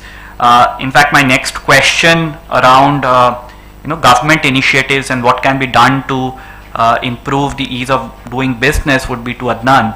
Welcome, Adnan. Adnan, you are a part of a very large spec chem company operating, in various parts of the world. So you are probably in the best position to juxtapose, the kind of policies, regulations that are there in some other parts of the world versus what's prevalent in India. What is your thought process around how are things directionally moving, and what can be done to improve the ease of doing business, specifically in the chemical space in India? That's a big question, Kaushik. So thank you for that. But let me just explain a context for how a multinational in India, because we are an Indian company. So I think multinationals in other part of the world are different from multinationals in India, because in India we are completely integrated. All our employees are Indian. We don't have lots of expats, and in fact we have none. So it's a very Indian kind of a corporate. So the challenge for us is not only am I competing with a lot of my competitors, I'm also competing with manufacturing sites of my own company in other parts of the world, because they can actually source from anywhere, right? So, and that's where this whole thing about ease of doing business and so on in India comes up. Now the advantage is that because we are all run by Indians, and it's an Indian multinational in many ways, whatever problems we are faced with stays with us. These are things we don't advertise in the global business because there are difficulties. There's no question. India is it's a developing country, and the infrastructure and all is trying to catch up with years and years of neglect. So I think the first thing I would say is directionally, I think we're moving in the right direction. Infrastructure is gradually improving. Mr. Gogri talked about it earlier, about the approvals and all that we require, environmental approvals now for a new product which is similar to what you're already producing. You don't have to go through the whole process again, which we had to in the past. So these are all things that are going in the right direction. I think the big thing for me, Kaushik, and I think I speak for the entire industry, is we need a clear industrial policy for the chemical industry. And a really good document has been created by the department, and I think it just needs to be finalized and then implemented. But similar to what China did 30 years ago, when they were 6% of the world's manufacturing was coming out of China, which then went up to 40%, very strongly supported by the government and by a very clear policy, chemical policy. And I think the chemical industry, specialty chemicals industry, is not getting the kind of importance that I think we should get based on what we are giving back to both the economy in India in terms of employment and so on. I would accept one fact, again Mr. Gogri referred to that in the beginning, that safety is important. Maybe there are times when you may say that we haven't been responsible enough, and we need to be much more responsible, both in terms of safety and environment. And we just heard Shoaib talking about sustainability, he's talking about SBTI, which are the kind of initiatives that companies are taking globally, and it's really good to see Indian companies are stepping up in this space as well. So I think on the one hand, yes, we need government initiatives and all, but as an industry we need to be responsible, and we need to work with the government to build that trust and responsibility when it comes to sustainability and so on. So I think it's a two-way street. But overall, I would just leave you with saying we need a clear chemical industry policy. Thanks, Adnan. Amit, you work with multiple, chemical companies, and sometimes I'm sure the ease of doing business and how to streamline operations, how to set up, plans come up in your projects as well. So, what have you, heard from the industry? What's your, take on how things could be done better and streamlined? I think I'd like to look at the question a little bit more broadly on what we can do to really achieve the potential of the chemical industry of India. We already discussed the R&D topic. I think there are three other areas I would highlight to the discussion we're having. The first one which we discussed is just this heavy FDI push. There are many companies out there who don't have enough presence in India and who have the right technology to actually do this here. So it's a great one to actually have a centralized cell, drive a heavy FDI push outside and actually get companies in. And the second one, a lot of discussion has always been on feedstock. By 2024, we likely have up to 9 million metric tons of excess naphtha supply in India. We need to have condo crackers in place who can actually take that and go downstream from there. How do we facilitate the investment for an anchor tenant to come in, actually create the cracker, and then have an integrated specialty chemical downstream facility from there? I think it's a very critical one because that solves a lot of our import problems and starts to build production in India. The third one from an operational point of view is we looked at this last year also. How do we make chemical logistics in India simple by just having the right way to move hazardous chemicals across with the right chemical labeling system, a REACH-like system that some of the countries have followed, and I know we are thinking about this here as well. If these three along with the R&D get set up, and then that really sets us up well to really get enough capital and movement in to achieve our potential. Interesting insights, Amit. Thanks for that. On this point itself, taking it to Shekhar, and then we'll move on. Shekhar, Galaxy has expanded rapidly, set up, large facilities.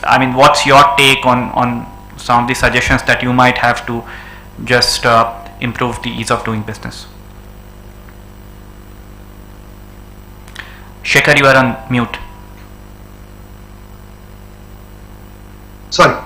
Yeah. I would echo what Adnan said. What we require is a consistency of policy and a trust, of the government in respect of the chemical industry.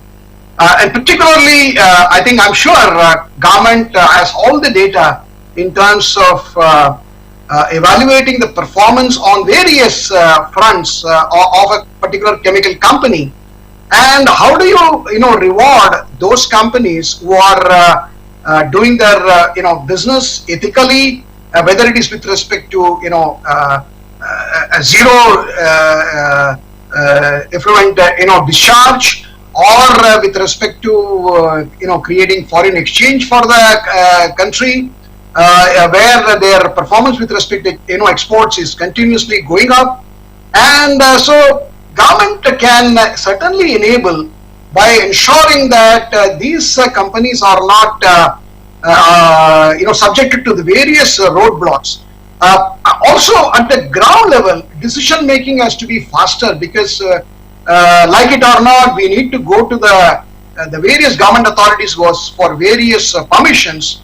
Though there may be a policy decision at the top, how does it get translated into quick decision making at the ground level is going to be very, very important in terms of enabling the businesses to quickly set up their manufacturing plants and start rolling out, whether it is a new innovation or the new innovations or certain new opportunities which are emerging from the market. So all in all, what is critically required is the element of trust has to significantly go up at the government level.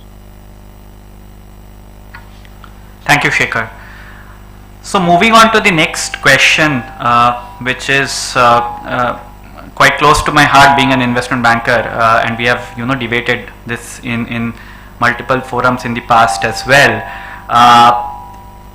Greenfield versus inorganic investments, M&A led growth, and I will probably take it to Rajan for the first few pointers. I mean, Rajan, you have been a reasonably prolific acquirer, looked at multiple opportunities, done a couple of acquisitions in the last 3 years. How do you in your mind see the buy over build strategy playing out in the current environment?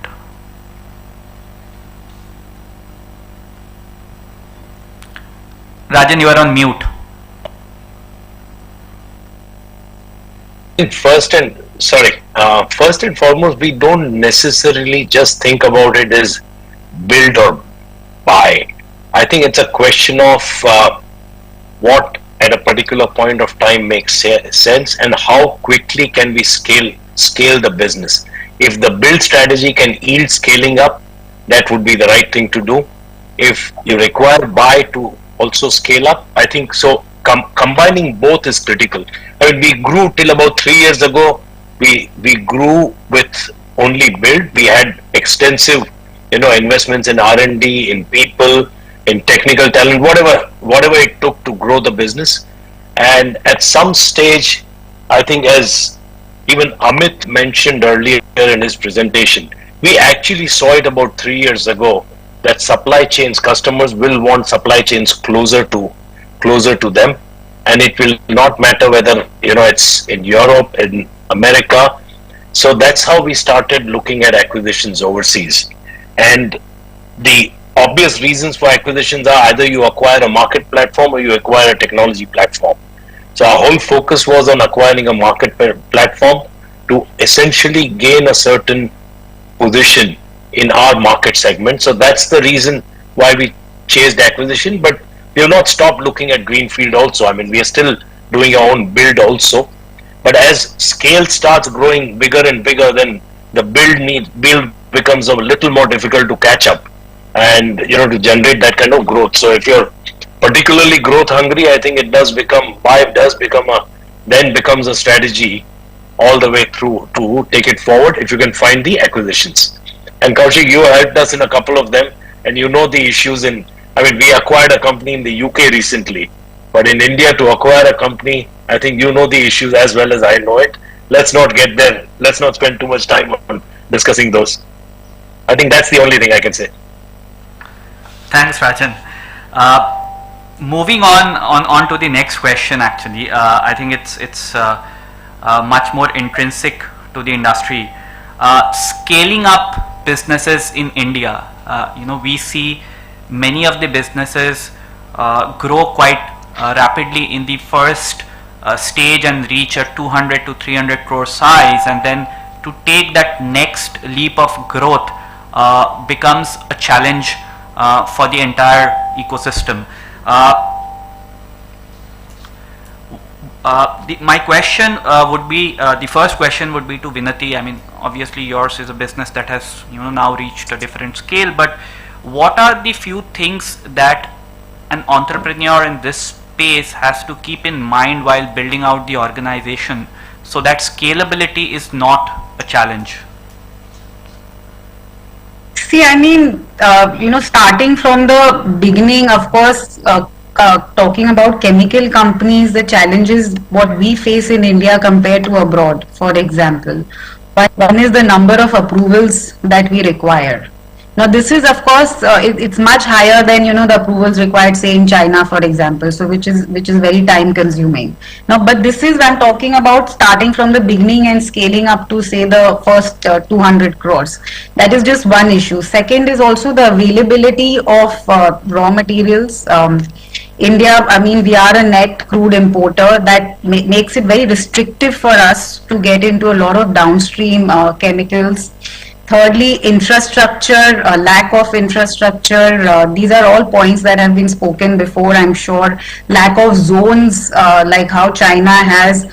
All these are deterrents to scalability. And finally, now also we are talking cost of capital is also much higher in India compared to anywhere else in the world. So I think these are some things that stop people from scaling further, because as you grow from 200 to 1000, you start thinking, oh, my risk, if I put 500 more crores or 1000 more crores and I'm taking debt at 10%, 11%, then the risk in your mind you just feel is not worth it. So maybe when it comes to capital, infrastructure, availability, all these issues combined are what act as a hamper, which hamper the further growth. Thanks, Vinati. Amit, the same question to you. You work across growth strategies of multiple companies, right? What are those few elements that you typically see missing in some of these smaller companies? So of course, the business builders are sitting in the conference room with you and on this call. So I will defer to them on the specifics of day to day. I think there are two other ones I would add on.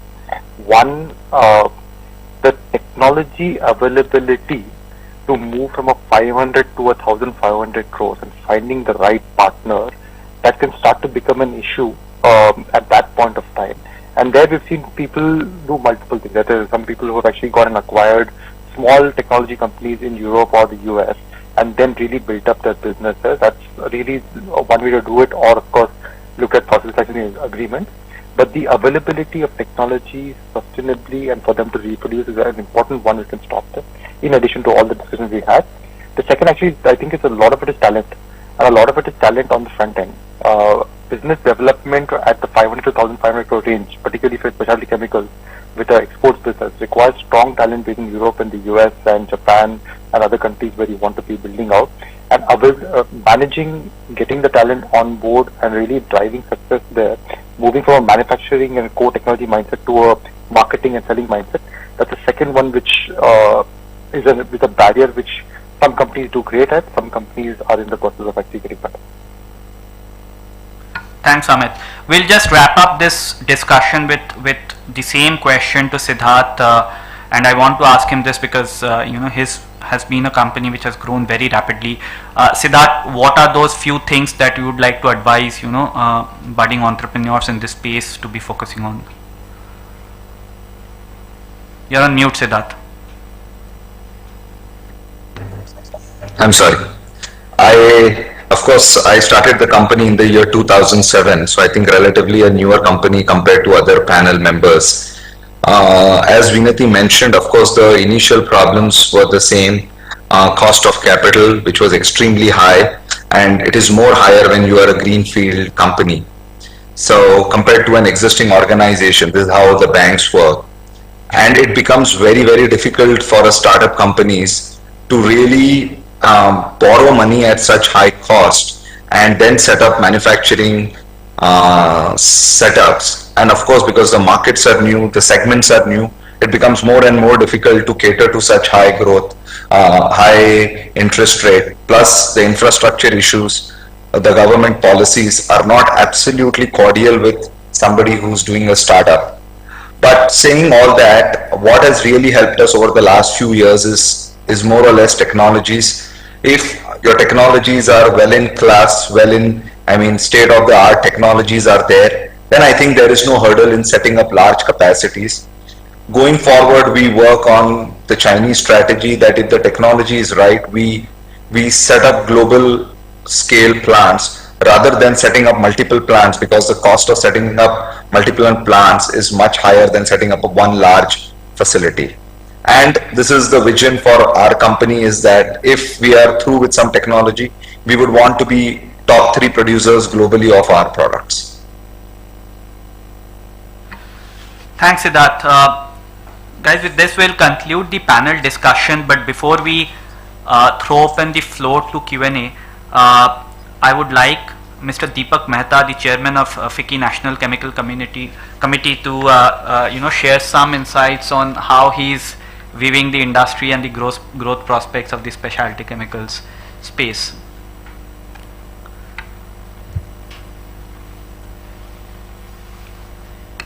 I think a lot has already been said, and there are a lot of interesting ideas that are coming up with the young teams that are there on the panel. I also see, I may just add one more newer point. First of all, for being in specialty chemicals, R&D is a must, and whatever best you can invest into satisfying your customer goes a long way. For India to grow these specialty chemical companies into larger specialty chemical companies, I think we are also getting into situations in which the value chains have to be seen to be growing in the same way. As one grows larger, unless we are seeing that upstream, midstream, downstream all are capable of giving the support, the specialty chemical company really starts suffering. And therefore I see in the coming years more opportunities of consortiums, more opportunities of collaborative working, which will ensure that certain key inputs that are required are actually co-produced by a certain group and then shared between different specialty chemical companies. That way that minimum economic size of that intermediate is equally competitively available. Number 2, similarly in the value chain, someone earlier in the day did talk about the upstream, midstream, downstream capacities are growing simultaneously. Sometimes we do find, like in chlor-alkali businesses, hydrogen is produced but the downstream company is not anywhere nearby, and therefore the hydrogen gets to be sold in cylinders and trailers, and at the end of the day the cost of transport is much more than the cost of the hydrogen. So a lot of these will therefore require that specialty companies really work towards creating a chemical cluster where there are value chains existing, where byproducts of one company are getting treated as main products of the other company. And therefore I do believe that in the coming years a lot of collaborative efforts between companies would be possible, should be possible.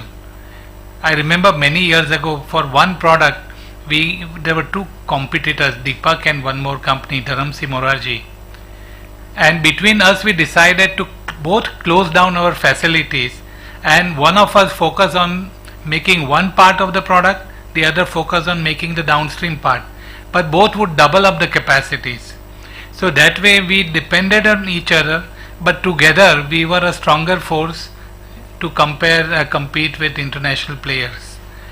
I believe such also are the options that Indian specialty chemical companies will have to think of. Thank you. Thank you, Mr. Mehta. Just one additional address before we move on to Q&A. I would request Shri Samir Kumar Biswas, Additional Secretary, Department of Chemicals and Petrochemicals. Okay. So I'll throw open the floor to Q&A if anyone here or anyone present virtually has any question for any of the panelists. Please feel free to ask. Yes. Hello everyone, this is Manpreet Singh. We have a business of specialty paints. So we are a 47-year-old group, family-owned business, and it's an Indo-German joint venture. But we find that there are some skewed policies that maybe need to re-looked at, especially when it comes to inverted duty structures, especially for exporters. Like when we are exporting the products and specialty paints, what happens, it becomes cheaper and easier to import the raw materials rather than buy from my factory which is right next door to me. I mean, giving an example of phenolic resin, I have a factory right next door, but it's still better for me to import from all the way from France. So that is something that we really need to look into when it comes to sourcing and developing business under the Atmanirbhar Bharat initiative. Siddharth also pointed out that when working with educational institutions, there was a problem. So we need to find out how and why that can be solved. We all know what the problems are. I mean, we have seen that Shell works very closely with University of Amsterdam since decades, and they find out really innovative solutions. But what happens is in India, we don't share the patents as a company with the developer or the person who's actually involved in the process. We might bring in the university as a partner, but the actual person who's working. So I think that needs to be worked on, and share the patents and the pricing and the royalties with the people who are actually developing. There's no incentive, the students take it as a project, and so that is not commercially viable. And lastly, I'd like to request the government of India, under the Atmanirbhar Bharat initiative, we have lot of basic raw materials and basic chemicals and solvents which are still not made in India. It is 100% imported. So maybe we can have a policy on import substitution, which used to be there a few decades ago, revitalize it in current day modern times, so that like you collaboratively mentioned, that people need to come together to do this, so that there's scales of operations. So these are just move points. If the government of India can look into it, that will be really nice. Thank you. Thanks. Any questions? Yes. Yeah, good afternoon. I'm Kapil Malhotra from Gujarat Fluorochemicals Limited. Well, right from morning we have been having very good presentations, very good thought processes. But two key areas where I would like to emphasize, which I've been also emphasizing on various forums. One is that we need to have some integration with the other ministries also, like with the ministry where the power reforms can take place. See, a lot of products like Mr. Deepak Mehta mentioned, the chloralkali industry, and that's a highly power guzzling industry because it's an electrolysis process. Some power reforms need to be there, otherwise the industry, the tough time which is facing right now, or sometime it faces due to imports coming from the Middle East countries where the power cost is very, very low.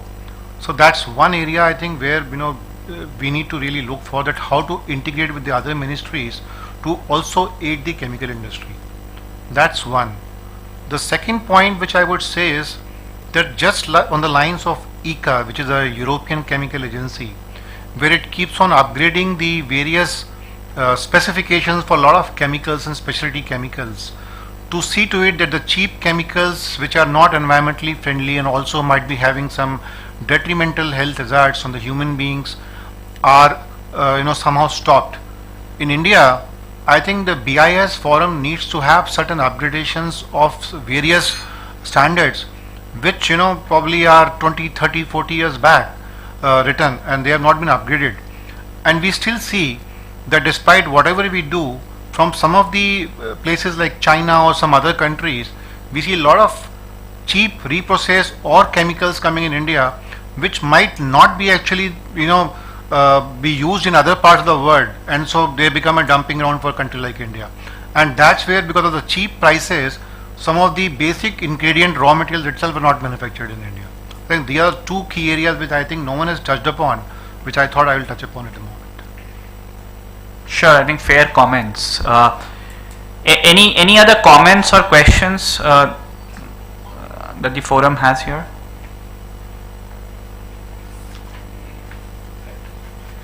Yeah, please. Yeah, my name is Raju Kapoor. I represent FMC Corporation.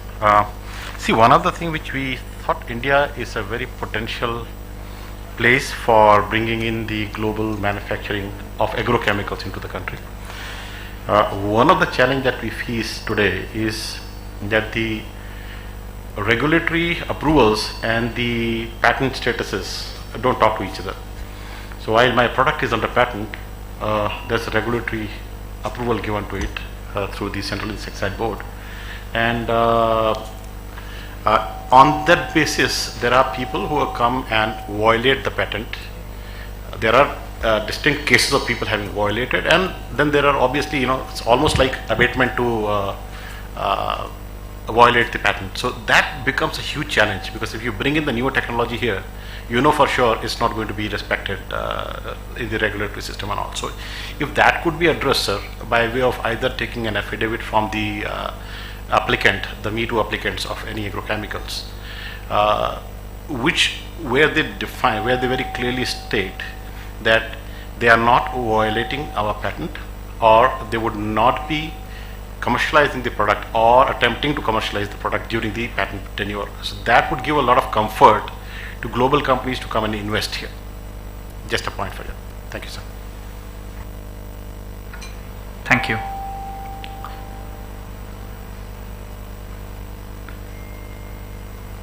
Are there any virtual questions?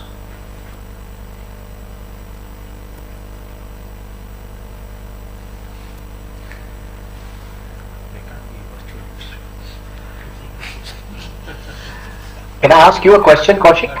Yes, please, go ahead. So, Kaushik, in terms of M&A activity right now, right, with all the activity that you see in the country, how high on the list do you see specialty chemicals? I think very high, among the top 10 percentile, I would say. Adnan, what we are seeing is as a space, I think it is very exciting, both from the point of view of investors as well as buyers. But given the situation where buyers need to engage much more closely with the businesses, in a cross-border transaction, they need to fly down their teams to India and engage in forecasts, etc. I think those activities are just about opening up, but that is more than compensated by the interest from some of the buyout funds and some of the private equity funds. So any specialty chemicals deal today is a hot cake in the M&A space. And it's also getting reflected in the public market, issues, right? I mean, that's for everyone to see. So we just did an M&A, and yes, I agree. It is hot property. Yeah. What Adnan, when we did this deal, I have not yet visited the factory. It's been done on Zoom, the whole deal. Yes, we did. So it's a bit scary, but I think technology works. Yeah. So I think there's one. And we're doing the integration also on Zoom only. So it's very, very interesting actually. Yes. So I think one thing for all of us to just reflect on is there is a lot of interest in M&A, and sometimes it's also because there's an excess capacity maybe in the country, and therefore probably it doesn't make sense to go and put steel in the ground.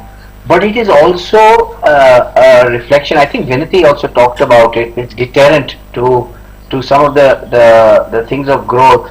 There is some sort of a deterrent for people to come in fresh and start greenfield. There is hesitation, and somewhere along the line it might also be because India is not very welcoming for that. It's very welcoming for the talent that we have. It's very welcoming for becoming a good sourcing location for the globe. It's very welcoming because of local consumption. but it's not terribly welcoming in our industry for people to come in greenfield. So there is a hesitation. If you look back and see how many greenfield specialty chemical projects have there been in the last decade versus how much M&A activity has there been. Just something worth thinking about. Sure. So I have a point to add here. I think in greenfield the biggest challenges for multinational companies is how do you get the land? Land is not easily available. There is so much of bureaucracy on that. Also, though Raju bhai talked about environment clearance support now that's coming, getting an EC or getting an environment clearance would take 6 months.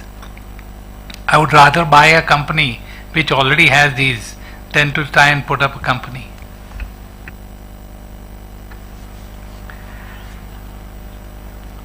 We'll need to wrap. Oh, take one last question. No, sir. Kaushik, there's one last point on this, what Adnan was saying. For mid-sized projects, Adnan, the upfront capital cost becomes very high because the so-called industrial estates don't have any infrastructure. Not even fencing is done on the plot. So I think automatically, if you're looking at a 250, 300 crores, you're down 50 crores in just basic infrastructure. Absolutely, and we all set up generator sets, right, for our own power. Exactly, for everything the generator set.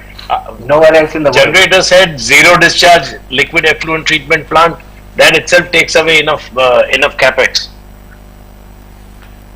Yeah, we'll just take one last question. Yeah. So, but I'm still saying, Kaushik, from multinational perspective, India is a great destination. It's still a great place to source chemicals, and for chemical industry, it's a great place for the opportunities. Couldn't agree more with him. Yeah. But just a last question is, we have been very anticipative of the PLI on agrochemicals.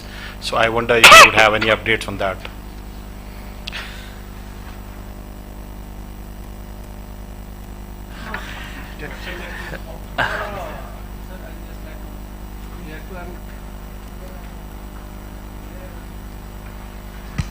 Next week possible. Okay, so we'll now wrap up the session, and I'll invite Sri Yogendra Thati, Secretary, Department of Chemicals and Petrochemicals, to give his concluding remarks and close the session, sir.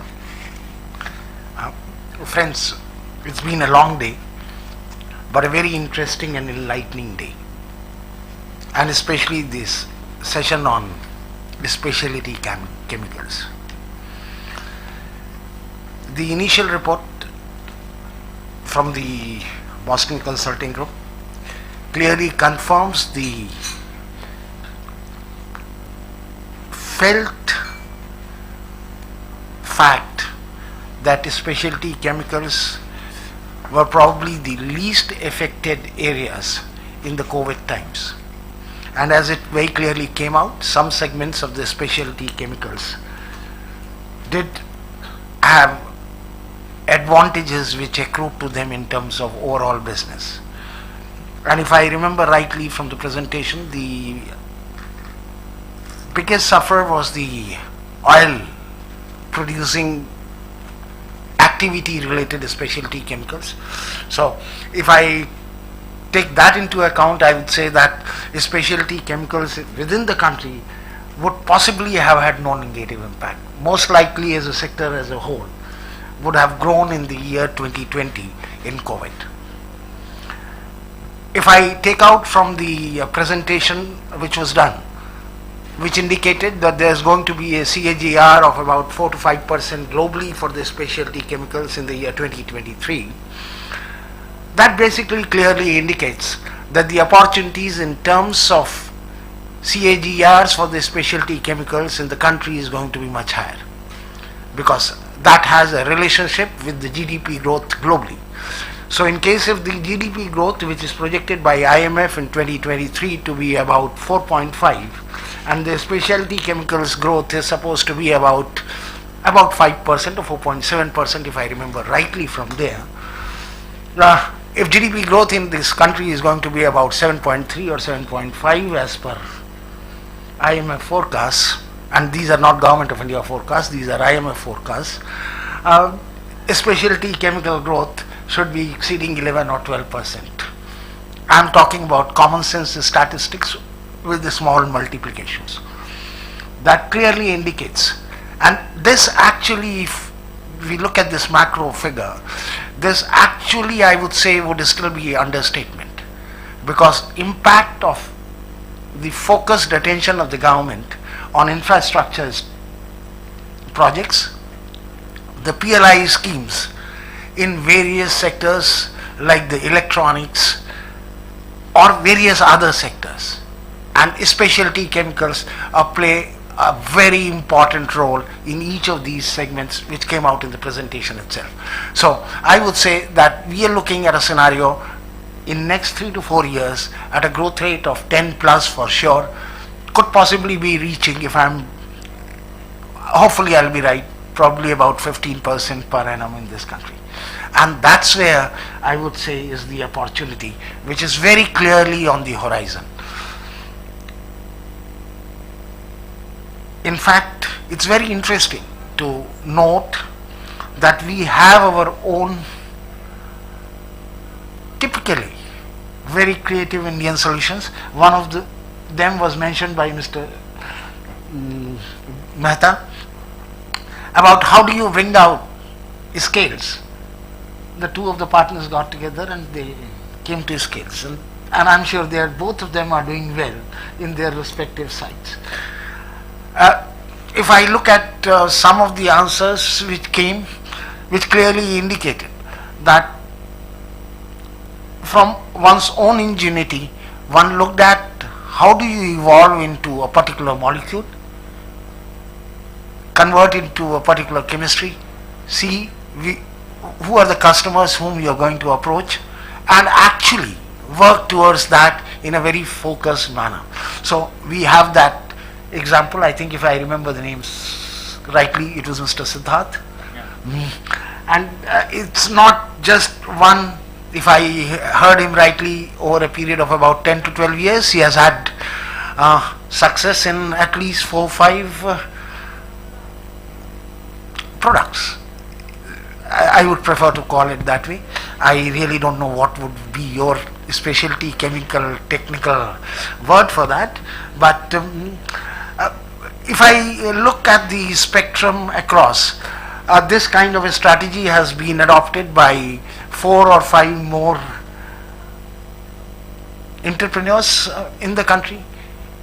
Similarly, there's the other kind of strategy of contract manufacturing with research inputs in the country, and has been adopted successfully by our entrepreneurs. I would say that we have different models which have worked successfully: homegrown model based on the research and the patents available globally, or the model of very common sense scaling up. So I really don't think that we have any dearth of understanding of the sector. I would say we have industry players, experienced, upcoming, who have all the understanding and knowledge of the sector. They have the opportunity in front of them, and I'm quite sure they'll come up and make use of the opportunity. I've heard about various issues relating to infrastructure development. I would say that over a period of time, infrastructure overall has had tremendous improvements in this country. If we compare with what we had 2 decades back, or if we compare with what we had 1 decade back. But as it is, some of these things are never enough. We need to keep working further. If we're talking about industrial parks, I do understand that there are a lot of industrial, so-called industrial zone where you actually only get land, but you also have some of the examples in the country where they do provide at least certain basic facilities pertaining to connection of water, electricity and waste disposal. There will be different kinds of models in the country. The best would be ready, plug and play. I'm sure we would all be working towards that aim and objective. There are difficulties, and we keep noting difficulties and keep trying to address those. And some of them we succeed over a period of time. We all have been succeeding. Even with the Ministry of Environment, we have been succeeding. And I think one of the examples which was given in the morning presentation was a clear-cut example of continued persuasion and making clear as to how a change in the process is not actually going to compromise with the sustainability issues or environment protection issues, but is going to yield to the economy. I'm sure people working in those areas also have the common sense, and if we are able to convince of our points, we will definitely be able to make more. I can only assure you that we have listened to various things very carefully. We would see which are the areas we can further within the governmental system pursue, take it forward, and see if we can help the pain points to be reduced in the process of establishing an industry or running an industry. We try and be together with you to facilitate this, because that's our role too. That's in the interest of the country. I'm quite sure, given the strength we have in the country in the specialty chemicals, given the opportunities which we have, we are all together in it, and I'm sure we are all going to do well in coming years. Thank you very much. Thank you so much, sir. With that, we'll conclude this session. I think there's a short break before the next session. So, there's a there's the award ceremony, right? Yeah.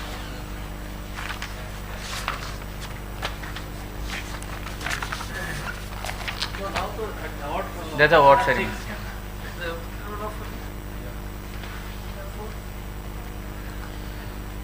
I'll push off.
first ever Indian to start a chemical factory to manufacture mercury compounds in England.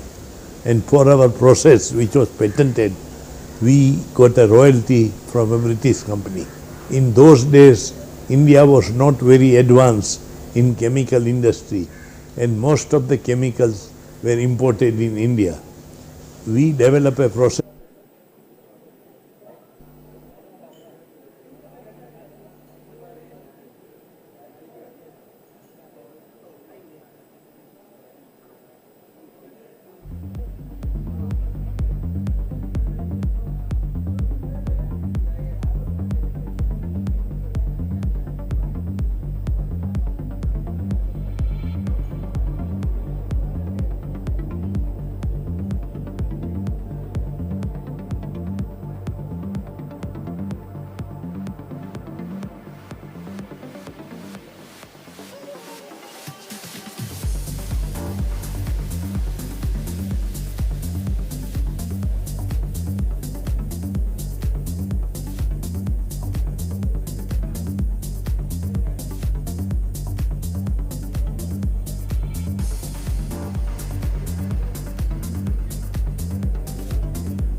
Laptop नहीं दिख रही, वो टेढ़ा मेढ़ा करना पड़ेगा भाई।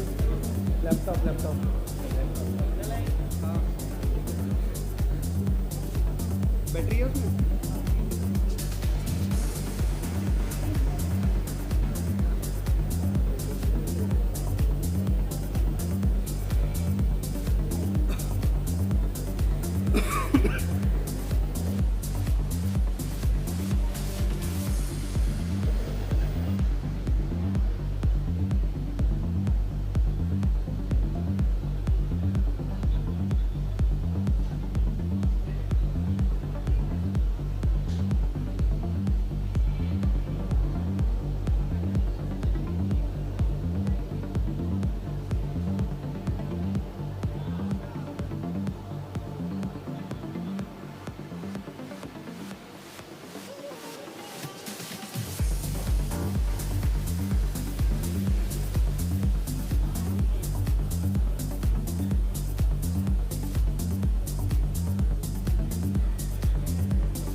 ladies and gentlemen, we have our Honorable Minister of State, Independent Charge, Ministry of Port, Shipping and Waterways, and Minister of State, Ministry of Chemicals and Fertilizers, Government of India, Shri Mansukh Mandavia ji. Can we have a huge round of applause for him?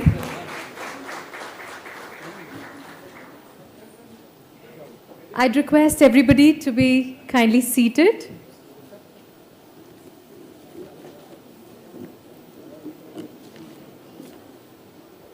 Can I request everybody to raise their right hand? Everybody. Now simultaneously raise your left hand. Can we bring both the hands down together? Join them and say Namaste. Namaste and a very, very good evening. I take immense pride and appreciation in welcoming each and every one of you at this prestigious award ceremony. This is FICCI Chemicals and Petrochemicals Year Award Ceremony. This is the 9th series of FICCI Chemicals and Petrochemicals Award. So can we have a huge round of applause for each and every one of you present here? So when I was coming just this morning, I read a very beautiful quote which marks today's evening and also resonates with the energy that we all bring here. Recognize and affirm people when they contribute to the mission you share. Do this and you will ignite the purpose and potential. And this is precisely why we have all gathered here. This award distribution ceremony is organized to boost the spirit of the industry, encourage them to bring innovative ideas and also explore new ways of businesses. I'm your host for this lovely evening. My name is Anchor Swati Kumar. And to bring this evening into perspective, I'd like to call upon Mr. Deepak C. Mehta, the Chairman, FICCI National Chemical Committee and Chairman and Managing Director, Deepak Nitrite Limited, to kindly come on the dais and also to felicitate our Honorable Minister, Shri Mansukh Mandavia ji, with a green certificate.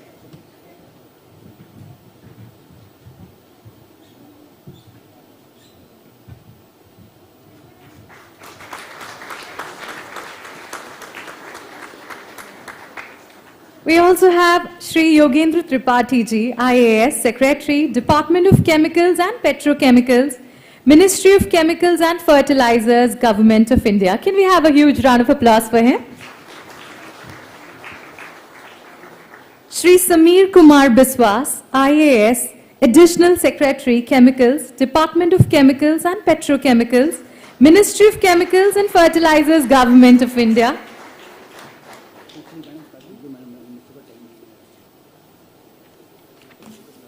I would now request Mr. Deepak Mehta sir to kindly give his welcome remarks.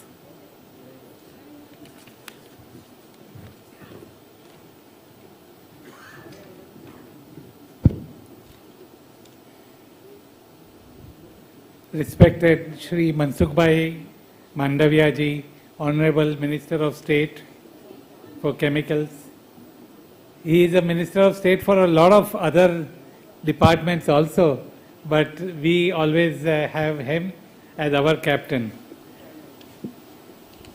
Honorable Secretary Sir, Additional Secretary Biswas ji, and Shri Raghvendra Rao ji, we have, though he has left our ministry, but we have never allowed him to leave the chemical industry. So he is here together with us.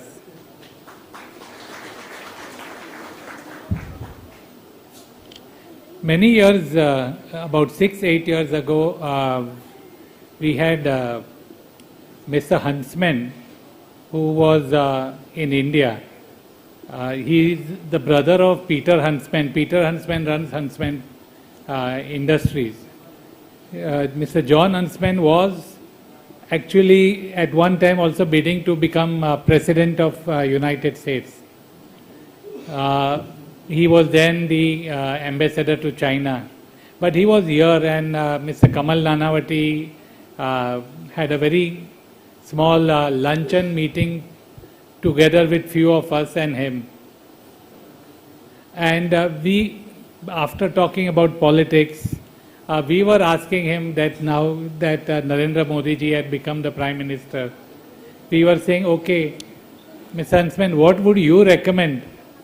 What should be the policy, or what would be one thing that the government should do? Or if you were the chosen one, what would you do in terms of priorities? And of course, each one on the dais were giving a different angle. Somebody was looking at what China was doing. Somebody was looking at what Europe was doing. But he had a very interesting answer. He said, I would give highest importance to education. And I would give highest importance to innovation. Because whichever be the country, it is education and innovation that really changes the world for this country. And India is known to have a lot of high potential people. I'm sure your beloved Prime Minister will be able to give this as a priority so that your country continues to be prioritizing innovation above everything else. In a way, necessity is the mother of invention. And I'm sure whatever are the challenges that the country is facing, as long as the government is supporting innovation, Indians will always find a way out. So, innovation being one of the hallmarks, I do know that the chemical industry is one of the pioneers in supporting innovation. From nowhere in terms of just meeting our basic needs in the chemical sector. Even I think in early 1900s, ethanol was used even for running our automobiles, even then. India has come a long way in terms of creating a strong chemical country. It has created not only all the basic building blocks, but intermediates, downstream chemicals. And today, in the last 7-8 years, it has been constantly growing to up its presence in the world.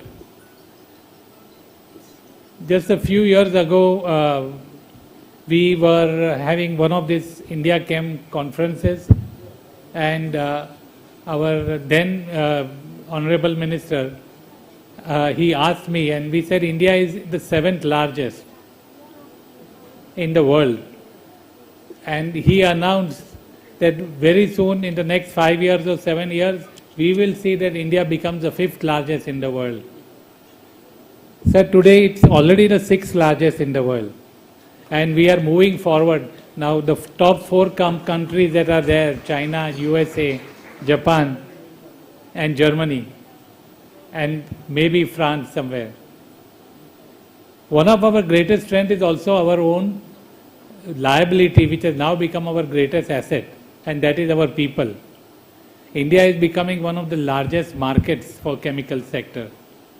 And we do feel that whatever India has grown from 1947 to 2017 or 2019, India will have to grow the same amount from 2019 to 2025.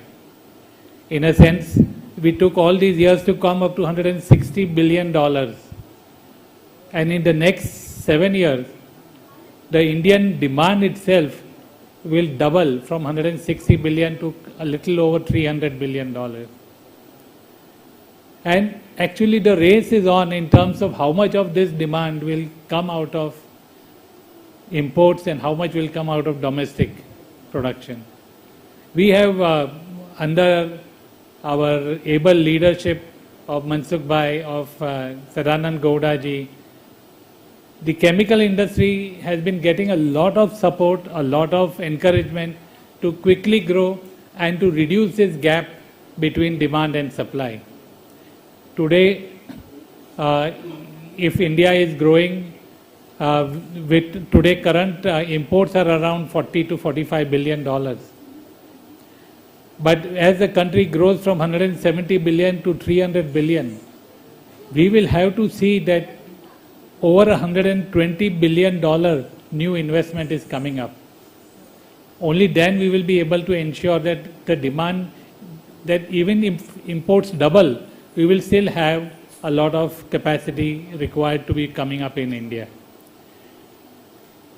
FICCI Chemical Committee, Chemicals and Petrochemicals Committee have been very actively recognizing such champions in the industry and has been wanting to showcase them so that the country, so that the large number of chemical companies across the country find their champions, find their role models and continue to grow.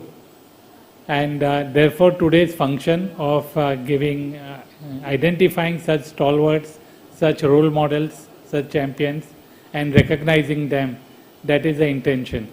So thank you very much, sir, for gracing the occasion and constantly encouraging us. I have seen Mansukh Bhai, he is really a powerful energy, constantly telling us how we should be growing and committing to us that wherever there are challenges, he is there to see that these challenges are removed. One of the first few ministers I have seen who have gone to each and every port in India, small or big, and talked to the local people, what can be done to expand, to grow, and has been taking a very, very active interest in the Sagarmala. And sir, I do know that for the chemical industry, what you are doing is extremely important. I have been giving this example that LPG transported from Houston to India, whatever is the cost of that transport, is the cost of transport today to carry an LPG cylinder from Bombay to Baroda. And the large benefit is because all of this is transported by sea. In spite of being a peninsular country, India until now has not really exploited movement of material for domestic needs. And I do know that Mansukh Bhai has been taking this as a challenge, and I'm sure in the coming years we will see a lot of material movement transported by sea across from east to west and west to east for the country. Otherwise today, transporting any chemical from west to the east by road is much more costlier than for the far eastern countries to export to India. And therefore India really can add a far greater competitive advantage because of shipping. With these few words, I would welcome all of the people on the dais and all of you here to be with us and share this moment of glory. Thank you very much.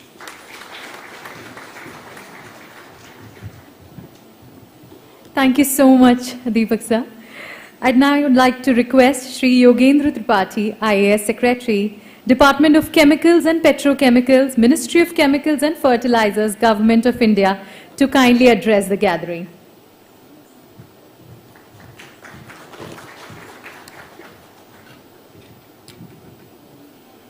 Honorable Minister for Chemical and Fertilizer, Shri Mansukh Mandaviya ji, dignitaries on the dais, distinguished delegates and friends.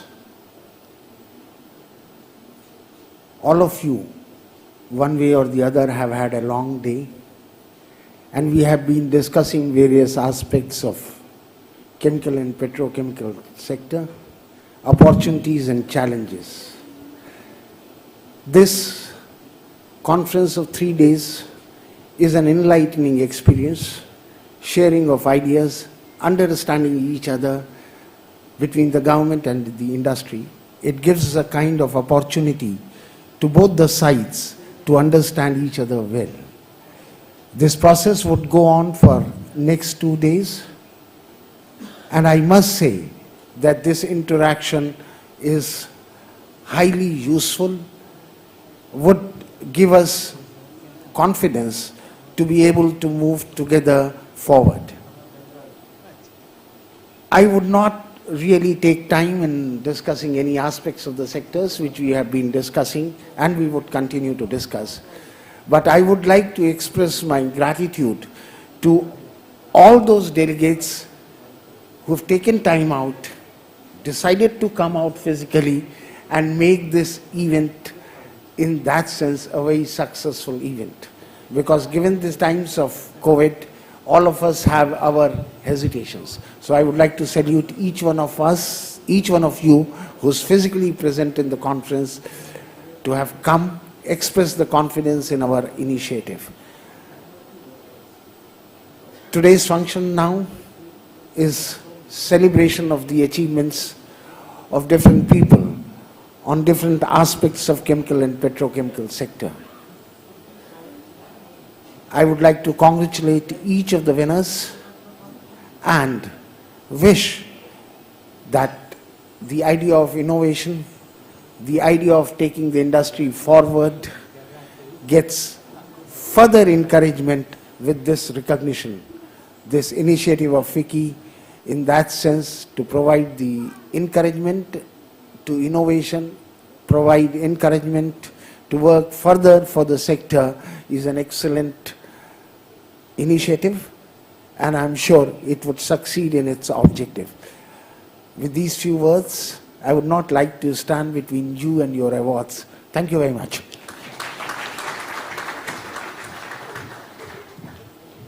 Thank you for your kind words, sir. And now I'd request Shri Mansukh Mandaviya ji, our Honorable Minister of State, Ministry of Ports, Shipping and Waterways, and Minister of State, Ministry of Chemicals and Fertilizers, Government of India, to kindly share his thoughts and address the audience.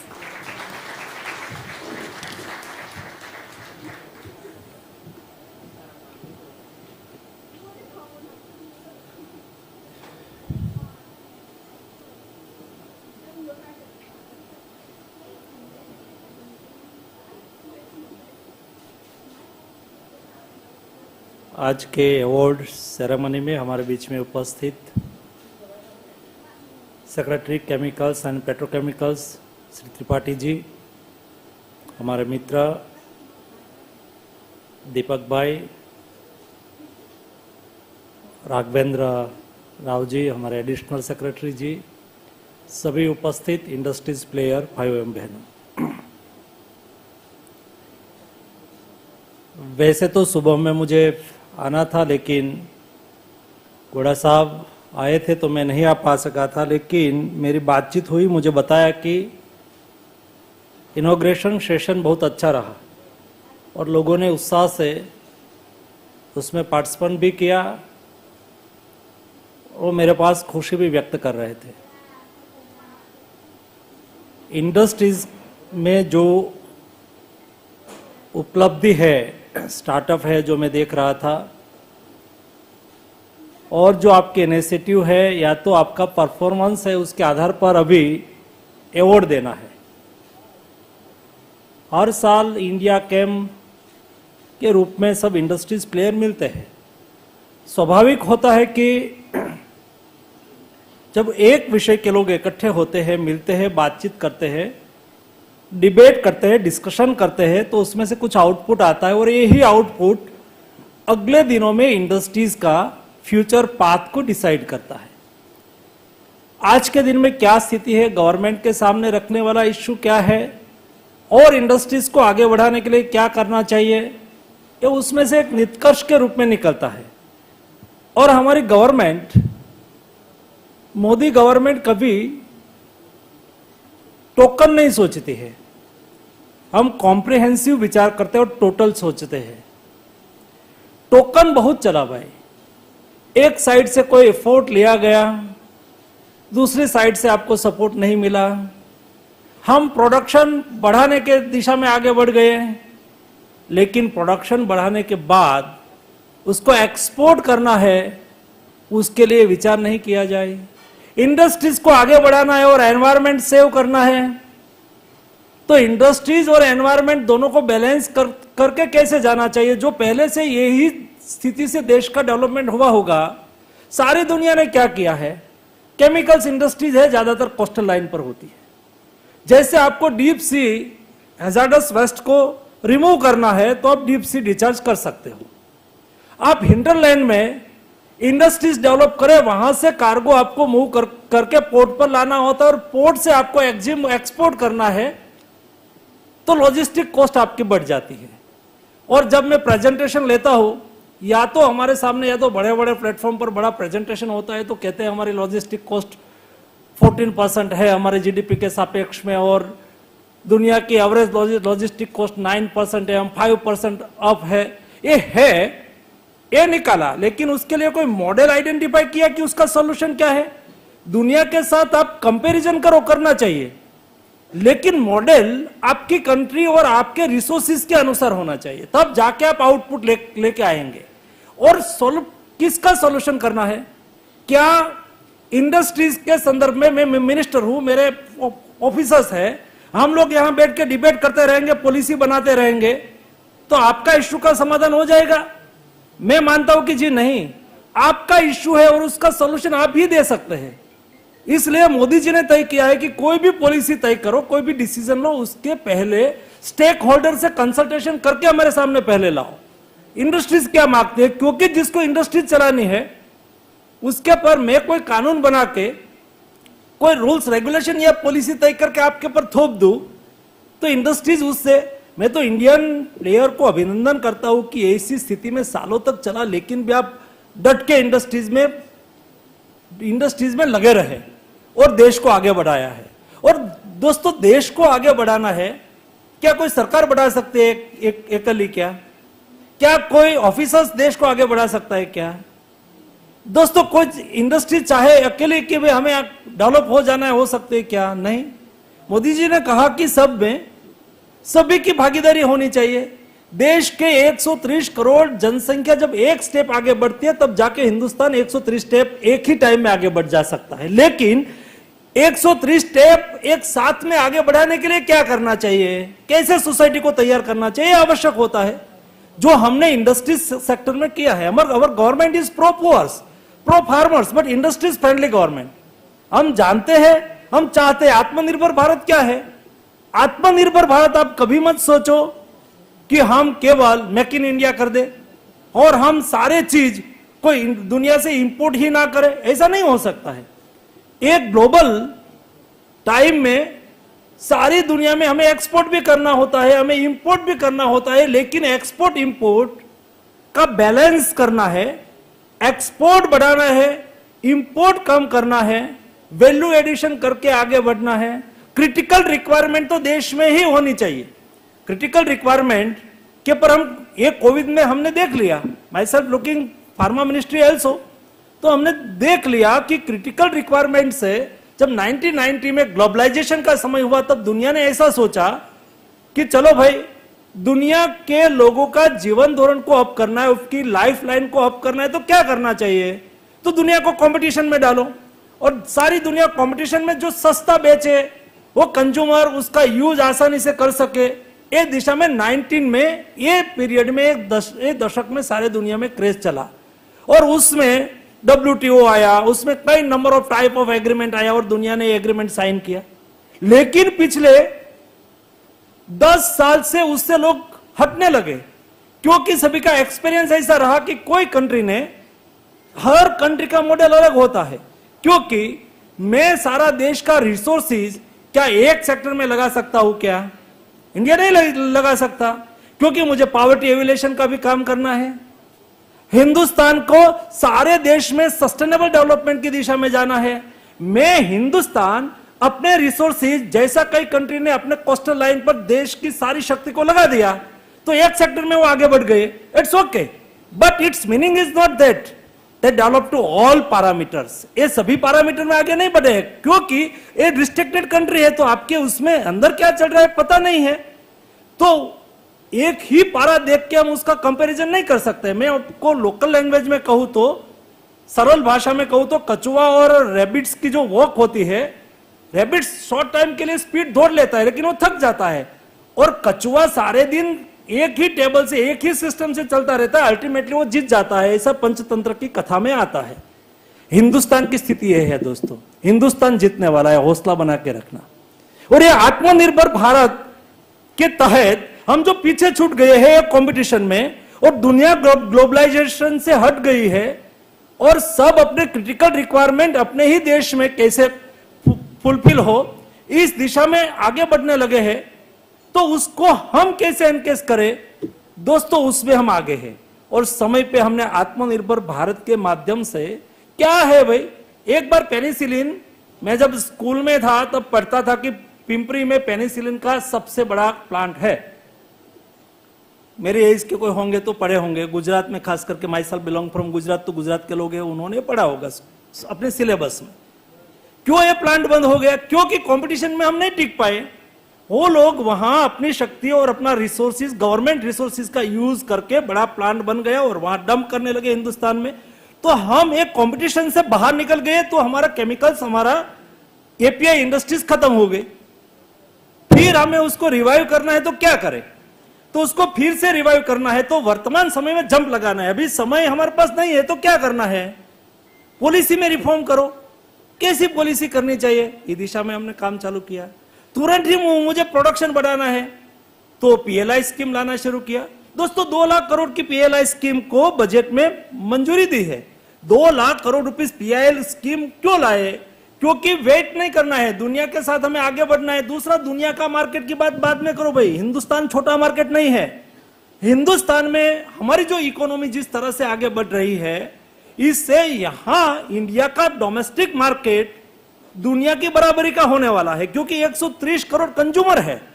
तो हमारा market को हमें पूरा करना है, दुनिया में हमें माल डंप करना है, उसकी कंपटीशन में भी टिकना है। तो पीएलआई स्कीम के माध्यम से हम क्या है, एपीआई में गैप, केमिकल्स में कौन सा इंटरमीडिएट में क्या गैप है, बेसिक केमिकल्स में मार्केट में दुनिया के सापेक्ष में क्या गैप है भाई, तो हम उसको यहां इंसेंटिव के माध्यम से बैलेंस कर दे। फर्मेंटेशन एपीआई में हमने 20% इंसेंटिव देने के लिए डिसाइड किया है। हमने मेडिकल डिवाइस में ऐसा किया है। 104 केमिकल्स, बेसिक केमिकल्स हमने आइडेंटिफाई किया है। और उसके लिए आपके लोगों के साथ कई बार चर्चा हुई होगी। मुझे एक बार जब विषय मेरे सामने आए तो मैंने कहा फिर से डिस्कस करो भाई, मेरे मन में इतना कंफ्यूजन है। उसमें इंडस्ट्रीज क्या कहती है, आप लोगों के साथ नंबर ऑफ टाइप और नंबर ऑफ टाइम डिस्कशन किया है। उसमें से 104 हम केमिकल्स लेके आए हैं और पीएलआई स्कीम के लिए हमने उसको आगे बढ़ाया है। ऐसा करके कॉम्पिटिटिव हमें इंडियन इंडस्ट्रीज को एक लेवल पे पहुंचा देना है। बाद में मुझे इंडियन एंटरप्रेन्योर्स पर भरोसा है दोस्तों।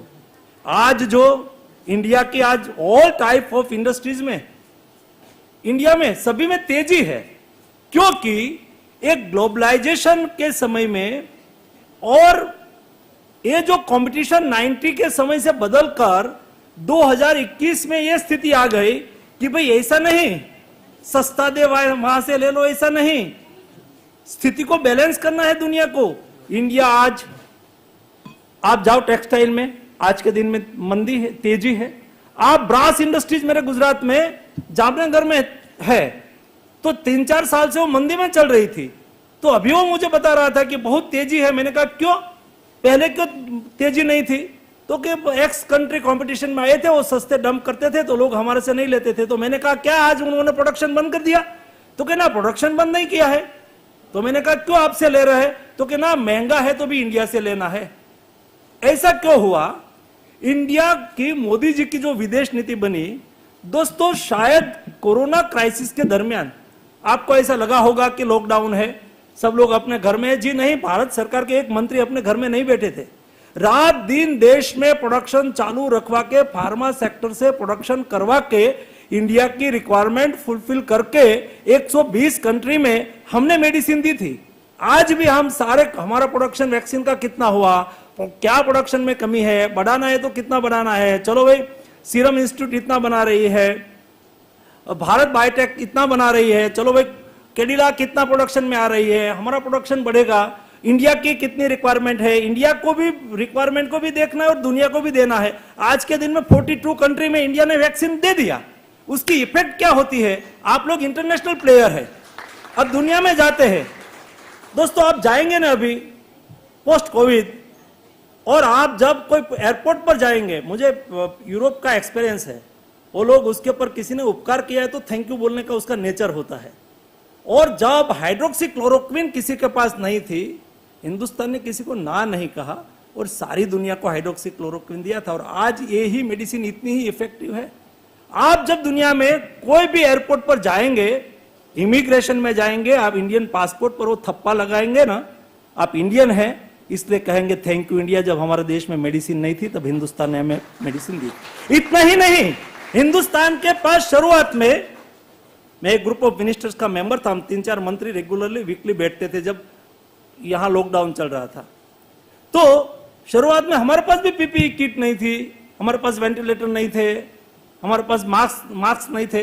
तो फर्स्ट राउंड हमने बाहर से मंगाया। दोस्तों क्वालिटी अच्छी नहीं आई, हमने वापस भेजी। दुनिया की कई कंट्री ने कई कंट्री को अपनी क्वालिटी का माल नहीं देने से वापस भेजा।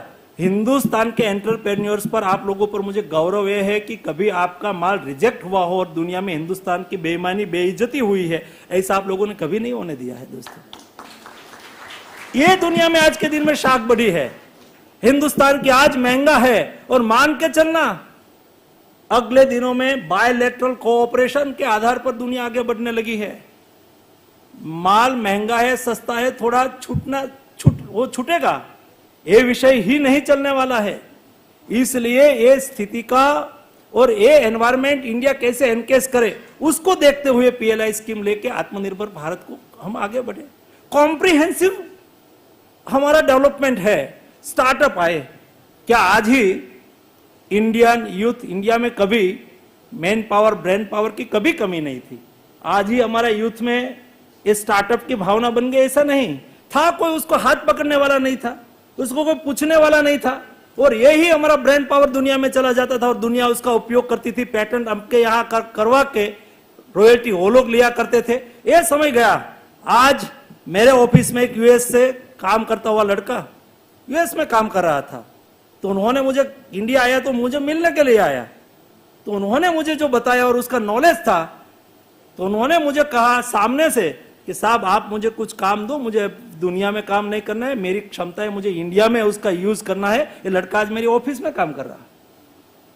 आज इंडियन लोग जहां भी है, हमारा जो डायस्पोरा है, या तो हमारे यूथ बाहर गए हैं, ये लोग इंडिया के लिए कुछ करना चाहते थे लेकिन ये एटमॉस्फेयर नहीं था जो आज एटमॉस्फेयर बनने लगा है।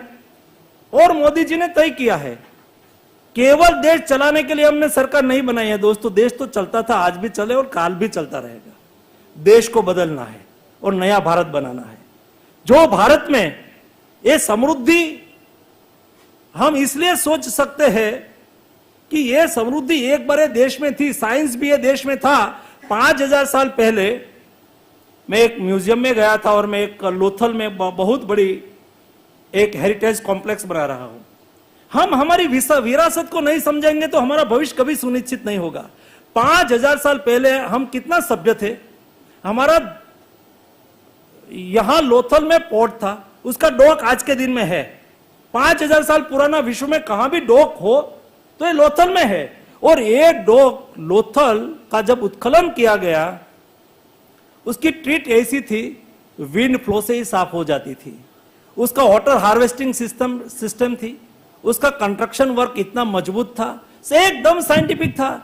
ये बताता है कि हिंदुस्तान 5000 साल पहले जो साइंस का, उसमें से जो छोटे से वो मिले हैं बर्तन, उसके ऊपर ब्लैक कलर है। तो आज 5000 साल पहले ब्लैक कलर डाइस तो थी ही, फॉर्मेशन आज अलग होगा, उस वक्त फर्मेंटेशन बेस्ड फॉर्मेशन होगा, जो भी होगा। आज केमिकल्स, पेट्रोकेमिकल्स एक नया सेक्शन जुड़ा हुआ है। बाकी आप जाओ अजंता एलोरा केव्स में जाके देखो, 2000 साल पहले का पिक्चर्स आप देखो, आपको लगेंगे कि एक सप्ताह पहले बनाया हुआ है। ये साइंस आज से नहीं, ये साइंस हमारे देश में पहले से था ही। जैसा एक बार हम ये कर सकते हैं, हम यहां से न्यूयॉर्क जाते थे, तो मैं भी वहां गया था, तो स्टैच्यू ऑफ लिबर्टी देखने के लिए गया था। आज स्टैच्यू ऑफ यूनिटी बन गया, सारी दुनिया देखने के लिए आती है ना। हमारा कॉन्फिडेंस ही नहीं था कि हम कुछ कर सकते हैं, क्योंकि उसका भी, उसके पीछे का भी रीजन है। क्योंकि 2000 साल तक हम परतंत्र रहे, कभी हमारे पर हुणों ने शासन किया, कभी शकों ने हमारे पर शासन किया, 1000 साल तक आक्रांताओं ने हमारे पर शासन किया। 240 साल तक अंग्रेजों ने हमारे पर शासन किया। 2000 साल की परतंत्रता से हम हमारा इतिहास ही भूल गए और हमारी क्षमता हमारे ध्यान में ही नहीं रही। ये उसको कैसे हम वापस लाए, ये हमें भी हमने दिखाना है और दुनिया को भी ये दिखाना है। ये दिशा में मोदी गवर्नमेंट विजन के साथ काम कर रही है। उसमें जहां भी सरकार की आवश्यकता है, हमारे लिए कोई रात दिन समय ऐसा हमको यहाँ पद को पोजीशन को एंजॉय करने के लिए नहीं आए हैं भाई। हमारे मन में है सरकार के हर सदस्य पे हम देश के लिए क्या कर सकते हैं, हम मेरे देश की इंडस्ट्रीज के लिए क्या कर सकते हैं, उसके लिए जहां जब भी करने की आवश्यकता हो करने के लिए हमारी उत्सुकता रहती है दोस्तों। तब जाके देश बदल रहा है और नया भारत का निर्माण करना है दोस्तों। मैं चाहता हूं कि नया भारत का निर्माण में हम सब लोगों का कंट्रीब्यूशन बने, सरकार के विचार के साथ हम कदम मिलाए। सरकार जब अपने सुझाव मांगे तब उचित आप सुझाव देश को ध्यान में रखते हुए आपका सुझाव हमें मिले, जिसके आधार पर हम नीति पॉलिसी तय करें और ये पॉलिसी के आधार पर हम इंडस्ट्रियल सेक्टर में रिफॉर्म करें और ये रिफॉर्म आपको भी मददरूप हो और नेशन को आगे बढ़ाने में भी मददरूप हो सके, इस विचार के साथ हम सरकार चला रहे हैं। आप सब लोग आज और अगले 1-2 दिन और भी विचार विमर्श करेंगे। आपका जो भी निष्कर्ष निकलेगा, फिक्की हमारे सामने आएगी ही सब लेके, हम उसके पर भी एकदम पॉजिटिवली विचार करेंगे और जितना भी हमसे गवर्नमेंट की जिम्मेदारी आएगी, ये जिम्मेवारी हम पूरा करने की कोशिश करेंगे। आप सबको मेरी ओर से हार्दिक शुभकामनाएं। धन्यवाद।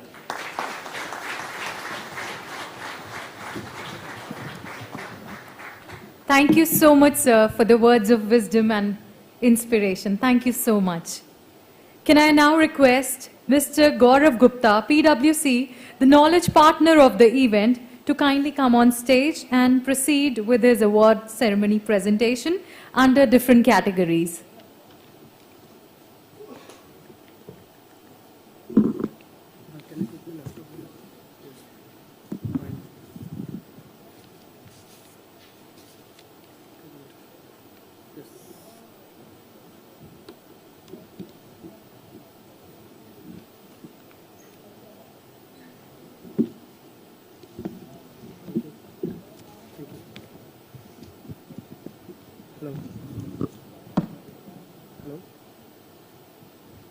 Hello.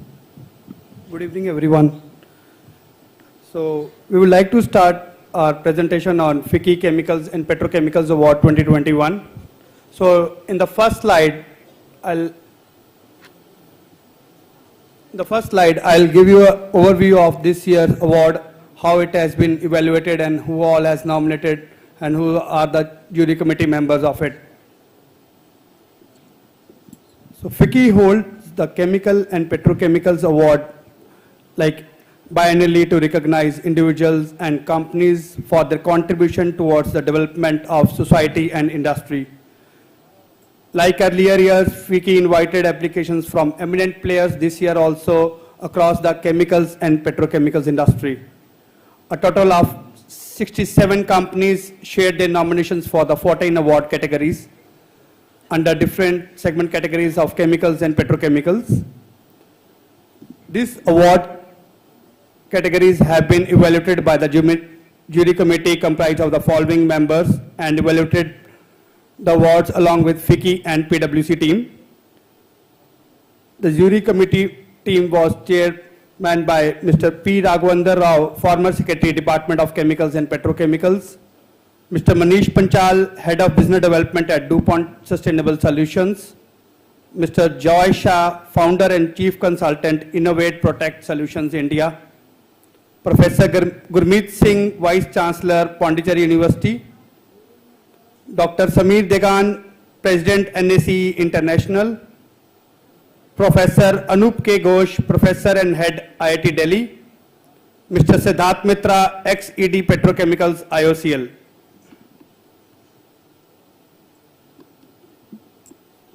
FICCI Chemical and Petrochemical Awards 2021 recognize the contribution of the industry across 14 broad categories.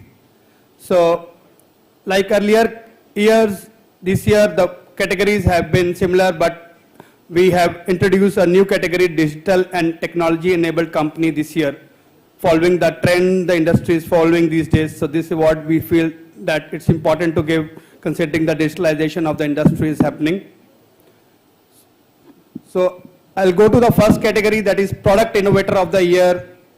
And in the chemicals category, this award goes to Tata Chemicals Limited. Can we have a huge round of applause? I think there is no one available physically from Tata Chemicals for this award. So we will move with the next category. In the chemicals division, Hindustan Insecticides Limited. Can I request the awardees to kindly come on stage? And we'd also request our Honorable Minister, Mr. Mansukh Mandavia ji, to kindly felicitate the awardees.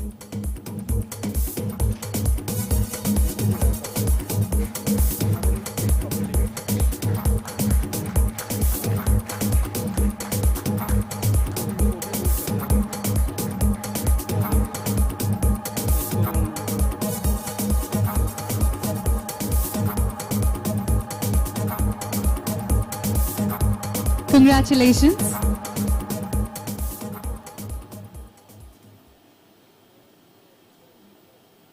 In the next category, Petrochemicals, award for Product Innovator of the Year goes to Hindustan Petroleum Corporation Limited R&D division for its HP Thermopro. So I'd request HPCL R&D team to kindly come on stage to collect their award.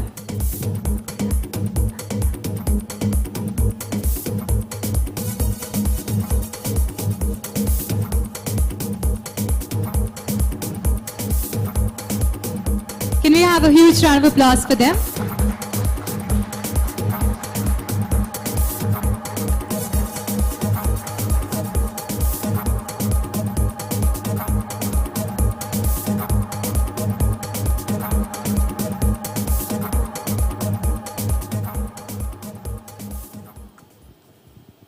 Next award in the same award category in the Petrochemical division goes to Reliance Industries Limited for their polymer unit.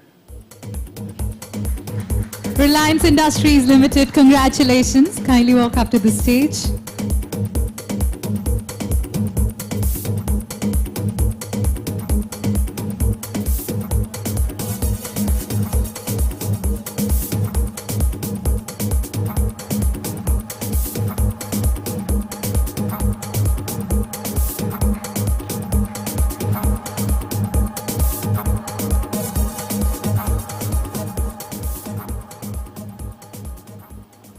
Moving to the next award category, that is Award for Manufacturing Process Innovator of the Year. In the chemicals segment category, the award goes to Catasynth Specialty Chemicals Private Limited. Can I request the awardees to kindly walk up to the stage?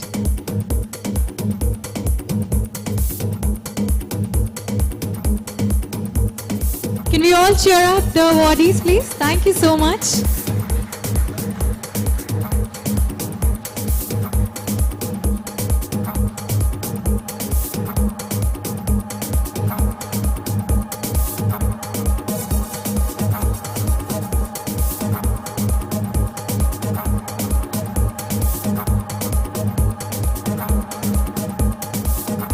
Congratulations.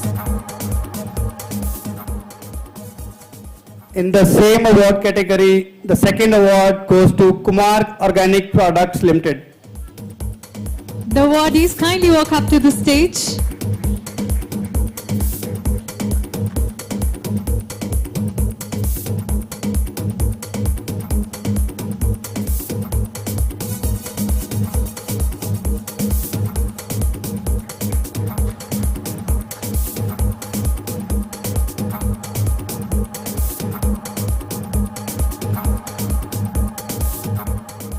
In the next award category for the Manufacturing Process Innovator of the Year, in the Petrochemical division, it goes to LK Chemicals Private Limited.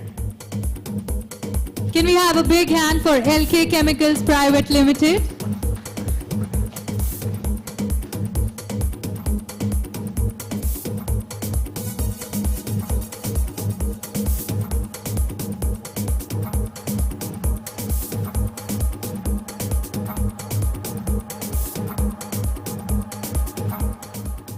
Moving to the next award category, that is award for sustainability in best green product. And in the chemical segment category, the award goes to Chemfab Alkalis Limited.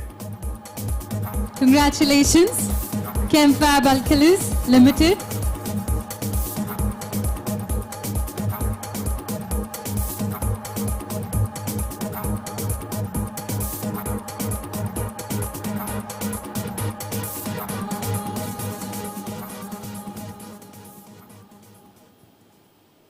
In the same award category, the second award goes to Dow Chemical International Private Limited. Dow Chemicals, kindly walk up to the stage. Thank you so much.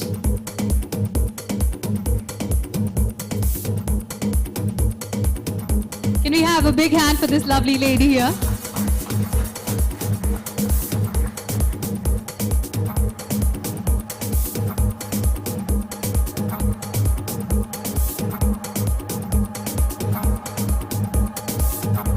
In the next award category is award for sustainability in best green process. The award in the chemical segment category goes to Chemfab Alkalis Limited.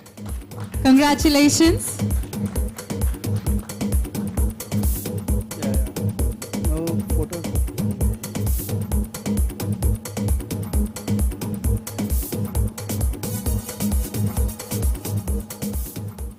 In the same category, in the chemicals division, next award goes to UPL Limited. UPL Limited, heartiest congratulations.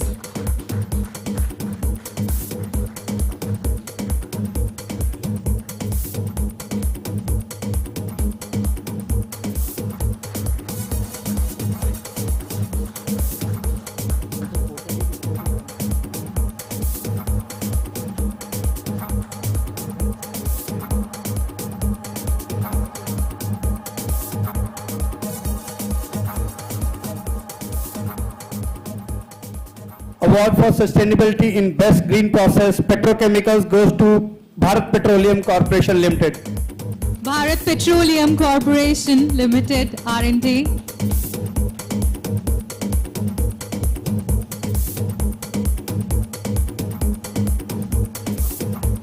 Huge congratulations.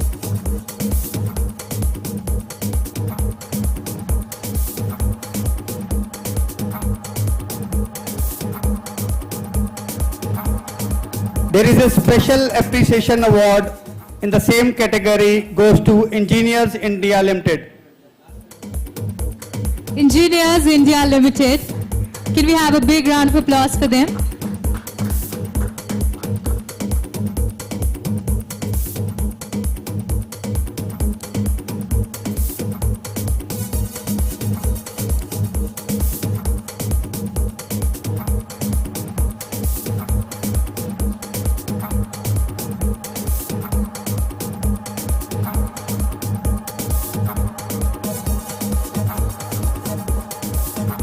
Moving to the fifth category, award for sustainability in excellence in safety.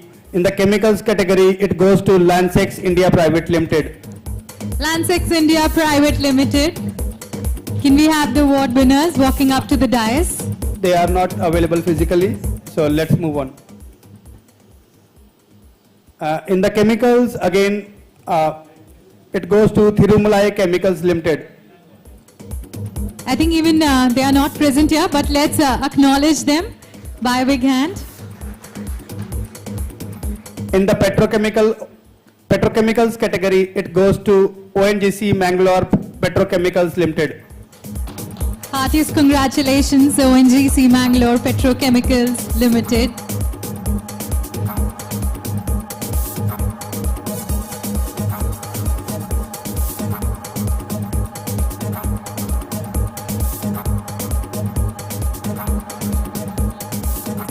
Award for efficiency in energy uses in the chemicals category goes to UPL Limited for their Ankleshwar unit. UPL Limited, congratulations.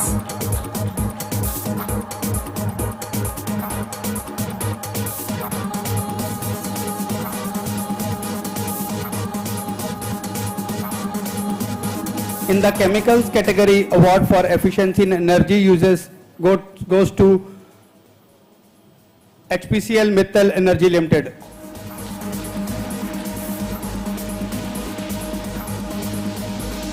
Congratulations to the awardees.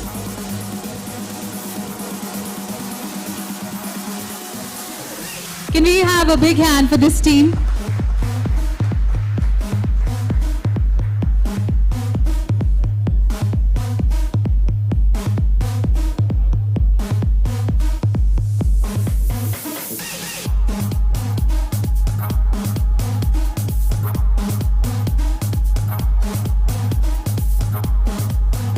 In the same award category in the petrochemical segment, award goes to Kothari Petrochemicals Limited.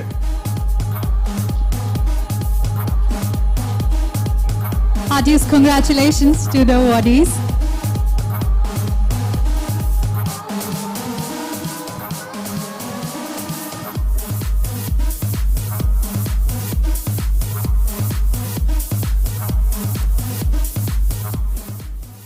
Moving to 7th category, award for efficiency in water uses. In the chemicals category, award goes to RCF, Rashtriya Chemicals and Fertilizers Limited. Team RCF, congratulations.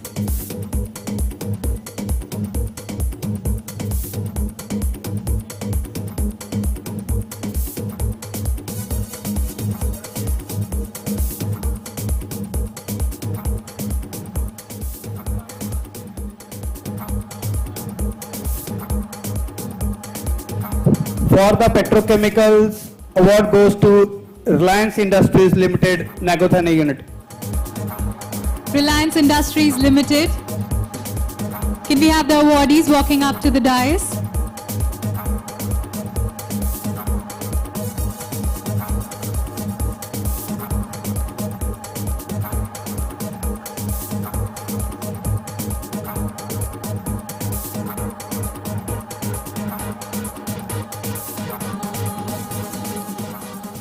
Award for efficiency in water uses in the petrochemicals goes to Alok Master Brushes Private Limited.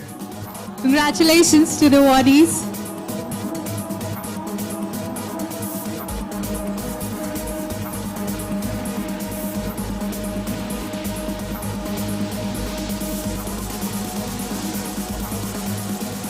Eighth category, which is very important, award for best contribution to academia in the chemicals and petrochemicals goes to IOCL, Indian Oil Corporation Limited. Indian Oil Corporation Limited.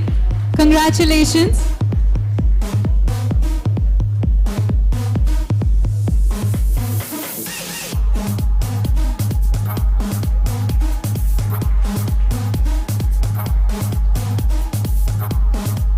Second award in the same category goes to Sabik India Private Limited. Sabik India Private Limited. Heartiest congratulations.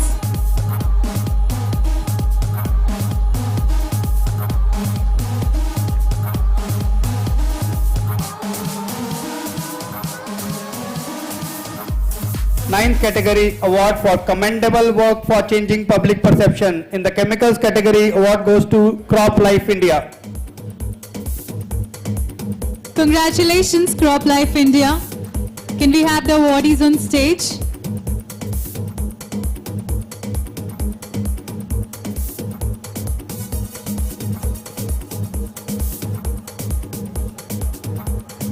And also a big hand for all the awardees for their immense contribution to the industry.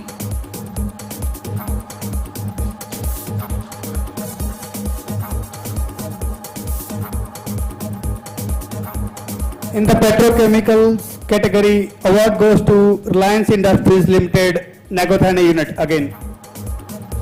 Reliance Industries Limited, once again, can we have a big round of applause for them?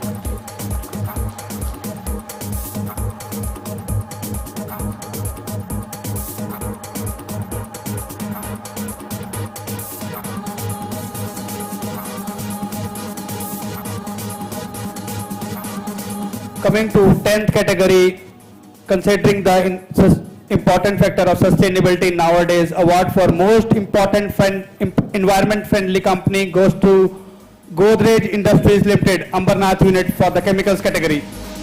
Godrej Industries Limited, heartiest congratulations.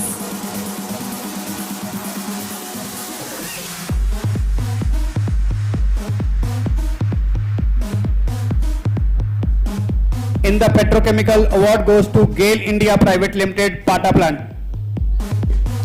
GAIL India Limited, congratulations.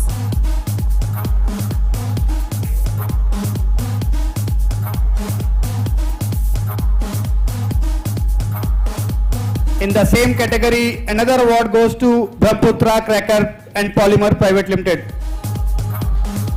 A big hand for the awardees.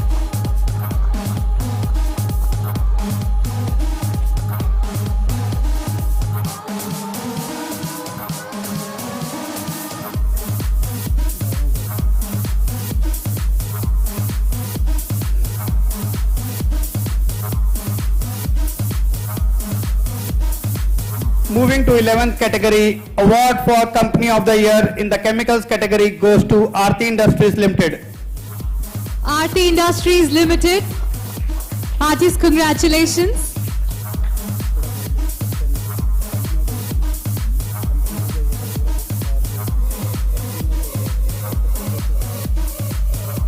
I think they deserve a truly big hand.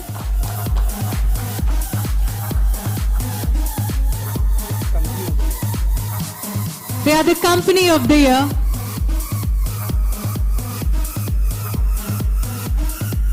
Another award in the same category goes to Asian Paints Limited. Congratulations to the awardees.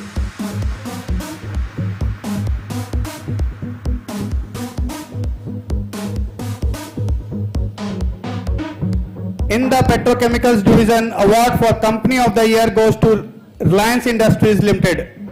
Reliance Industries Limited.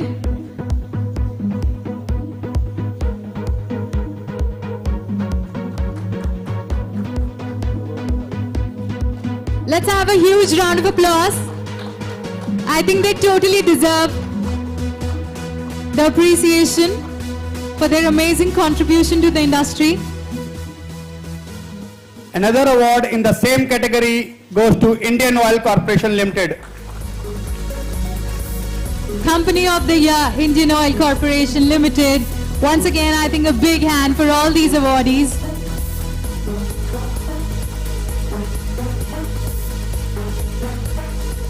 Award for Excellence in Skill Development. In the petrochemical, it goes to Reliance Industries Limited. Reliance Industries Limited, huge congratulations.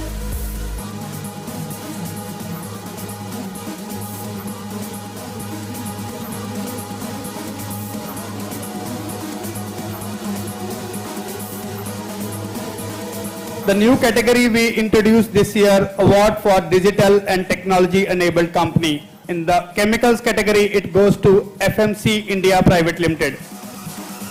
FMC India Private Limited, heartiest congratulations.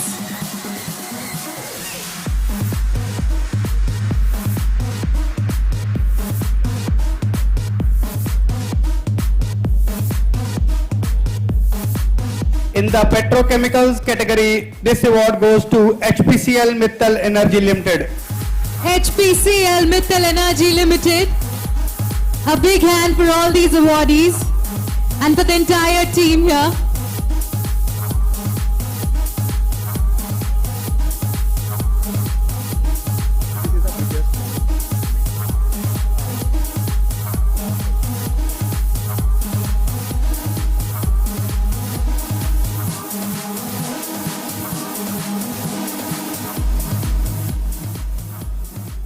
Moving to our last category, award for distinguished contribution in the chemicals industry. The Lifetime Achievement Award goes to Professor C.D. Mai. He is a renowned cotton scientist currently serving as President of South Asia Biotechnology Center and Vice President of the National Academy of Agriculture Sciences. He has done extensive research in plant pathology, epidemiology and management, human resource development, cotton improvement and biotechnology. He has chosen as member African Biosafety Network Expertise Burkina Faso and international service for the acquisition of agri-biotech applications. He has done extensive research in plant pathology, epidemiology, and management human resource development. This is, I think, a very, very special category and would definitely deserve a huge round of applause. And they are felicitated by a memento and a trophy. And last but not the least, the award goes to Shri Raju Shroff, CMD Uppal Limited. He is a passionate about chemistry and chemicals right from the beginning. Mr. Shroff, the CMD of UPL, pioneered red phosphorus manufacturing in 1969, giving an impetus to the indigenous chemical industry. we have a short video that will be played by Shri Raju And Shroff. other family members also join. Vikram sir, can you also join, please? The entire Shroff family, we request you to kindly assemble on dais. And also a small, beautiful video to be played. So may I request all of you to kindly please give a big round of applause to Mr. Raju Shroff. Can you give a standing ovation? Exactly. Stand, please, stand.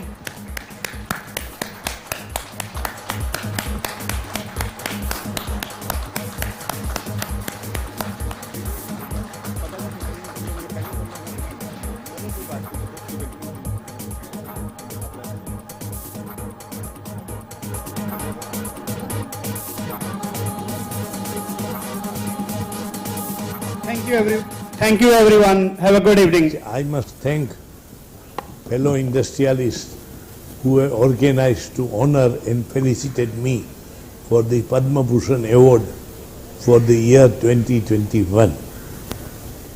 And I feel very proud and get lot of encouragement and enthusiasm to do more after receiving this award.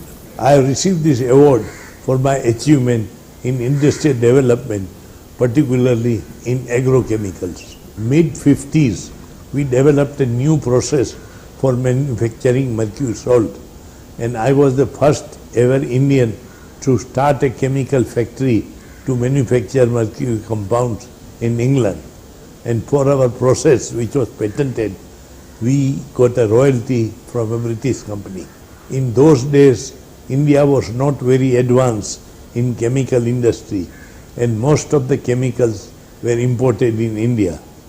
We developed a process to manufacture red phosphorus for the first time in India. And 50 years ago, we started a plant in Vapi in Gujarat, which was a backward area, and industrial development was given incentive there. But when we started, the problem was infrastructure, problem was raw material shortage, problem was power cut and other utilities.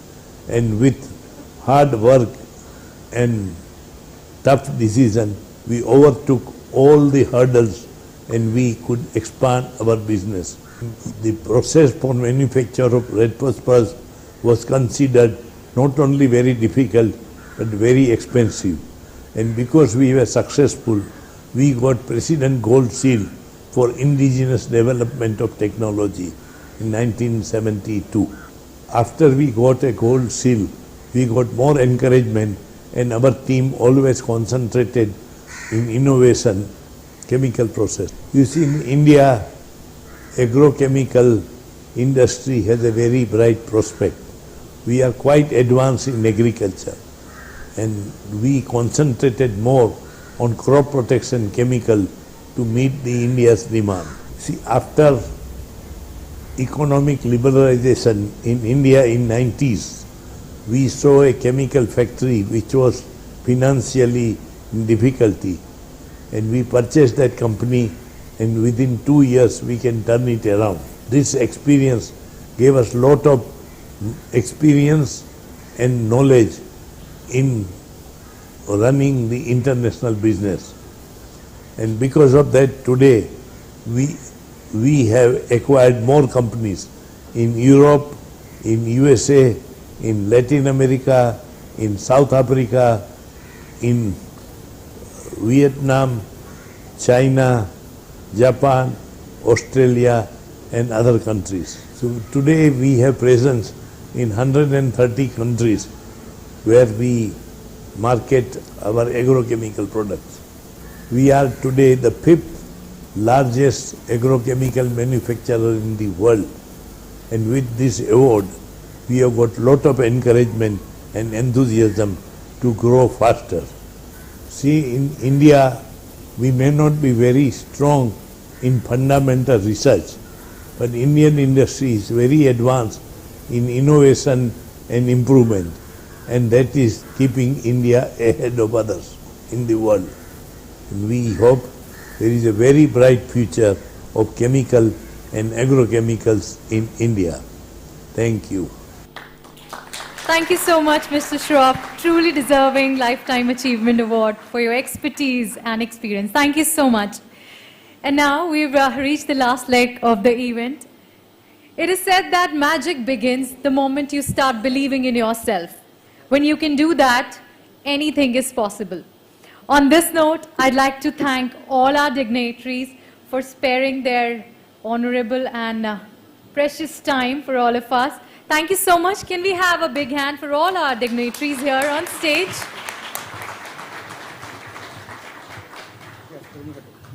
With this, we conclude today's awards function, and we thank the Honorable Minister for his presence and presence of Secretary Sir and Mr. Raghavendra Rao Sir and Additional Secretary.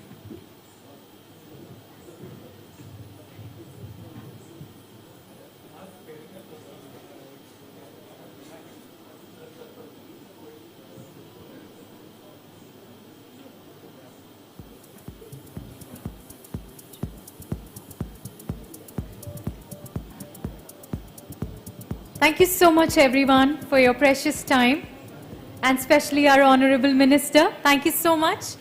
And I'd request everybody to kindly be seated as we are getting started with our cultural evening for today. India is a land of great opportunities and different cultures.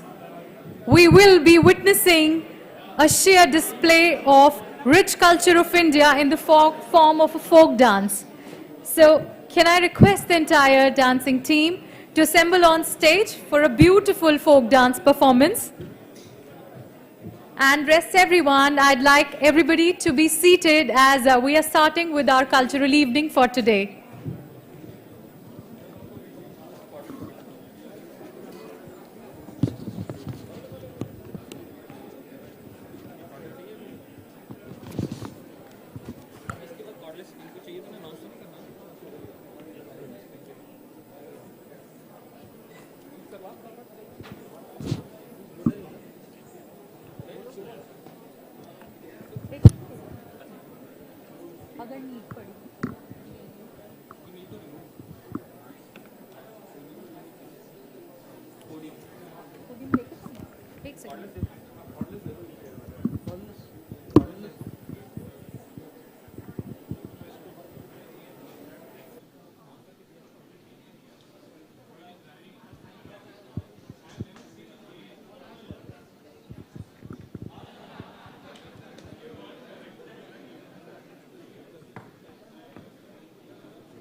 Check.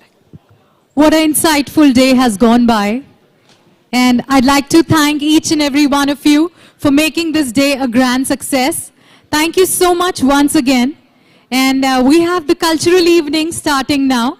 I'd request each and everybody to kindly be seated and enjoy this beautiful evening ahead. Thank you so much once again.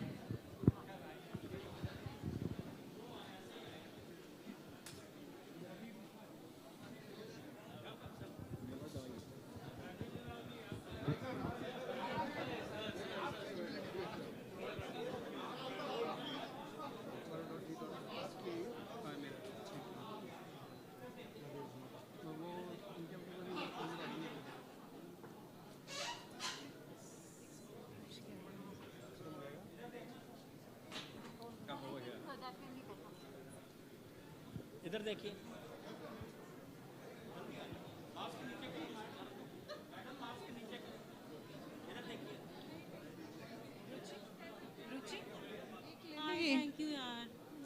so much. Seriously. वहाँ से बोलते और जल्दी जल्दी हाँ, क्योंकि minister को जाना था, हाँ नहीं मिनिस्टर को जाना स्टेज पे खड़ा है, एकदम अनाउंस कर नहीं सकते ना, मतलब लोग भी कंफ्यूज हो जाते हैं ना। ठीक है, आई थिंक ये अपना स्टार्ट कर देना, काफी देर से खाली हो गया स्टेज।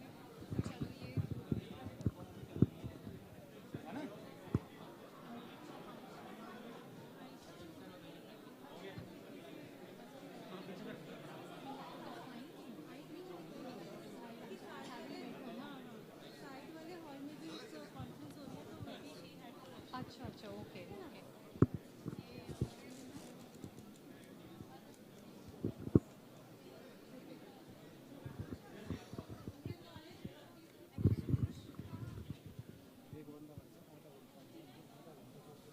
माइक पकड़ ले।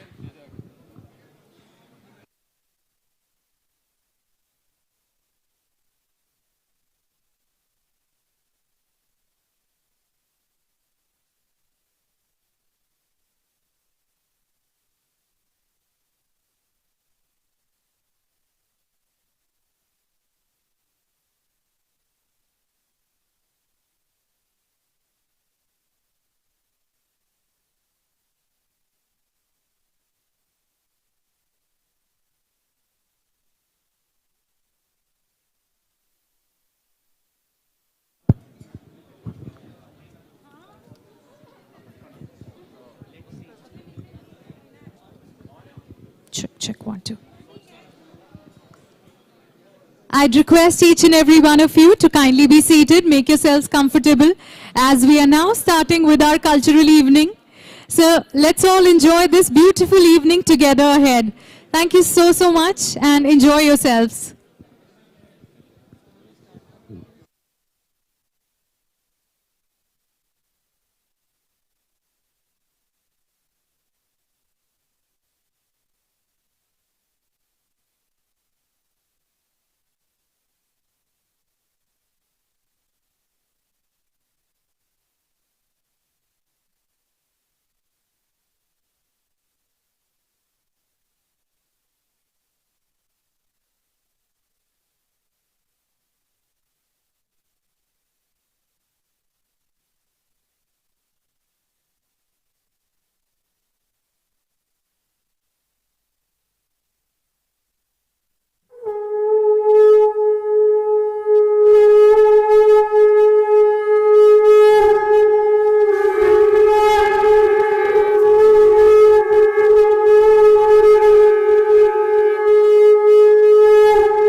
मारा पगरा भूहरा ढोला फूल फूल जाए मारा पगरा भूहरा ढोला फूल फूल जाए मारा पचरंगी लहरियारो बल्लो लहराए